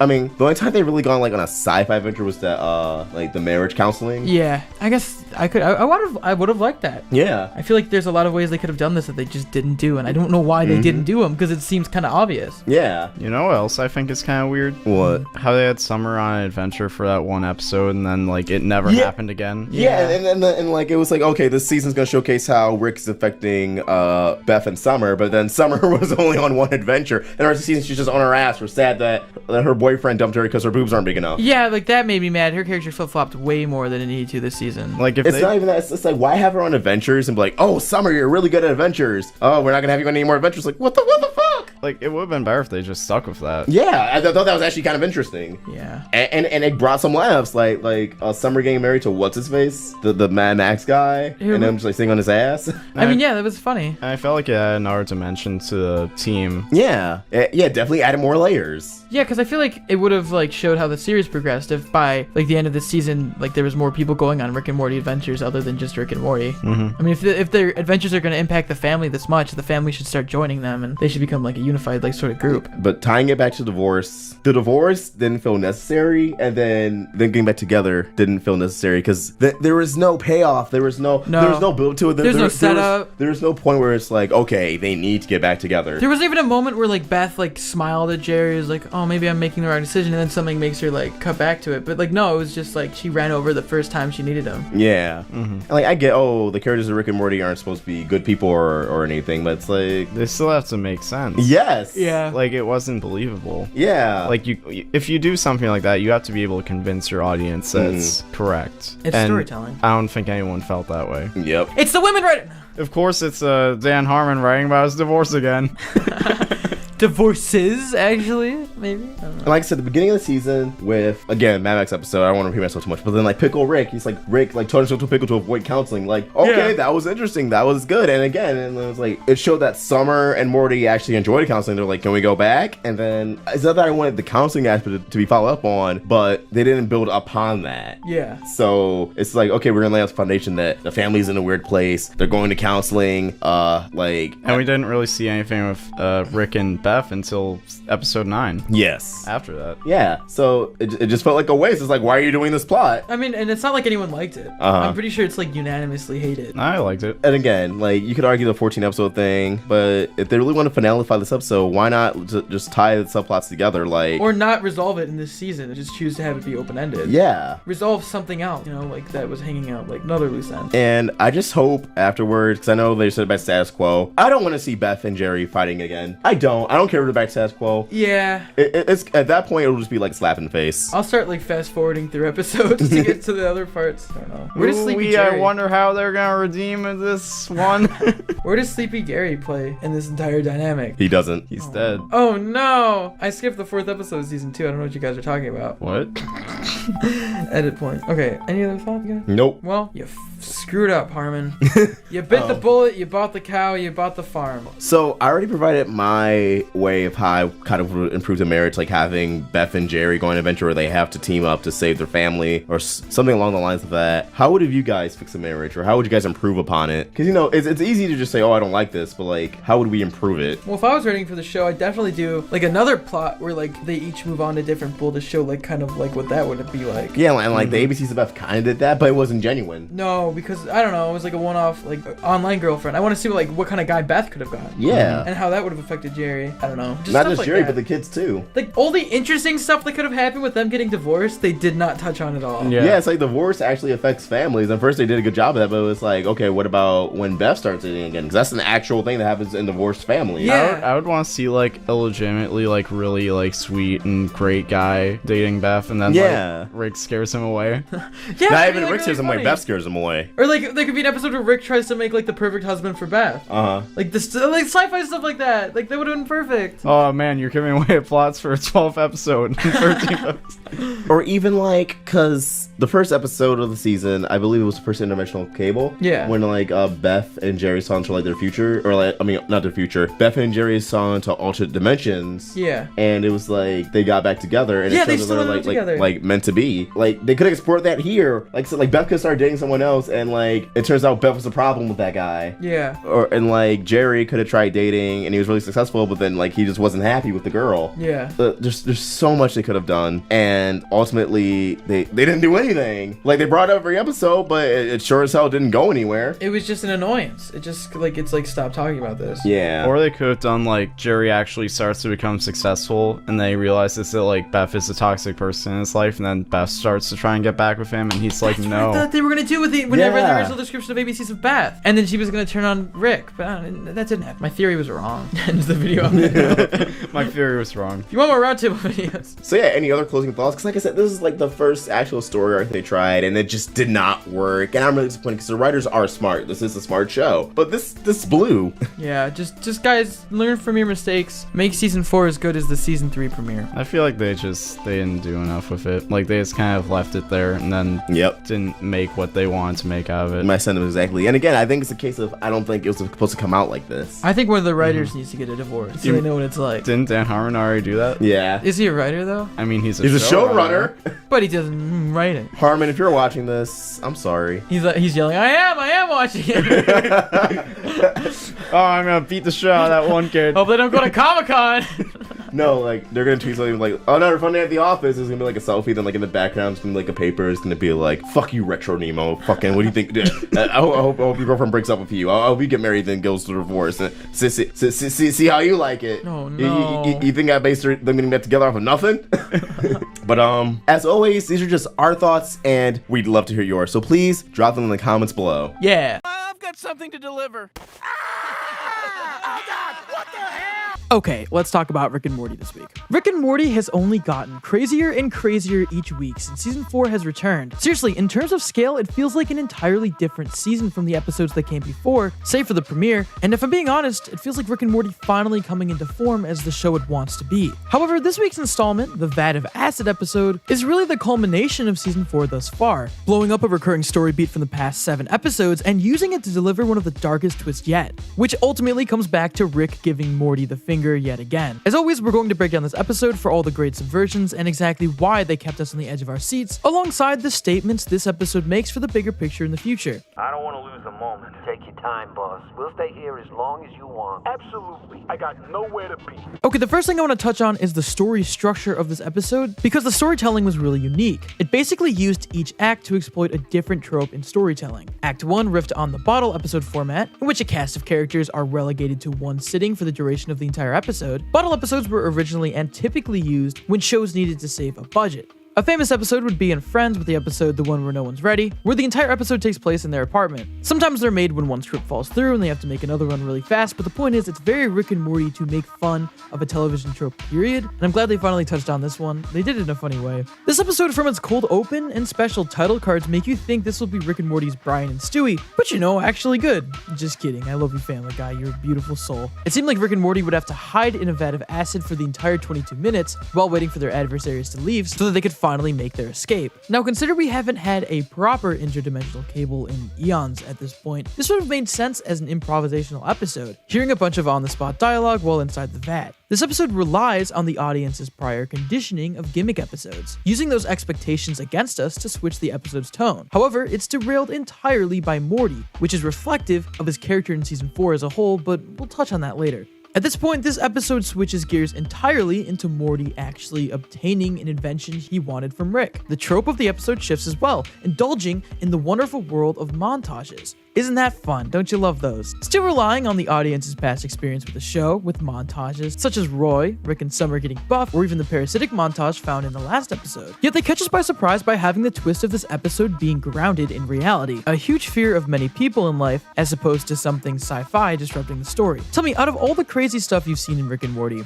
what did you expect to happen? Morty's adventure being undone by a supernatural disaster, Morty naturally growing bored with his new toy and becoming even more desensitized to life, reinforcing the themes of nihilism, or a sudden plane crash that becomes an intense sequence of survival and strategy? Let me tell you, I would have picked A or B any day, even though C does sound like the most Rick and Morty in hindsight. The storytelling of this episode finishes strong with the aforementioned consequences you expect to hit way earlier. Rick revealing to Morty that he hasn't been experiencing do-overs through time travel, but with the same thing Rick has always done, interdimensional manipulation, with a whole bunch of Mortys dying in the process. You think this is harsh? Consider the fact that Rick essentially just created a more complicated and gruesome version of his portal gun just to one-up Morty for not liking his vat idea, and then forcing Morty to not only converge the probable realities, but face a near impossible situation that resolved with, you guessed it, a vat of acid. Truly a hilarious ending. But even if we go with the fact that Rick hates being made fun of, what about Morty's words struck a chord so deeply? Well, for that, we're gonna have to talk about some character development. I'm very proud of that episode. It was a pretty quick process. Quick death, come on. We kind of wrote the episode as far as like figuring out the structure of it in a day, and all of us were still kind of weirded out that it worked. It was so dumb. All of us were like, this idea is incredibly stupid. The funniest thing we could do is try to make it a whole episode. If there's something stupid about this idea with the bones floating up, okay, well, make the story about whether or not it's stupid. I thought it'd be so funny if it turned out that all of this was just an insane runaround to get another I Told You So. Did you have fun, Morty? So this episode worked wonders when further fleshing out both Rick and Morty's characters. Throughout all of season 4, Rick and Morty have clashed heads more than ever before, and for the most part, Morty has gotten off relatively scot-free from Rick. However, what changes this time is that Morty straight up dismisses Rick's plan, insulting it for being cartoony and overly complicated for the dimension's smartest scientist. And here's the thing, while Rick got the upper hand towards the end, I don't think he was really bullshitting before handing Morty the device. Their fight, I felt, was real because all of Rick's serious conversations with Morty throughout the season have been scarily grounded, with no immediate comedic payoff. Sure, his mini existential crisis was theatrics, but before then Rick had no way of knowing Morty's mindset. Morty spitting in the face of Rick's plan was unaccounted for, and that is definitely the biggest change in this entire season. Morty is now unpredictable. Rick is losing his grasp on him as Morty becomes more unfazed and unimpressed by Rick's constant string of sci-fi antics. Rick tolerated it because until now, Morty's defiance never affected Rick's life's work, his inventions. Rick losing his chokehold on Morty put them on a different playing ground because Morty is the individual closest to Rick and thus knows how to deconstruct Rick. If Morty knew he had the advantage over Rick, their entire dynamic would change fundamentally. Rick's lesson to Morty was the assertion that he'll always be on top,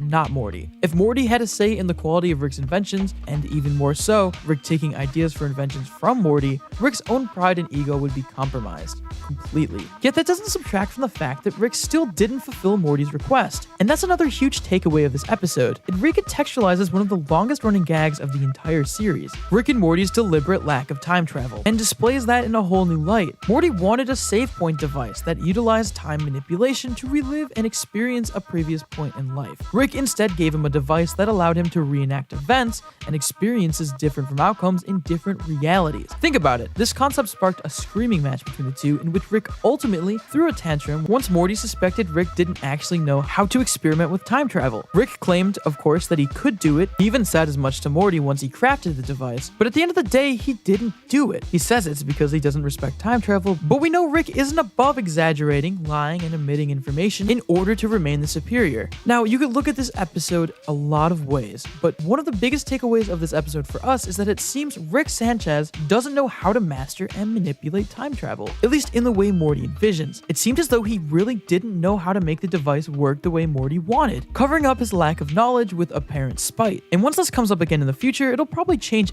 everything. This is a twist that makes sense when you really think about Dan Harmon's subversion of storytelling. Rick and Morty has made it clear on multiple occasions that they're not going to stick to the same rules for the entire series. The season 4B premiere kind of proved that. So their initial rule of no time travel, even going so far as to put time travel stuff in a box on the shelf, a very literal metaphor, would be the perfect way to create a twist in the series that fans never saw coming. Maybe time travel is Rick's biggest Achilles heel, and the season will really dive into that. Both Justin Roiland and Dan Harmon have claimed for years that time travel wouldn't be utilized in Rick and Morty because they believe that every possible story that could be made out of the concept has been done already. It was the purpose of keeping it shelved in the background of every episode. But that's where things get interesting. I mean, we know this rule was broken earlier in season 4 with Rattlestar Galactica, an episode that uses time travel to the fullest, even if Rick and Morty themselves weren't on a time-hopping adventure. Instead, Rick enabled Snakes to go on a time travel adventure and have their involvement work around it. Yet he doesn't actually invent a time machine himself. What if they broke their time travel rule for a reason? Because of what this episode sets up for the future. We've discussed before that Rick and Morty doesn't necessarily have a big overarching plan, and that a bulk of these stories are made up on the fly, even when they come back later. However, that's typically referring to the show at large. I mean, when Evil Morty was introduced, they weren't accounting for the Ricklantis mix-up. This isn't to say that they have no idea where things are going to go at the end of the season when working on an earlier episode, but I believe that this entire time, time travel was shelved in the back of the garage Rick works in simply because, as the writers are now going to slowly retcon, he never figured it out completely.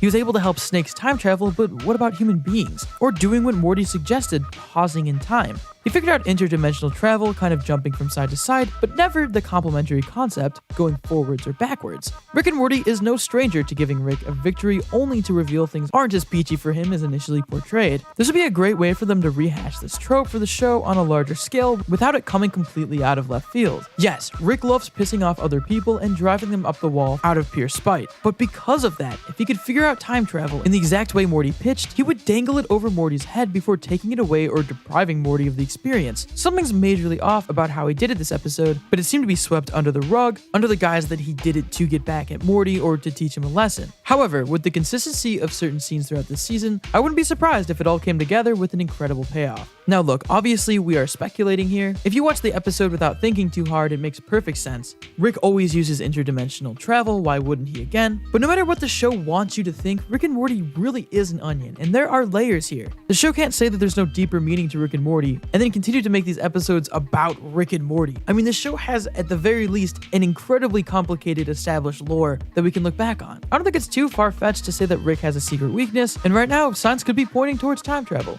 Another thing this episode utilizes to its advantage is continuity. Specifically, when Rick says a line, there's no such thing as a bad idea, just bad execution.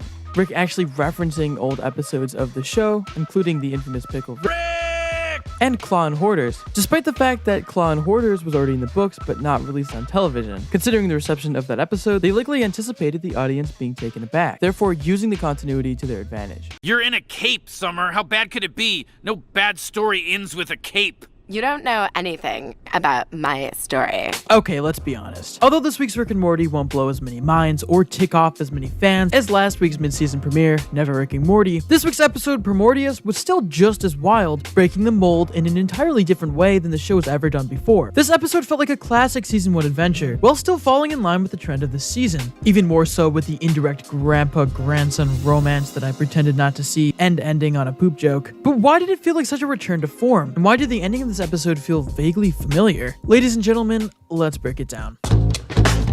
At a certain point, we thought, what if we just did non-linear storytelling, which, as far as I know, is like a first for us. In Dan Harmon's own words, this was the first non-linear story of the series, which at face value sounds crazy, considering how off the rails the show's gotten before, with episodes like Interdimensional Cable or Morty's Mind Blowers, but those are more so anthologies and still framed with one cohesive narrative each time. Remember when Jerry had to go into alien surgery and needed to give up his penis? Simpler times. But this time around, the show breaks the non-linear format by dabbling in a little how did they get there scenario, starting the episode in the middle or climax and spending a portion of its runtime revealing how the characters got into their current situation in the first place. As this was the first time Rick and Morty took a stab at this concept, it makes sense that they would take a step back from the meta commentary and balls to the wall self-analyzing for something simple. Another take on the world of Parasite/Hive Mind stories with the lovable Glorvo. Previously toying with the idea of Parasite/Hive Mind stories in classic episodes like Total Recall and Autoerotic Assimilation. Wow, those two episodes were back to back. That's actually crazy. Just like earlier episodes, the story is just another sci-fi parody and nothing more. Whereas later seasons aim to take on the tropes of stories and the tropes of those tropes. It just got so complicated. But since episode structure is the sole focus here, it's the main thing they're playing with, the contents of said structure work best when just kept simple.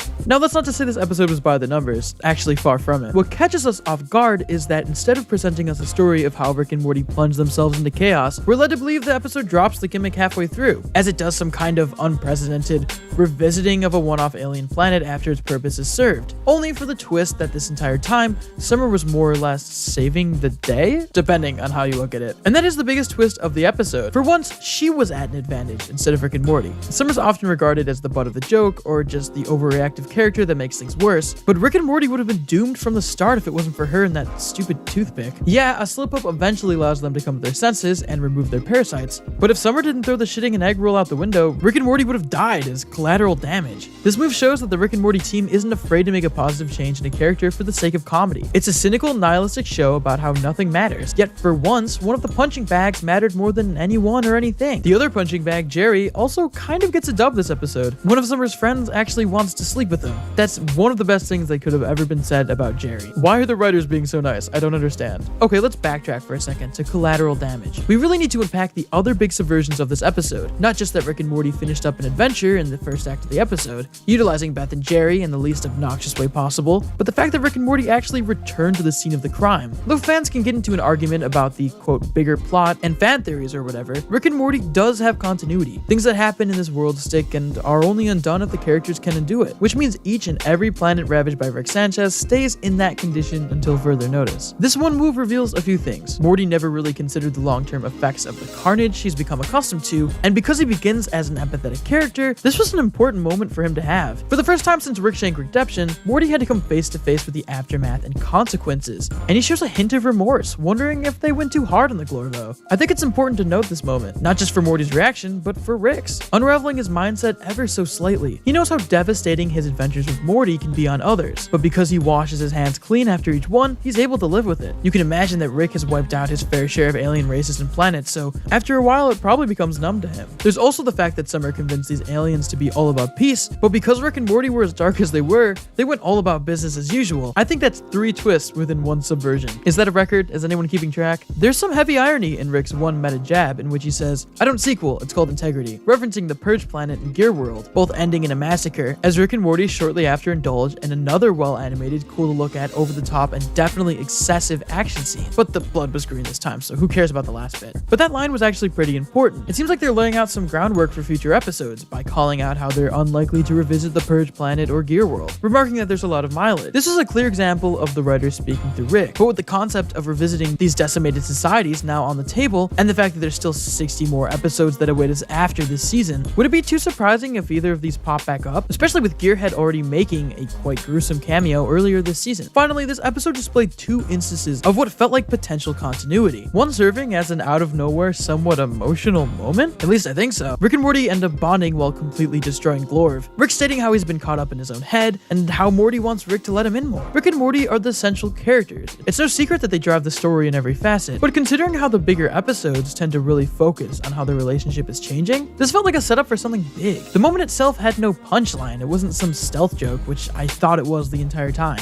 Sure, you can find some comedy in the fact that they're having this conversation while ending a plethora of alien lives, but this isn't casual conversation or something to blow air out of our nose. It was just real. Considering the pattern of Rick and Morty's dynamic this season and how they've been apart more than they've been together, I'm kind of uneasy about where this could end. But the last thing I want to talk about about is the weird ending. The ending of this episode was oddly similar to not just the previous episode, but also the season premiere, all featuring the aftermath of an adventure, Rick and Morty discussing how things are going to be more chill and episodic, followed by a joke or twist that derails it. Edge of Tomorty, Rick Direct Pete had Rick and Morty discuss how sometimes they'll do old school season 1 stuff and sometimes they'll do whatever they want, immediately shifting gears with another Summer Sucks gag. The last episode had Rick disregard the quote metacanon shit, aka the overarching story, and how he and Morty can be themselves, only to reveal the Rick that said that was a part of a corporate product, as our assumed Rick went on a whole tangent about capitalism. Now here Morty talks about how they need to relax and chill in a very meta tone, only to be derailed by a callback to the first episode with a poop joke that honestly kind of fell flat. Listen, I know a lot of fans walked away from the last episode thinking Rick and Morty may never follow up on larger plot points, but 3 identical endings in the same season is unprecedented, especially when there's only 3 episodes left. That's almost half the season with a similar ending, and I don't think that's laziness or them accidentally repeating themselves. This blunt effort to double down on episodic episodes and reject metacanon leaves me to believe that maybe, just maybe, season 4 will end with a plot hook, the show itself punishing Rick and Morty out of spite, although it's what we the fans wanted all along. But please, belittle our low IQs in the comments below, because we'd love to hear from you guys. But that's really all we got for this episode of Rick and Morty.